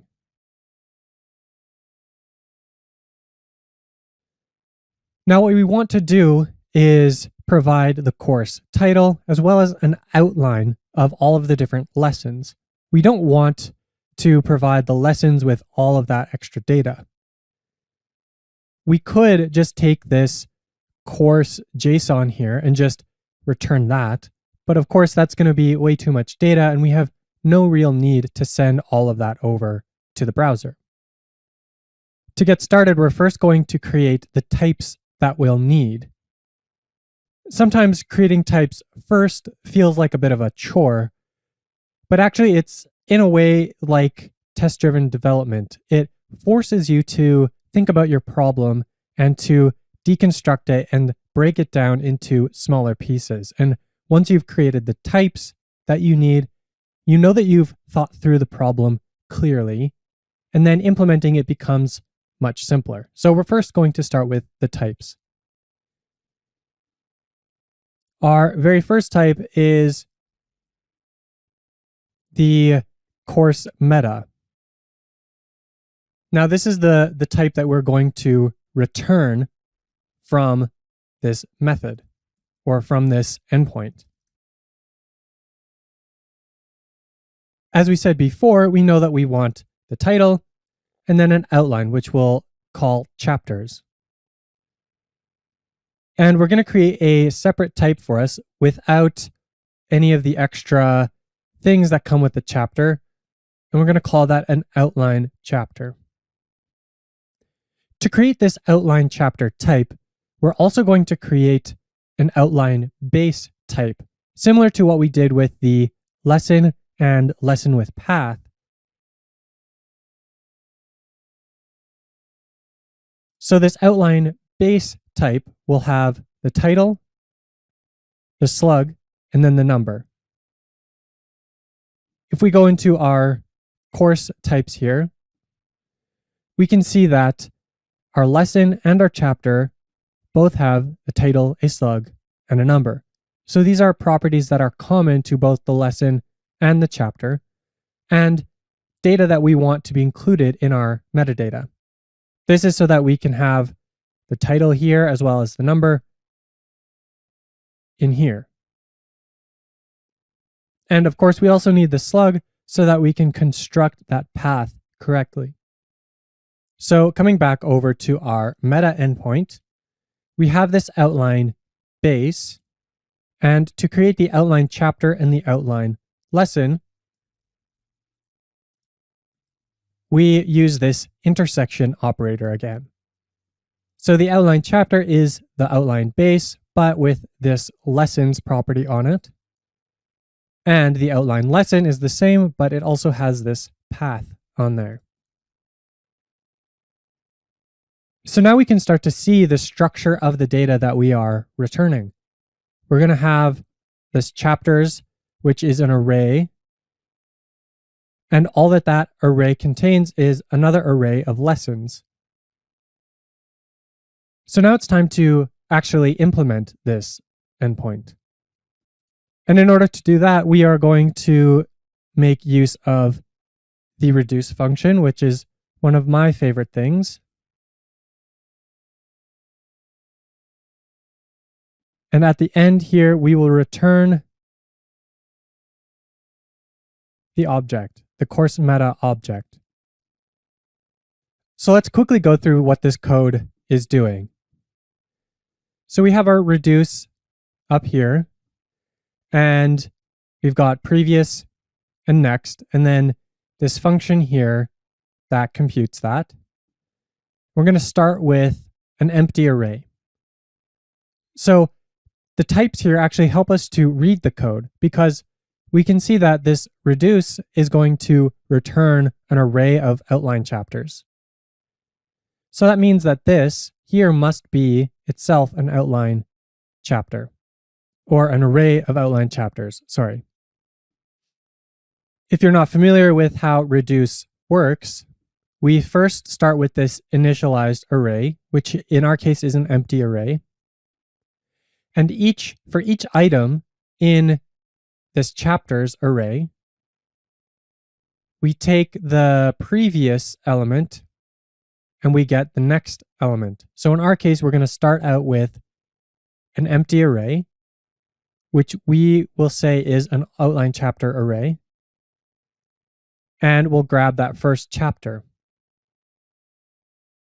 Then we compute all the different lessons from that, and then construct ourselves this outline chapter object. And once we have this outline chapter, we can then stick it onto the end of the array and keep going. Then when we get the next item, we have this array, which now has one chapter in it. And then as we go through the array, we keep adding these chapters to it. So how are we computing these lessons here? Well, here we're just mapping the lessons. And what we're doing is really mapping from a lesson with path type to an outline lesson type. So here is where we're really getting rid of all of the data that we don't need. This implementation could have also been done with two maps. If you are using something like Lodash or another utility library, they also have pick methods, and we could be using something like that. There are a lot of different ways to implement something like this, but this is how I have implemented it here. So now let's go over to Hopscotch to see if we're actually returning the data that we think we are, because that's always the important part. So I'm going to duplicate this request.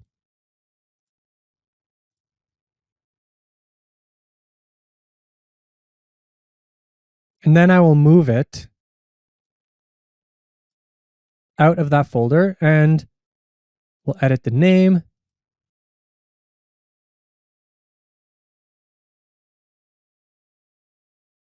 And then we need to edit the URL that we hit.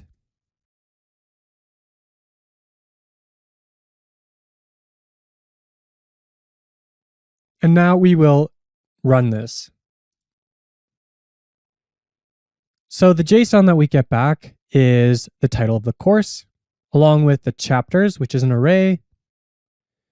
We get the title and the slug and the number for the chapter, as well as all of the lessons. But the lessons only contain the title, slug, number, and path. And as we scroll down, we can see that the structure of this data is, in fact, what we were hoping for. Now, in this particular case, the data is actually not a huge amount. So the difference between what this endpoint returns and what our course data file here is not actually that different. But you can imagine that if our text in the lesson is substantial, that this could actually mean a huge amount of data. Are you going to send over all 50,000, 100,000 words of content in a written course, or are you going to just return the metadata? That can be a pretty significant difference. So if we come over to our test results, we see that it actually failed. And that's because the title is incorrect. So let's update that. The title is not the title of the first lesson anymore, but in this case, the title of the course. So make sure to save that. And now our test runs successfully. In our meta endpoint here, we actually don't need these two types here. As you can tell from the syntax highlighting, they're grayed out. So why don't we just get rid of those before moving on? So now we have two endpoints. We've got the lesson endpoint and the course metadata endpoint. And these should be good enough for us to now transition into putting all of our data into a database and fetching it through our API. In the next lesson, we will look at setting up Prisma with our project so that we can then use a database from Supabase, put all of this course data in there, and use the database instead of a local JSON file. In this lesson, we'll begin to look at data fetching in Nuxt. So we spent the past few lessons building out our server routes and seeing how we can do that with Nuxt with all of the different tools that comes with Nuxt. And now we'll be able to create a couple different composables which will let us access that data really easily. In this lesson, we're going to start with the use lesson composable, which will let us access those lessons. So to begin, we'll create that use lesson file.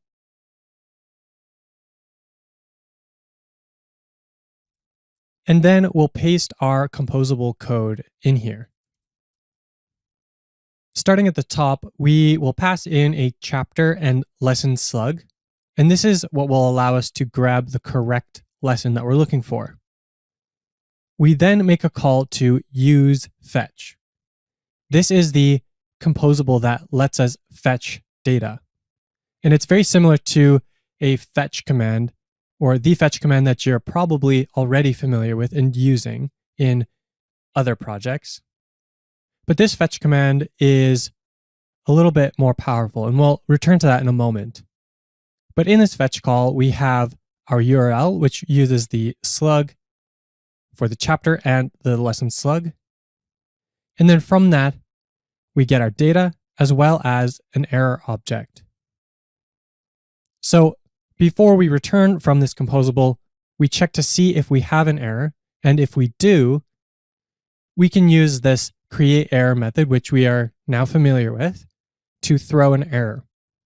Otherwise, we can simply return this data ref with the data that we've fetched. We'll use this composable in the lesson page instead of fetching it from the use course composable.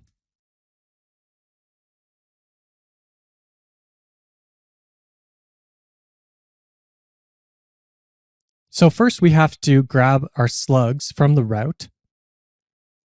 And then using those slugs, we can then pass them into the use lesson composable here.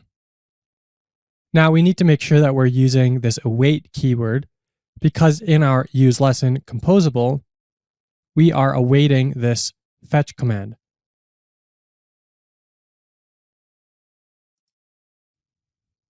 And TypeScript is giving me an error now because we've already got this lesson variable defined. But now that we're getting our lesson from this endpoint, we no longer need to compute it from this value here. So we'll just get rid of that. And as you can see, as we click through our lesson here, we get the same outcome.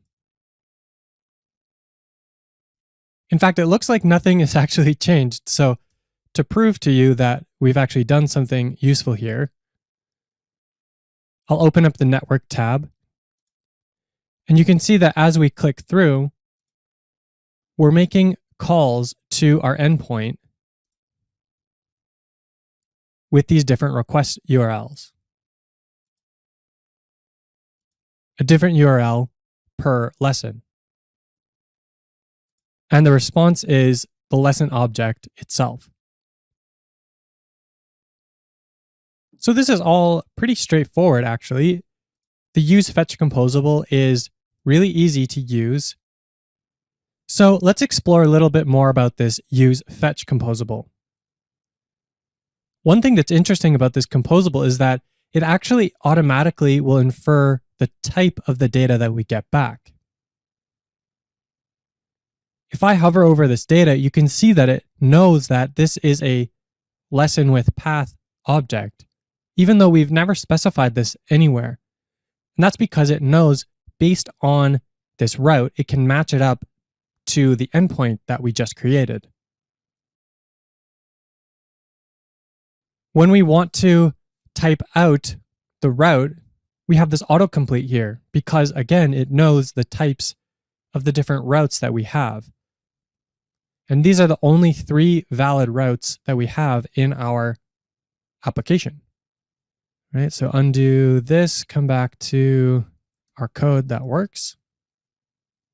One interesting thing to note about this use fetch composable is that this URL here, while we have used a string here, you can also pass it a ref of a string, or even a function that returns a string, or a function that returns a ref of a string. And if you use a ref here, whenever the value of that ref changes, use fetch will automatically refetch your data for you. So in theory, we could change this from a string to a ref instead. And then in our lesson slug page here,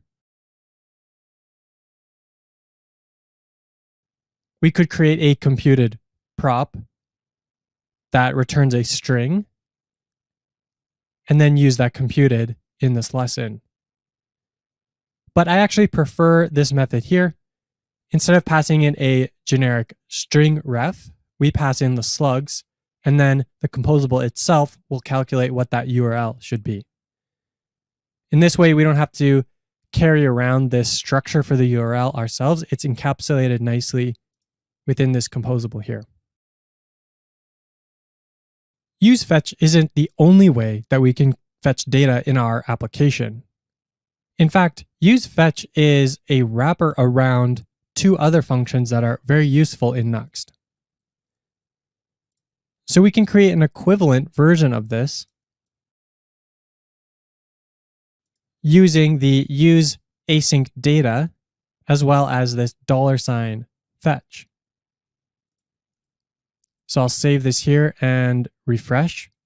So you can see that as we click around on the side here, our data loads. And so these two implementations are actually functionally equivalent. They do exactly the same thing, but just with a slightly different syntax of doing it. So let's explore how this works. And we'll start with this $fetch. So this $fetch here is very similar to the fetch command that you are used to. It fetches data from a URL. But this command is isomorphic. And that's a really fancy, cool sounding word, but all it means is that it does the same thing on the client and on the server. You'll notice that a lot of the things we talk about in Nuxt actually do this, including this createError method and many other things, which simplifies our lives a lot. But in the case of the fetch command, we can use it on the client side as well as on the server, and it operates in the same way. Except there's one little catch here, and that is that when we're on the server, this $fetch will skip the whole HTTP request thing. Instead, since we're already on the server, this call here is in the same process as our server endpoints. And so this method here just gets directly called, as if it was just another function in our application. So we skip all of that HTTP overhead, which makes it much faster. One other thing that's great and that we've pointed out already is that this $fetch enables this wonderful automatic type inference. Technically, our server-side routes are running on a separate application on the server, and this fetch command is being run on the client side. And so they're actually two separate pieces of code. And so type inference between the two is not always that easy. And so Nuxt does a bit of magic for us and allows us to get this type inference. So we've explained what this fetch part does. But what about this use async data thing? Well, simply put, it lets us use asynchronous data. So any data that will resolve or that we'll have to wait to resolve. And we need to wrap it in this function because Nuxt needs to manage that and make sure that when we do server-side rendering, and then that gets hydrated and then rendered again on the client, that whole process works cleanly. And we want to make sure that we're doing things like deduplicating HTTP calls, so we're not making extra requests that we don't need to, that we're not making a request on the server and then on the client immediately making that same request, but that we're conserving and making things more efficient. So there's a bunch of different stuff going on under the hood here. But this use async data composable is really just a very generic way of handling asynchronous data. And all that we need is some sort of function, any function, as long as it returns a promise. And so that's what this fetch function does here, is it returns a promise. So we are able to use it in our use async data. And so we've shown that these two things here, use fetch and use async data with this fetch command, are functionally equivalent. So why do we have both of these if they do the same thing? Well, if you think about your applications that you're building, the vast majority of the async data that you're working with actually comes in the form of these fetch requests. And so to make that main use case as easy to use as possible, Nuxt combines these two things into the use fetch command. And so instead of using the use async data with the $fetch everywhere, which is a little bit more verbose, a little bit more complicated, we can just use the use fetch composable. Those edge cases where you're not directly using a URL might come from if you're using a library to fetch data, or you have some other functions that you're borrowing from another project or something like that, where you're not providing a URL directly, but instead getting some sort of promise from somewhere else. And so that's when the use async data composable is helpful. All right, so in this lesson, we went through the basics of data fetching in Nuxt, how the use fetch composable works, how use async data works with the $fetch isomorphic fetch. And we've described a little bit and gone through a little bit how these two things differ and when you might want to use one over the other. In the next lesson, we will dive a bit deeper into data fetching, and eventually we'll also add in a composable to fetch that course metadata, which we already created the endpoint for. In this lesson, we're going to look deeper into this data fetching in Nuxt. We're going to look at some important arguments of the use fetch and use async data commands, such as the key, the pick, as well as we will look at the lazy keyword. So if we come over to our API documentation here for use async data, so remember that use fetch actually wraps around use async data. So these have the same or very similar function signatures. You can see that we get a lot of different options here. We can pass in a server, a lazy, some default data, a transform function. We can give it a pick argument, a watch source, as well as this immediate flag. So there's a bunch of different things that we can do to configure how our data is being fetched. But there's one option that's really important as part of this use async data function here is the key. So if you look in the documentation, what this key does is it lets us properly deduplicate the requests. Now, in earlier versions of the Nuxt 3 beta, they did provide a cache along with this, but that had some issues, and so it was actually removed for the stable release of Nuxt. So to be clear, there is no caching except for on that initial page render. However, that's not really much of a problem for us because we can pretty simply create our own cache. So we're going to do that. We're going to use session storage as our cache. And this is because cache invalidation is a very tricky subject and not something I really want to get into in this course. But with session storage, every new session gets completely wiped out. And so that's a pretty good way of clearing out the cache and invalidating it. So we're going to stick with that. So we'll use the use session storage composable, which works in the same way as the use local storage composable that we used previously in this course. We'll have to make sure to import storage serializers as well as import our lesson with path type.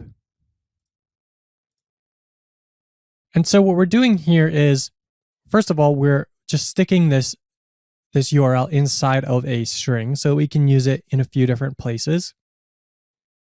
And then we're calling the use session storage composable.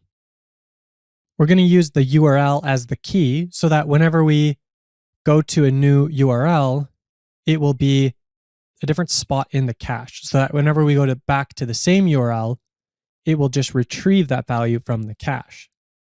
We're going to initialize this with null, and then this option we have to pass in because we're giving it a default value of null.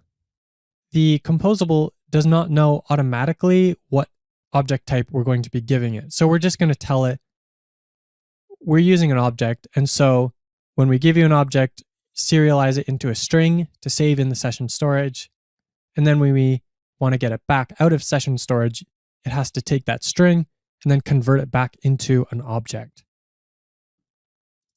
So if we gave it a default like this, then this is an empty object, and we wouldn't need to pass this in. It would automatically know, oh, this is an object, use the object serializer. But in our case, we want to initialize it to null because that simplifies things for us a little bit. And so then we just need to give it this hint. You'll also notice that we've got these funny little brackets here with the type in here. What this is doing is telling the composable that the type that we're using this with is the lesson with path type. And this is important because then the return type that comes back is a removable ref of type lesson with path. And so these angled brackets are basically, you can think of them as type arguments. So if removable ref is a function, this type here is an argument to that function. So that sets up our use of the session storage. And now this lesson variable here is a removable ref. This is the type that the session storage returns back to us. So if this value already exists, then lesson will be the lesson that we've already got. But if we haven't yet fetched from that, then it will be null.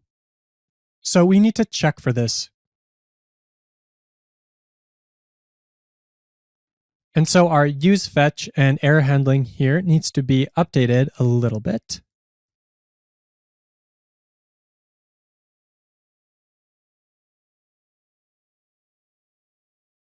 And so what we're doing here now is we first check to see if we've hit the cache. And if we have a cache miss, then we need to fetch that data. So when that happens, we can call this.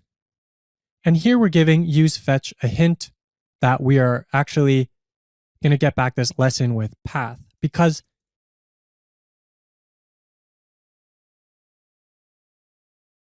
if we don't, then because we're passing in URL as a variable, TypeScript isn't quite intelligent enough to know and to infer that this URL is of the lesson with path type. And so because we have this variable here, then we just need to give it a little bit of a helping hand here. And then we've got our error handling as before. And then the crucial step here is that once we've fetched that data, we need to put it into the cache. And so updating this lesson value here with the data that we got back from our API will set the value in the cache. Because remember, this is a reactive ref. And so anytime we update this value, it will update what's stored in the session storage. I've also added a little message here so that if we're retrieving it from the cache, we'll just print out a little message so that we know that. And at the very end, we'll return our lesson. All right, so now let's see this working. So if I go to chapter 1, we see that the request comes through. If I go to chapter 2, that request also goes through. But if I go back to chapter 1, we get no request. And in the console, it will say we're getting lesson 1 from the cache. And so if we click around a bunch more, we'll see lesson 3 was already in the cache because that was the first one that we loaded. And there we go. And all of this loading here is actually from this Vimeo script. And that's not really anything that we can cache locally. So that will always take a bit of time to load. Great. And so now we've got a pretty straightforward and basic cache for this endpoint. So I mentioned this key value that we have in this use async data. And you'll notice that over here, we're not actually using the key value anywhere. And this is because by default, use fetch and use async data will automatically generate the key for us based on the URL that we're using and the position of the call within the code. So most of the time, this does a great job for us. But if you do run into issues where data is being inconsistent, or you're suspecting that this deduplication is not happening, then we can pass in our own custom key. We can also use this pick parameter to only bring us the fields of the response object that we actually want to use. So many times, when we're fetching data from an API, the object that's returned has dozens, perhaps even more data fields. And often we only need 1 or 2 of those fields. And so 80% of that data that's coming over the wire is a waste. And we're wasting bandwidth and slowing down our app unnecessarily. Well, with this pick field, we're able to specify that we only want these 2 fields. And when we're on the server side, this means that the amount of data that we are hydrating with our app is much smaller. And it also means that the data object here is much easier to work with because we don't have all of these extra fields that we don't need to pass around everywhere. So if we save this, and now that we've got cached here, I have to create a new session. You can see that we're loading the number, so this renders correctly, and we're loading the title of the lesson, so this renders correctly. But because we're not loading the video ID or anything else, we're not able to get anything more in our lessons. So not useful for us right now because we need all of the data that we're sending over. But a quick demo of how this pick function works nonetheless. The last option that I wanted to go through of the more important options is this lazy keyword here. Now, normally with this use fetch and use async data, we have to put in this await keyword because we're going to wait, and this promise is only going to resolve once our data comes in. But in some cases, we actually want to continue along our execution here. And instead of waiting for this whole thing to render, we actually would prefer to put in some sort of loading state. Maybe that's a spinner, maybe that's a progress bar, or whatever it might be in your case. if we set lazy to true here, we can get rid of this await keyword. And then we can use this pending property, which will tell us if the data is loaded or not. And then you can use this pending property to switch between your loading state and your normal state. And because this behavior is common enough, we actually get a shorthand for this. Instead of needing to provide that lazy true, we can just use lazy fetch or use lazy async data. But in our case, we want to wait until that data is fully there, and so we'll use it in this regular way here.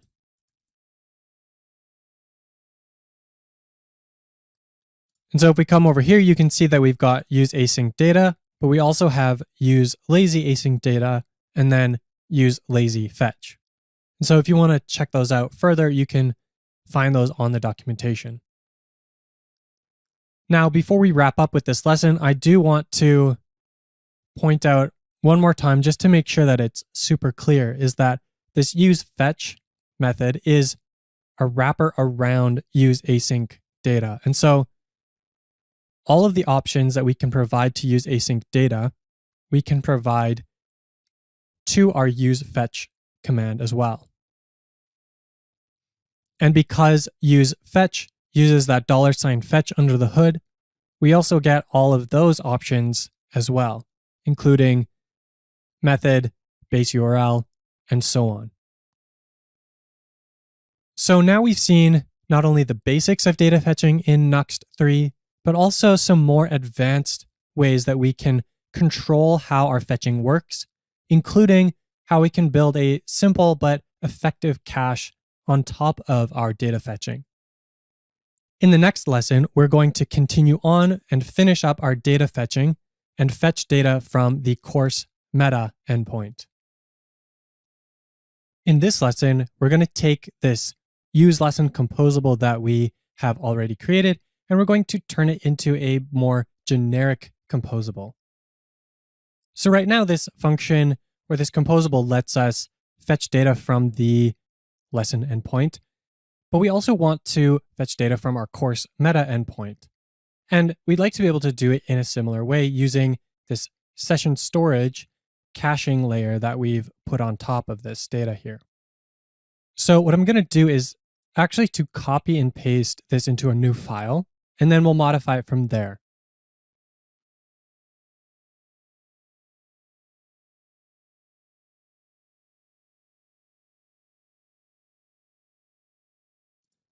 So now we're working in our use fetch with cache.ts file. Now we're going to work through and make this more generic so that we can use it with any endpoint that we want. So the first thing that we need to do is, instead of passing in slugs here like this, we're going to instead pass in the URL straight up.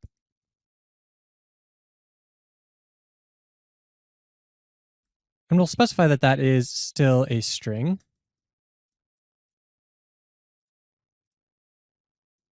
Then, of course, we can get rid of that line.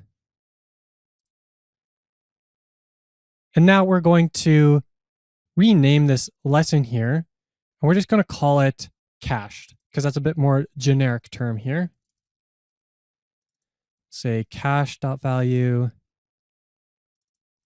cached, and we'll return the cached value.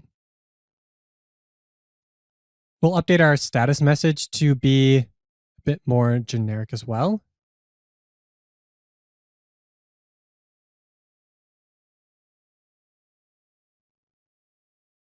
And then this message here, when we have a cache hit, will also make this more generic.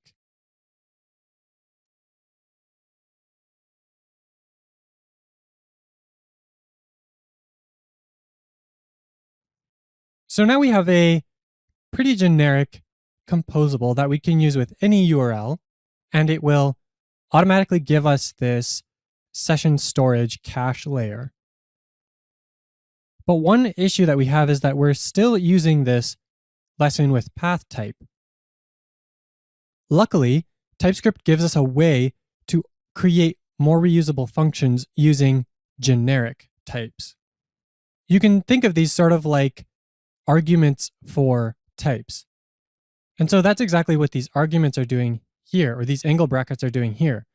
This use session storage is a generic composable, and we can pass in any type to it to tell it what type to expect. And we're going to make our function here work exactly the same. So right up here, we're going to put a t, and this means that this is the type of this function. And then instead of lesson with path, we'll replace that with this generic type t. The name here doesn't really matter. You can name it whatever you want, but t is a common variable name. It's used for this generic type. And basically what this lets us do is say that whatever type we want to use this composable with, we just pass it in here. And then we'll take that type, we'll pass it along to this use session storage. And then this use session storage knows that this cached value here is a removable ref of type t, whatever t happens to be, of course.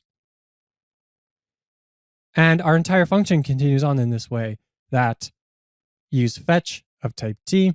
So we're going to get data back that's of type t, and we continue on. Now in this spot here, TypeScript has a little bit of issues with figuring out what's going on here. And so one trick that we can do with TypeScript is to cast from one type to another. So in this instance, TypeScript doesn't know exactly what type data.value is supposed to be. But from looking at this code, I can say that data.value is for sure going to be type t, because it's coming from this use fetch here. And so I'm basically just going to override whatever TypeScript thinks is going on here and tell it that for sure data.value is type t, so therefore we can set it to cache.value. Now this as casting here can get you into some trouble because you are overriding TypeScript. So if you override it incorrectly, then you're basically shooting yourself in the foot and invalidating all of that value that TypeScript is there for in the first place. Okay, so now we have our cached generic composable for fetching data. Now we need to refactor use lesson to use this instead. And it's actually very straightforward. In fact, what we're going to do is remove this import here because we do not need that. And so the first thing that we need to do is basically get rid of all of this.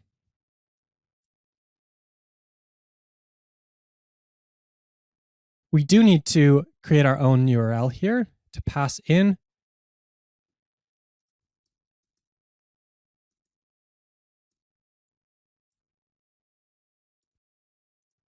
But we can call use fetch with cache and then use the template as an argument there.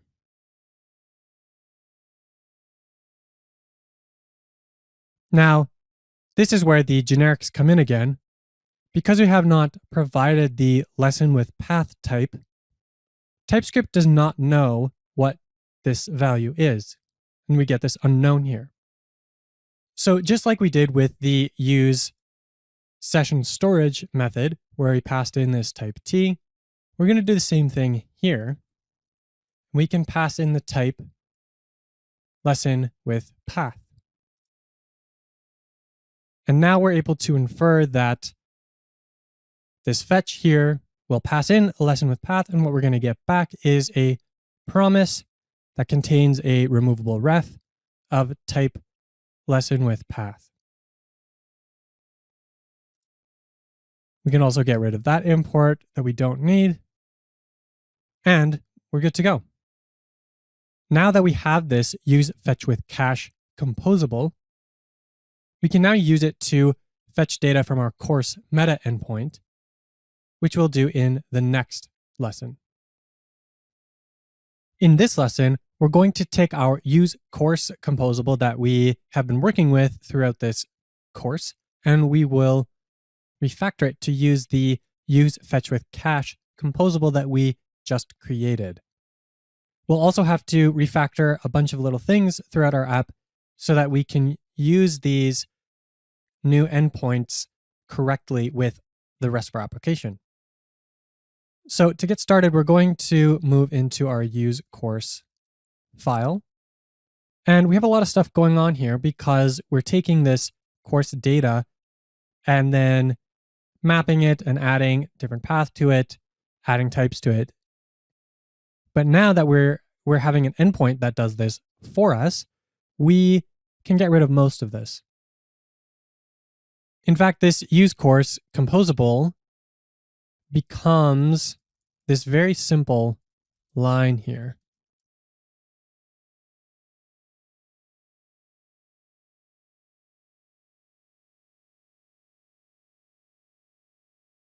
This is all we need in order to fetch the data from this endpoint. The use fetch with cache composable handles all of that other stuff for us, except that we need to do one more thing in order to finish this. And that is we need to add the type. And the type here we know is course meta. But we have to import this from somewhere. And currently, this course data type is only defined in this meta endpoint.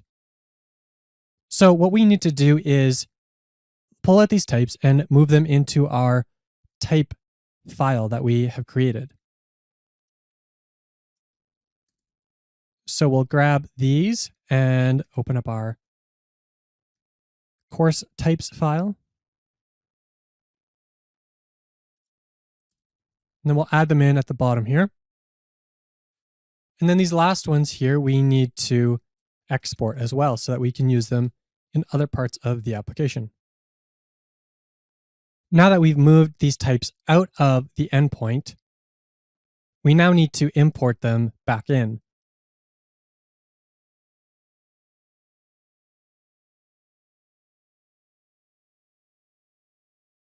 Now that we've done that, the types in this endpoint should be good to go. And then we just need to import the course meta type from there. And this is all that we need to do to re-implement this use course composable. Now that we have this handy use fetch with cache composable that does some nifty things for us, as well as our course meta endpoint.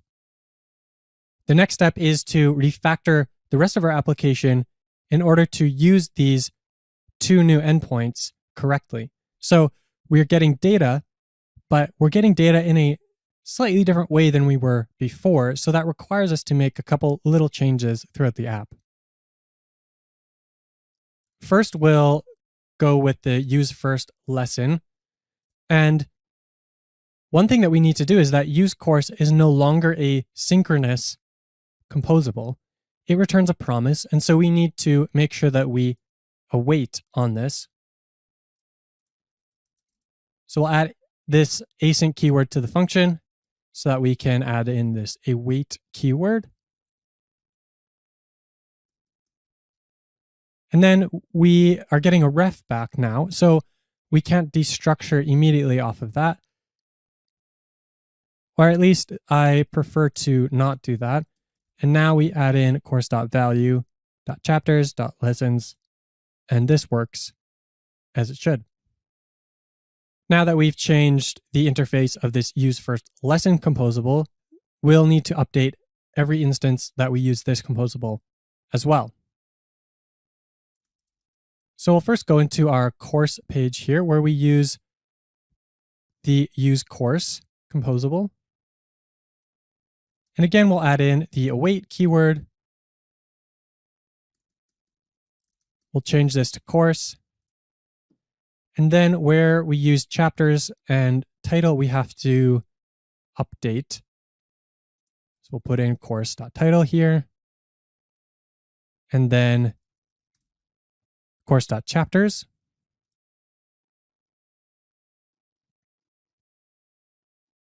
And in this component here, we're not using the use first lesson composable yet, but what we want to do is navigate to this first lesson here. So it makes sense that we should, while we're at it, just refactor this part here.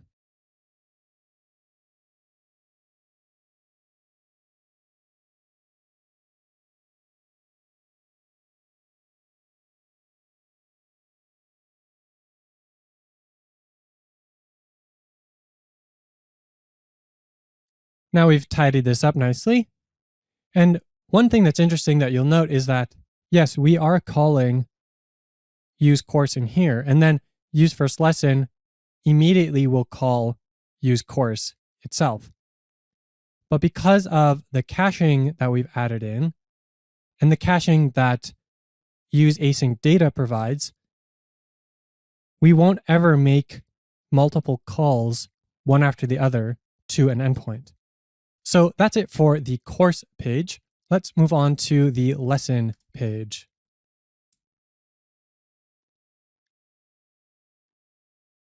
In this one, we have a few things we need to update as well. We need to put an await on this use course here. And in our middleware, we need to put an await on our use course, which requires us to also make this function async. And now that course is a ref, we need to add .value to this. And lastly, down here where we use the course to find the chapter, we'll add the value in there as well. And in the title. Almost missed that one. The last page that we need to refactor is the login page. So let's head over to that one. Same thing as before. I'm going to do await. Replace this with the course. And then we just need to pop in course.title and we're good to go. The one last thing we want to do before we wrap up with the data fetching section of this chapter is to get rid of this course data file in our composables. Now that our data is all provided to us from our endpoint, we don't need to have any of the data shipped to the client. All of that data can stay on the endpoint on the server.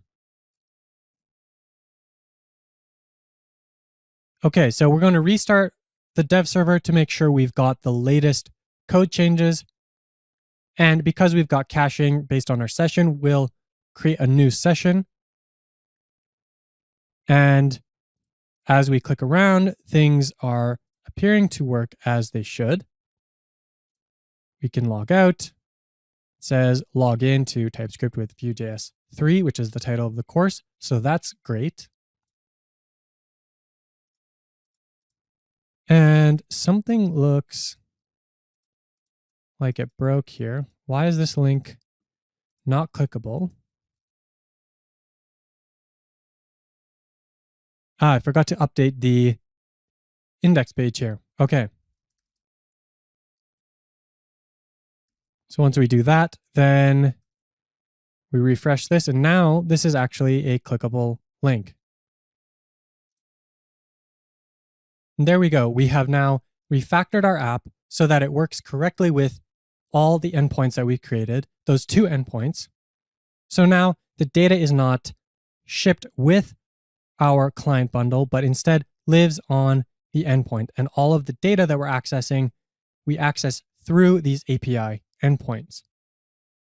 The next step is now to move that data from our endpoints and move it into a database. So that's what we'll be tackling in the next couple of lessons, setting up our database, setting up Prisma so that we can access our database in a nicely typed way, and then fetching that data from our database in our endpoints instead of using the local files that we've currently been using. In this lesson, we will be setting up our project to use the Supabase database with Prisma as the ORM. So in Supabase, we're going to come over to our database section here. And actually, we need to go into settings at the bottom and then database settings. And we need to reset the database password. So if you were following along with what I was doing earlier when we set up Supabase, we ignored this database password because we weren't using the database at that time. If you've kept that password safe, then you don't need to reset this here, but I am going to reset my password. So we come here, we hit reset database password, and we can specify our own password, or we can get Supabase to generate a secure password for us. So I'll get Supabase to generate that for me.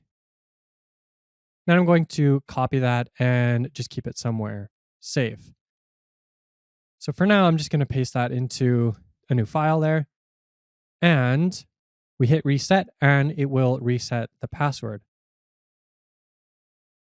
So we need to reset this password in order to allow Prisma to connect into our database.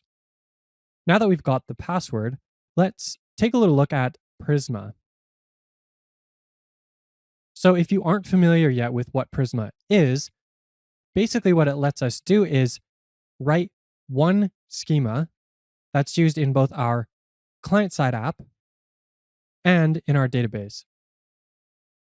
So if you're creating a database with SQL or anything like that that uses a schema, you have to define every single table and the different columns in that table, what their types are, the relationships between those columns, and all of that good stuff. But then in our app, we've also defined TypeScript types so that we have that data when we're developing our JavaScript app. Now, this can become a bit of a pain because we actually have two schemas here. We've got this TypeScript schema for our application, and then the schema in our database. And what Prisma does is instead we define one single Prisma schema, and from that, Prisma generates all of the TypeScript types that we can use in our application, as well as the database schema. So this ensures that everything is kept up to date, everything is all synced together, and that we are able to develop without any issues. And Prisma also handles things like migrations, seeding the database with dummy data or default data that your application needs in order to function. And so we're going to see that later on in the next couple of lessons as we go through setting up Prisma. So now we're going to set up our VS Code environment to make it a little bit easier to develop with Prisma. One of the first things is to install the Prisma extension. So this adds all sorts of syntax highlighting.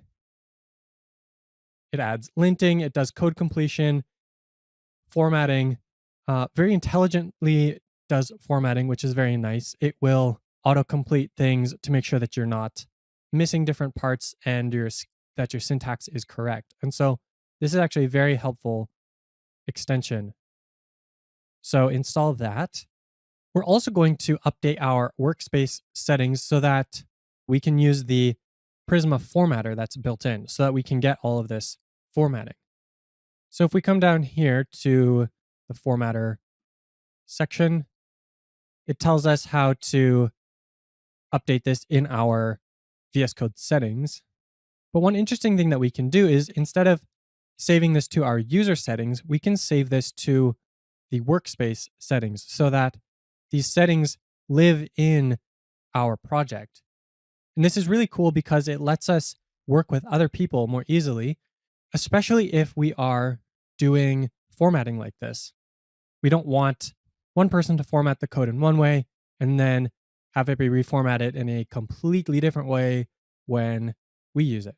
So by putting these settings into the workspace instead, they live with the project, and so the formatting will be consistent. Assuming, of course, that everyone is using VS Code. If you do Command, comma, this will open up our settings. And instead of doing the user, we'll just head over to the workspace. And I'm going to search for format. And then I'll enable this format on save here. Now, I also want to add in a custom section, and I need to have access to the underlying JSON file. So in order to do that, we can open up that JSON file.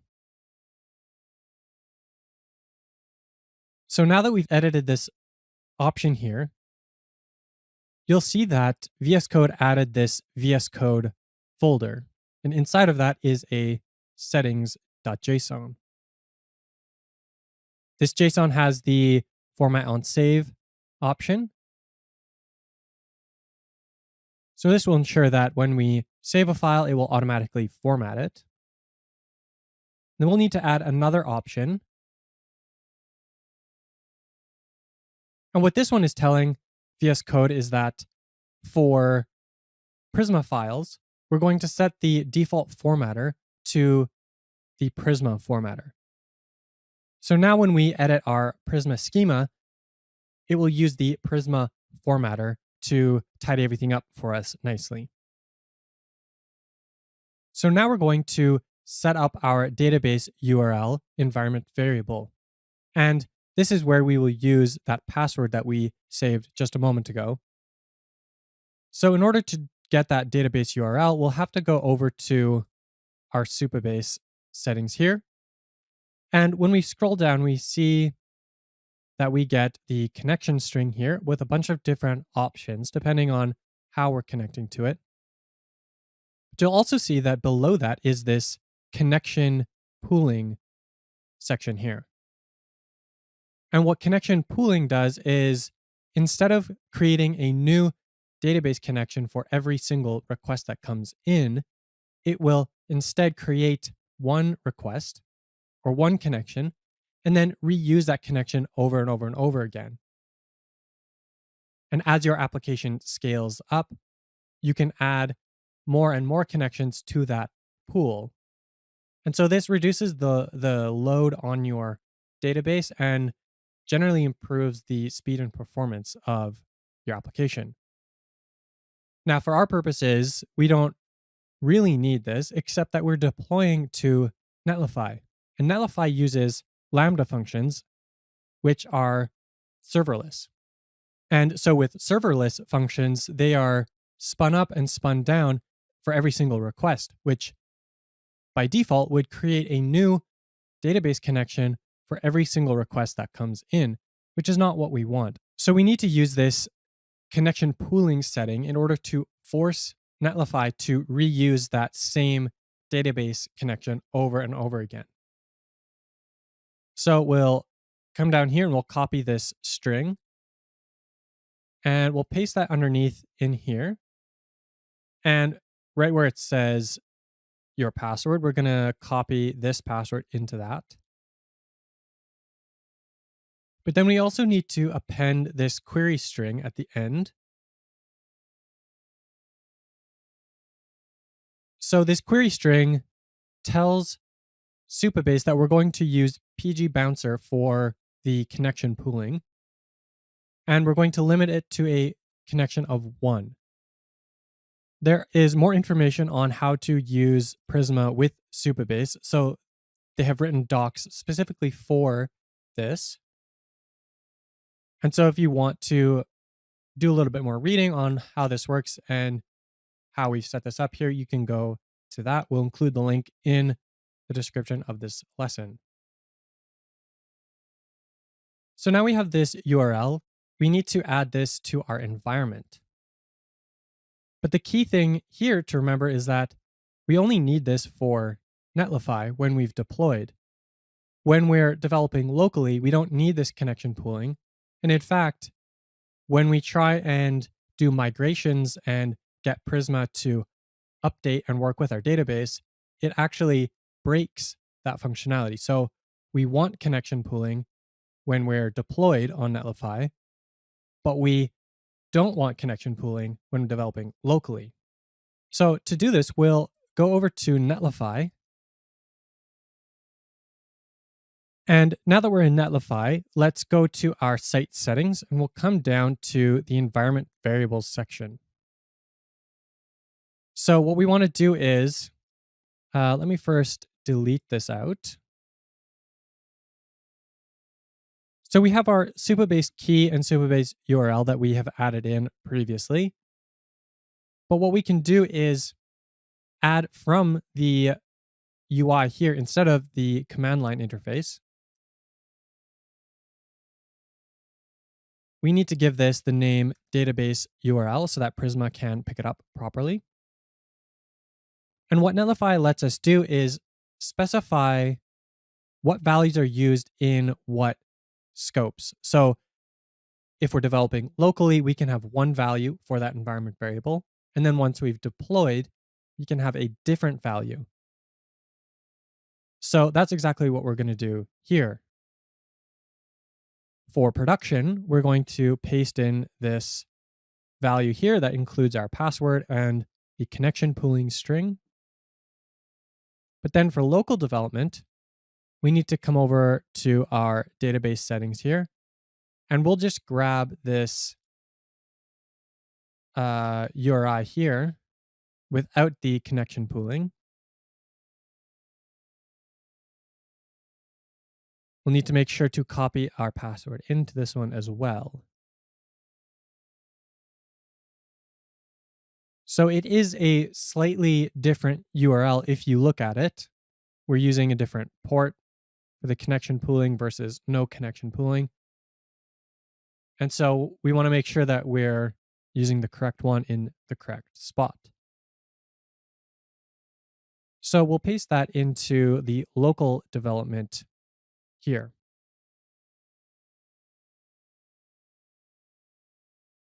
If we take a look here, we can see that we have our production value set and our local development value set, but no value set for deploy previews or branch deploys. So I need to go and fix that because we want to be able to preview our deploys as well.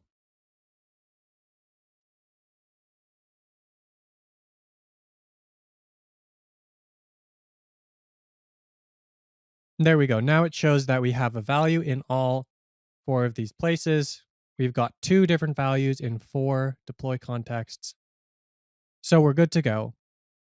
Except we don't have that database URL in our .env file yet. So if I'll come over here, we can see that all we have currently is the Supabase stuff. So one way that we can get this variable in is by copying and pasting since we have it over here. But normally we would not have access to these variables. They would only live in Netlify because we want that single source of truth that's going to be password protected and going to keep our secrets nice and safe. So one way that we can get them is using the Netlify CLI tool. So if we run this netlify env command, you'll see that we also have this get. And so if we do database URL, then we can grab the value that we have set here. And notice that this is missing that connection pooling string because Netlify is going to pull only the local development one, as you would expect. So now we can grab this environment variable here, and we'll add it into our environment variable. And with that, we have done all of the boilerplate setup that we need in order to start working with Prisma, which is what we will tackle in the next lesson. In this lesson, we're going to create the Prisma schema, and then use that schema to then generate the database schema and our TypeScript types. So we'll first start by creating a Prisma folder for ourselves here. And we'll put everything in this Prisma folder related to Prisma. So the first thing that we need to create is this schema file. We need to call this schema.prisma. And once we've got that, then we can begin setting up our schema. The first two blocks have nothing to do with our app at all, or nothing to do with the types in our app, but rather are there in order to scaffold and configure our Prisma project. So the blocks are pretty self-explanatory. The first block is describing the database with the URL to that database, and then what type of database it is. In our case, a Postgres database. Then the next section describes what we will be using this Prisma types and schema with. So we need to put this in here because Prisma is actually able to generate clients for many different languages. So we can specify different providers for different languages in here if we wanted to generate clients for multiple languages. We're also able to add in some other options as well and do some configuration, which we don't need to do yet. So if you're on Apple Silicon, you might need to add the binary targets here to the generator so that it generates the correct type of client. And if you're using PNPM like I am, you'll need to specify the output for this client. The reason for this is that because we're doing PNPM with Nuxt 3, we have to include the shamefully hoist option with the installation. And so then the structure of the node modules folder is a little bit different than what Prisma is expecting. So this just gives it another hint so that it ends up in the right spot. So now that we have our basic setup done, we need to add in the different types. In Prisma, they're called models, and they map directly to database tables as well as the TypeScript types. So our first model is the course model. In it, we have the ID, the title, just as we have in here, in our course, we have a title.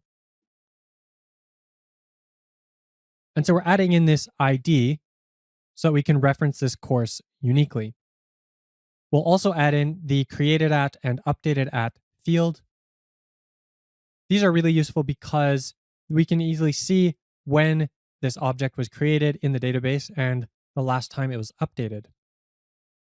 You'll also notice that we've got some of these attributes here. And so these map to special meta info about the object that our database will use, and Prisma will also use in our TypeScript client. So ID specifies that this field here will be used as the ID property. And this here specifies that by default, we are just going to auto increment this. So we'll start with 1, and then for every course that we add, it'll auto increment it. If you are familiar with SQL or SQL, then these will look familiar to you. So created at, by default, it will use the current time, and then we'll use this special updated at attribute for updated at.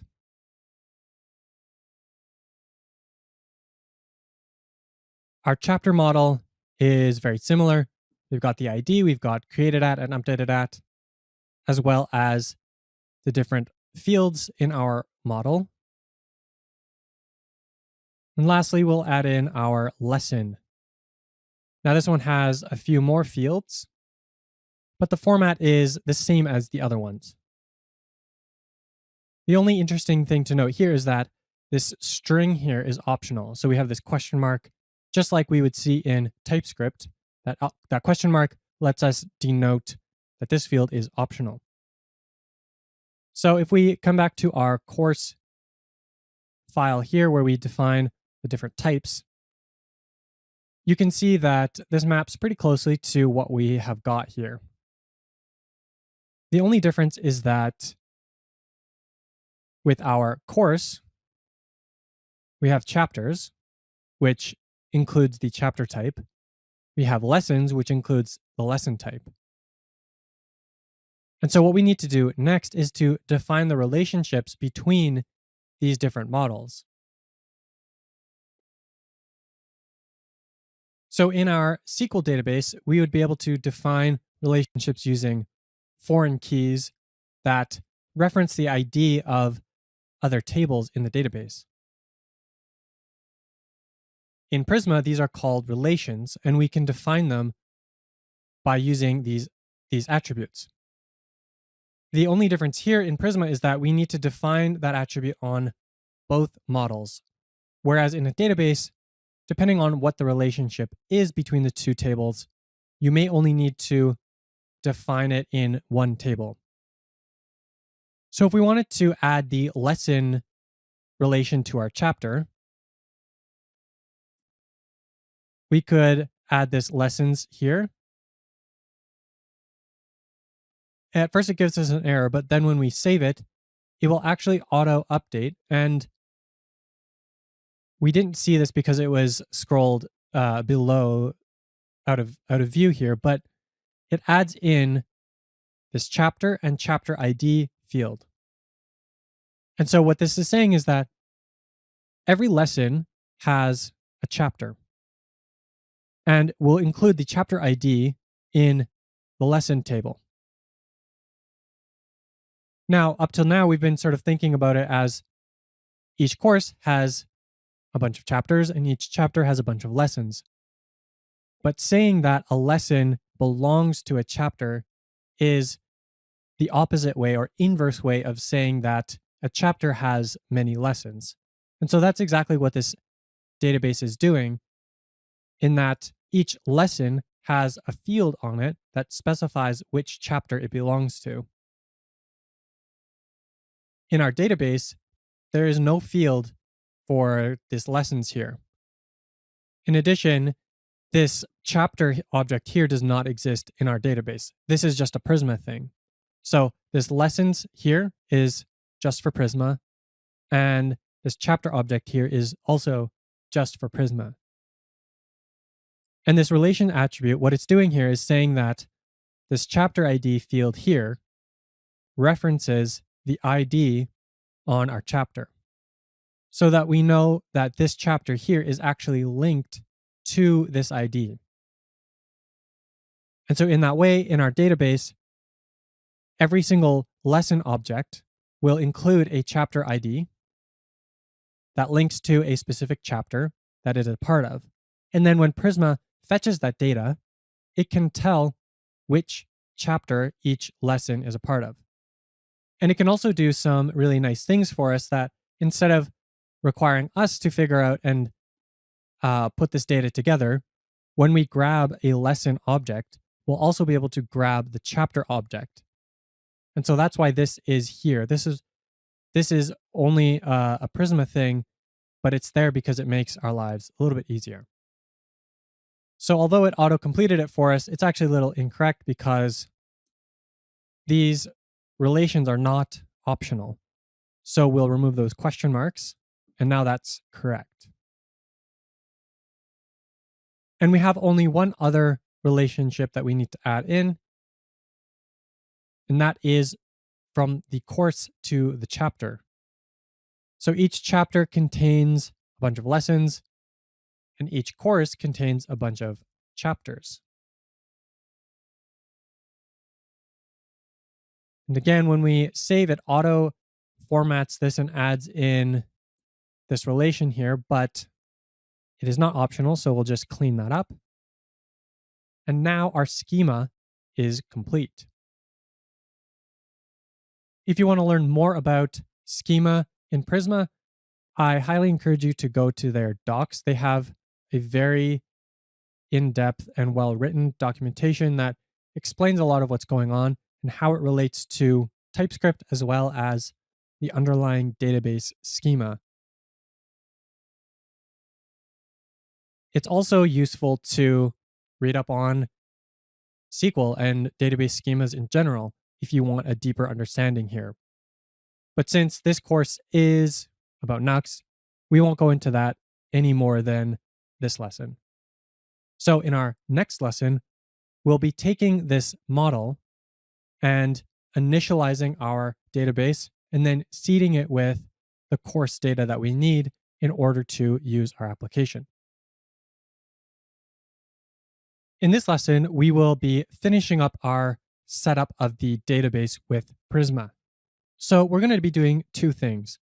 The first is initializing Prisma and our database.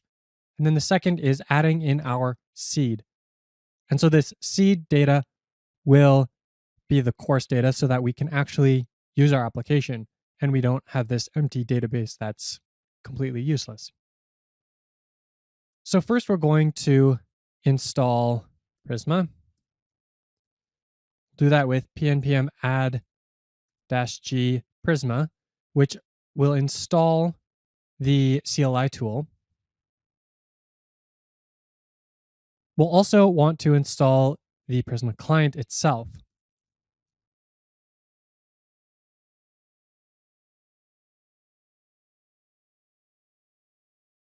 Now, what Prisma does is actually pretty interesting. So instead of installing a client that everyone uses, what it actually does is it takes this client that we just installed, and with the CLI tool, it will go through our schema and generate a custom client library.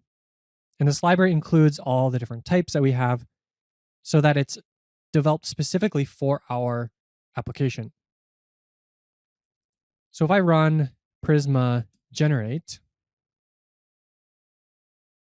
then we can see that it has generated our client to this location here where we asked it to in our schema here. So it's in node modules and then a .prisma folder. So it means you have to scroll all the way to the top here. There we go. It just wasn't scrolling up. That's what I was missing. So here we are in our .prisma/client folder. And so it generated this file for us. And so this isn't actually important for us to understand or to see, but it is interesting to know that when we come in here, it's going to generate this for us, and it's all custom based on our application. So you can see that we've got this chapter with all the different fields from our chapter model, as well as our course model and our lesson model here. Ooh, okay. Yeah, the lesson model here. So it custom generates this for us. And so that's an interesting way of getting around this problem of creating types from our schema. So by doing this, we have access to all of these types.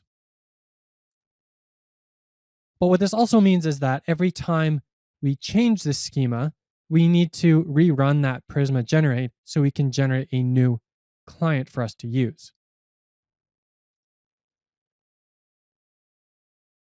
Okay, so now we have our Supabase database set up. We've got our Prisma schema set up. We have our Prisma client generated. But if we come over to our Supabase project, and we open up this table editor on the side here, you'll see that there are no tables available in this schema. So we haven't actually done anything with our database yet. In order to do that, we run this command, prisma migrate. And there's a few different commands off of this migrate command. We can use a reset command, we can use a dev command, and a deploy command. So reset will reset your entire database. And this is useful in development if something got messed up with your database or you just want a fresh, clean start. So that's pretty self-explanatory. Then dev is what we want to use in development, and deploy is for when we've deployed our application. So we would run deploy on a continuous integration server where all it's going to do is update the database. What the dev command does is actually a bunch of extra stuff to make sure that our database is going to work properly. So it does things like making sure that the migrations are going to be consistent, that we haven't done anything weird with our Prisma schema that's going to break anything. And it does this with some fancy stuff. It creates a temporary database in the background and runs some things against it. But really, the important part here is that it generates the migration and then runs it, whereas the deploy command only runs the migration.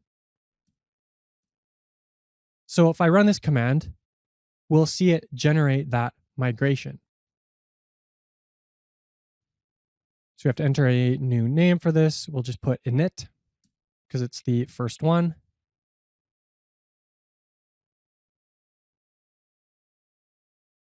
And it tells us that it's created this migration in migrations folder. So if we come over here to our file explorer, we can see that it has created this migration. So what is a migration? Well, it's a SQL file here. It's a SQL file that contains all of the instructions to run against the database. So you can think of migrations as git commits for your database. It keeps everything in sync. And if you need to reset your database or do any changes to it, it keeps track of that in a really straightforward way. So Prisma generates all of this SQL for us, but you can see that it's creating the chapter table, creating the lesson table, and doing all these different things like linking the lesson to the chapter and all that kind of stuff here.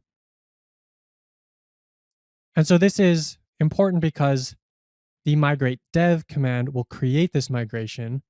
And then once you know that this migration works and is correct and isn't going to break anything, then on your continuous integration server, the migrate deploy command will simply run this migration against your production database.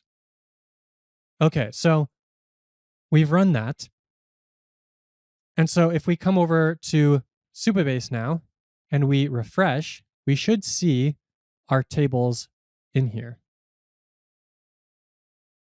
Yes, so we've got all the different tables and they have all the different columns here that we were expecting. And Prisma created a fourth table for us. And basically what this table does is it keeps track of which migrations that this database has performed already. So this is useful because you might have different databases in development, in staging, in a testing environment, and in production. And you want to be able to know which migrations have been run and which haven't yet. And so this is also useful for resetting. You can do things like rolling back a migration and then reapplying that migration. If something kind of went janky, then this table keeps track of all of that for you. So you don't have to worry about it. And Prisma will handle all of those details. Okay, so now we have our database and it's set up, but it's completely empty.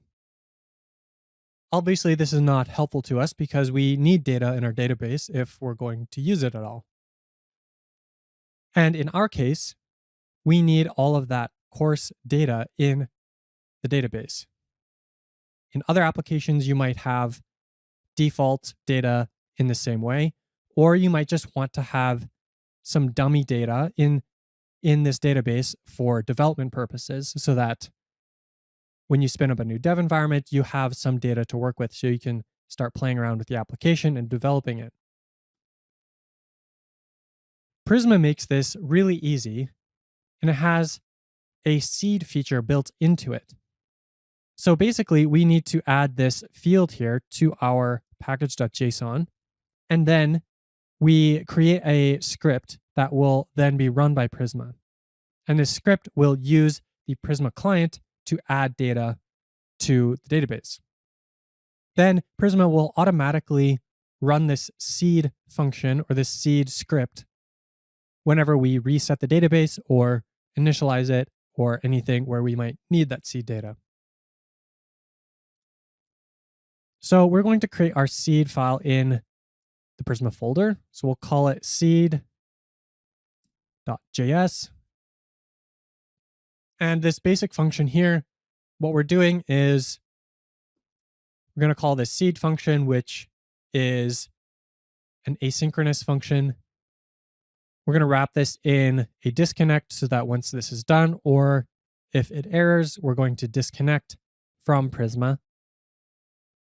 And then we'll use the Prisma client in this seed function in order to generate all that data and add it into our database.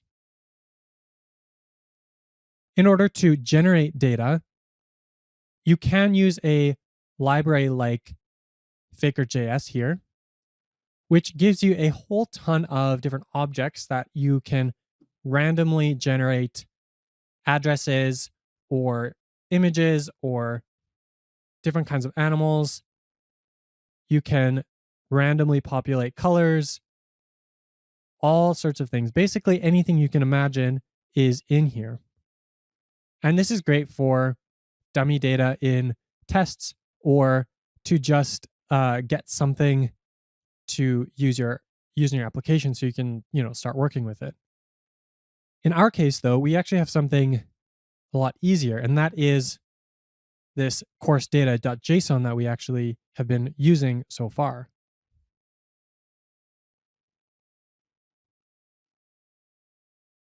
So we could, as described in the docs here in the Prisma docs for seeding a database, we could go through each individual object type, course, chapter, lessons, and then generate each of them individually. But we can also just pass in a JSON blob, and Prisma will automatically create those nested objects for us. So this is copied straight from the course data.json, but I've had to actually add in a little bit of some changes here. So when we get to the chapters here, instead of putting in this array directly, we have to nest it inside of this create so that Prisma knows to create all of these objects as well. And then when we get down to the lessons, a similar thing, we need to create each of these individual lessons. And we're actually not using this course value, so we can just get rid of that. And so now we have our seed script. If we wanted to, we could get fancier with this and we could combine this with Faker. We could create dummy data for our text, video IDs, URLs, all that kind of stuff. But we already have this dummy data, so we'll use this. The next step is to go into our package.json file. And we need to add a new Prisma field here. And this is what Prisma will look for when creating the seed data. And it will run this command to generate that data. Okay, so now all that we need to do is run that seed file. And if we do Prisma migrate reset, it'll completely reset and then reapply all the migrations to our database. So in this case, it resets it, completely blows away everything we already have, which is nothing. And then we'll seed the database once it's gone through all of the migrations. So we'll say, yes, we want to lose all our data. And it has been successful. Now, if we refresh, we should see all of that data in the database. Okay, so if we look at our chapter table, we can see that we've got all 3 chapters here. We can see that we have this foreign key that links to the course ID because they're all part of the same course, so they're all going to be 1. We can actually click on this and it will take us to the course,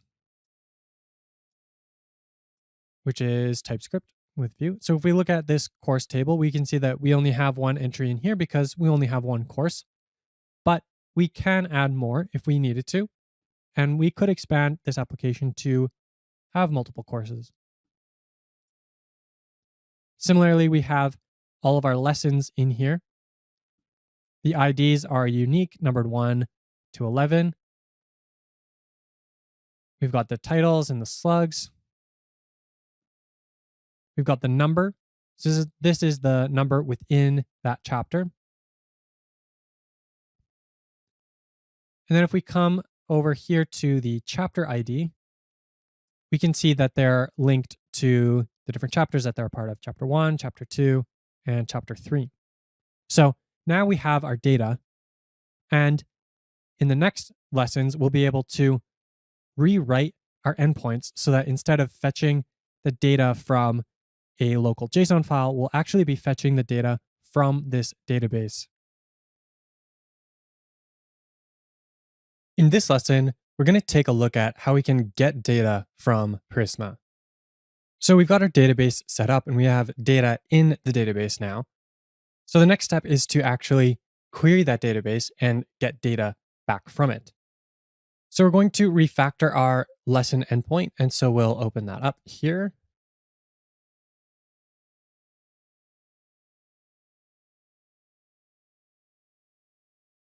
And we don't actually need most of this. So we'll get rid of all of that. And I'm going to copy in this code here. So our new endpoint, we import the Prisma client. Then we create a new version of that client. And then inside of our event handler, we're going to grab this chapter slug and lesson slug, which we don't need quite yet, but we will in just a moment. And just to test it out and see that it works, we're going to first find that first lesson. So whichever lesson shows up in the database first, we're going to grab that. So to see these requests, we're going to come back to our hopscotch. Going to open up our mastering Nuxt folder here. Lesson, and come in here and we'll hit send. And our result over here is indeed the first lesson. And you know that it came from our Supabase database because we can see the created at, updated at fields, as well as the chapter ID and this ID here, which are not part of the JSON file. And we're not including the JSON file in here at all either. So that's just one method that we get off of this prisma.lesson object. And there are many, many more. So let's take a look at the documentation for Prisma. And you can see here that we have a lot of different CRUD methods for create, read, update, and delete. If you can see here on the side, you can see we've got a lot of different options for querying our data. We can create a single record or multiple at the same time. We can get by the unique ID. We can get all things in a database table. We can filter based on different queries. We can do all sorts of different things. We can select different subset of fields. We're going to go through a bunch of these different things. So we can update. We can also delete. So that's important to know. So the next thing we're going to look at is this find many.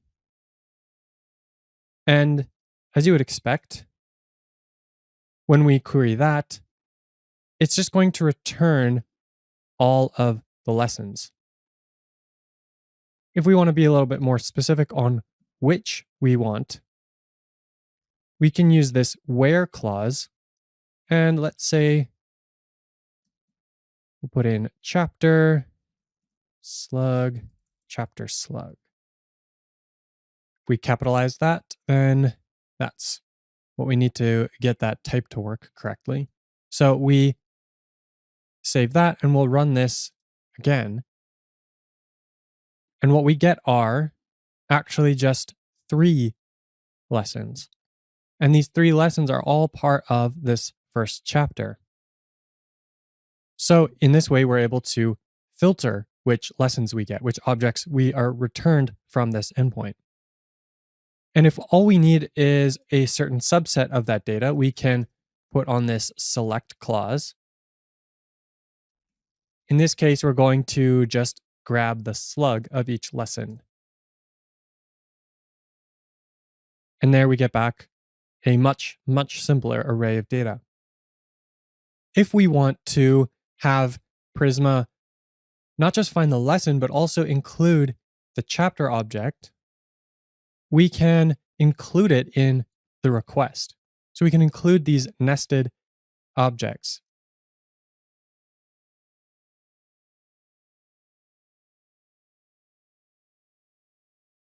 So if I run this, you can see that for each lesson in the first chapter, it also includes the chapter object nested inside of that. Now, for this particular query, this doesn't really make a lot of sense because we're just repeating this data. But if we change this to find first, for example, then instead of making multiple queries to fetch the lesson and then fetch the chapter, we can do it all in one single request.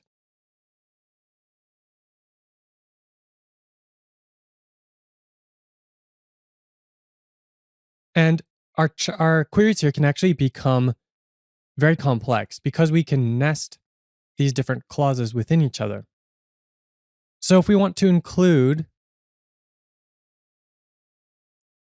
let's keep this first query here. If we wanted to include the chapter, but we didn't want all this extra data, if all we wanted were the slug and the title of this chapter, we could change this Boolean to an object and put in a select clause that we just saw, set slug to true, and set title to true. Now when we come over and query this, we'll see that this is a much simpler object in here. So this is just a pretty quick overview of the different kinds of things that Prisma lets us do.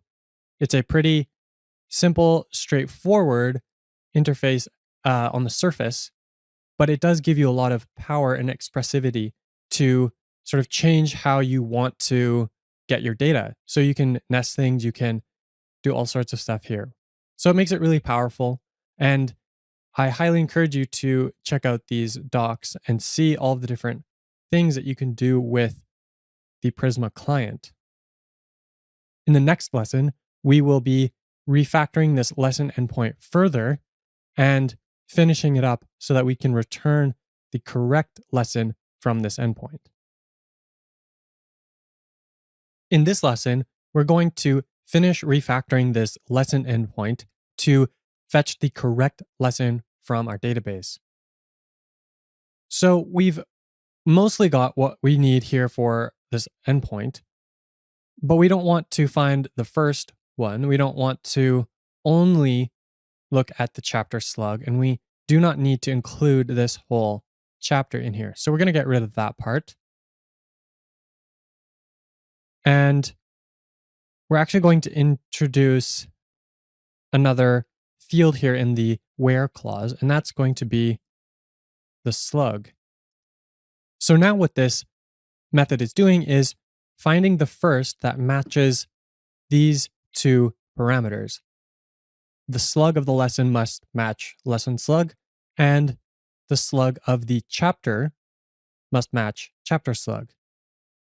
If we come over to Hopscotch and run this again, we can see that, in fact, we do get the correct lesson here.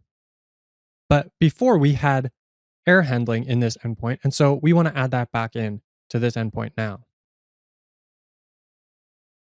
So we'll add an await here. We'll put in an error handling block here to check if we've actually returned the correct lesson or a lesson at all. And then we'll finally return the lesson at the end of the method. So we'll double check that this endpoint is still working correctly.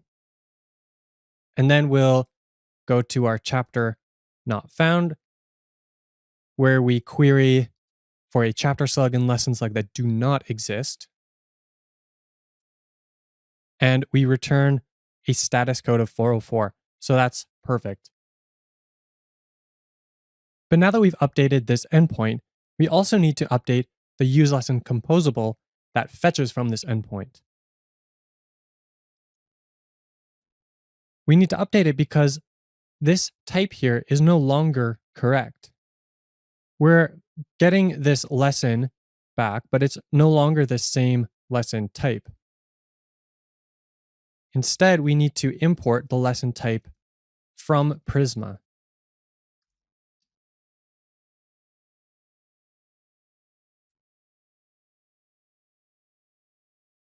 But one thing that we are missing now is that this endpoint does not return the path that this lesson has.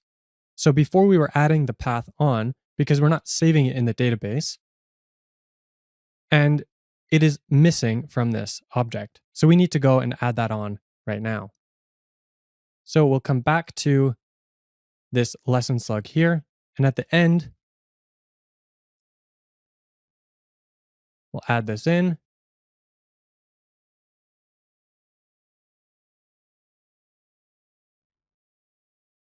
We'll copy over this path, which is not quite the same, but almost the same. And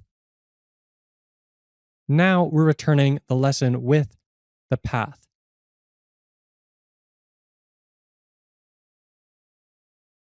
But this presents an issue to us because this lesson type here that we get back from Prisma does not have a path on it.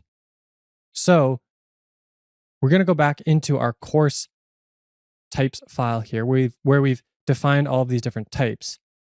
And we're going to redefine what this lesson with path type is.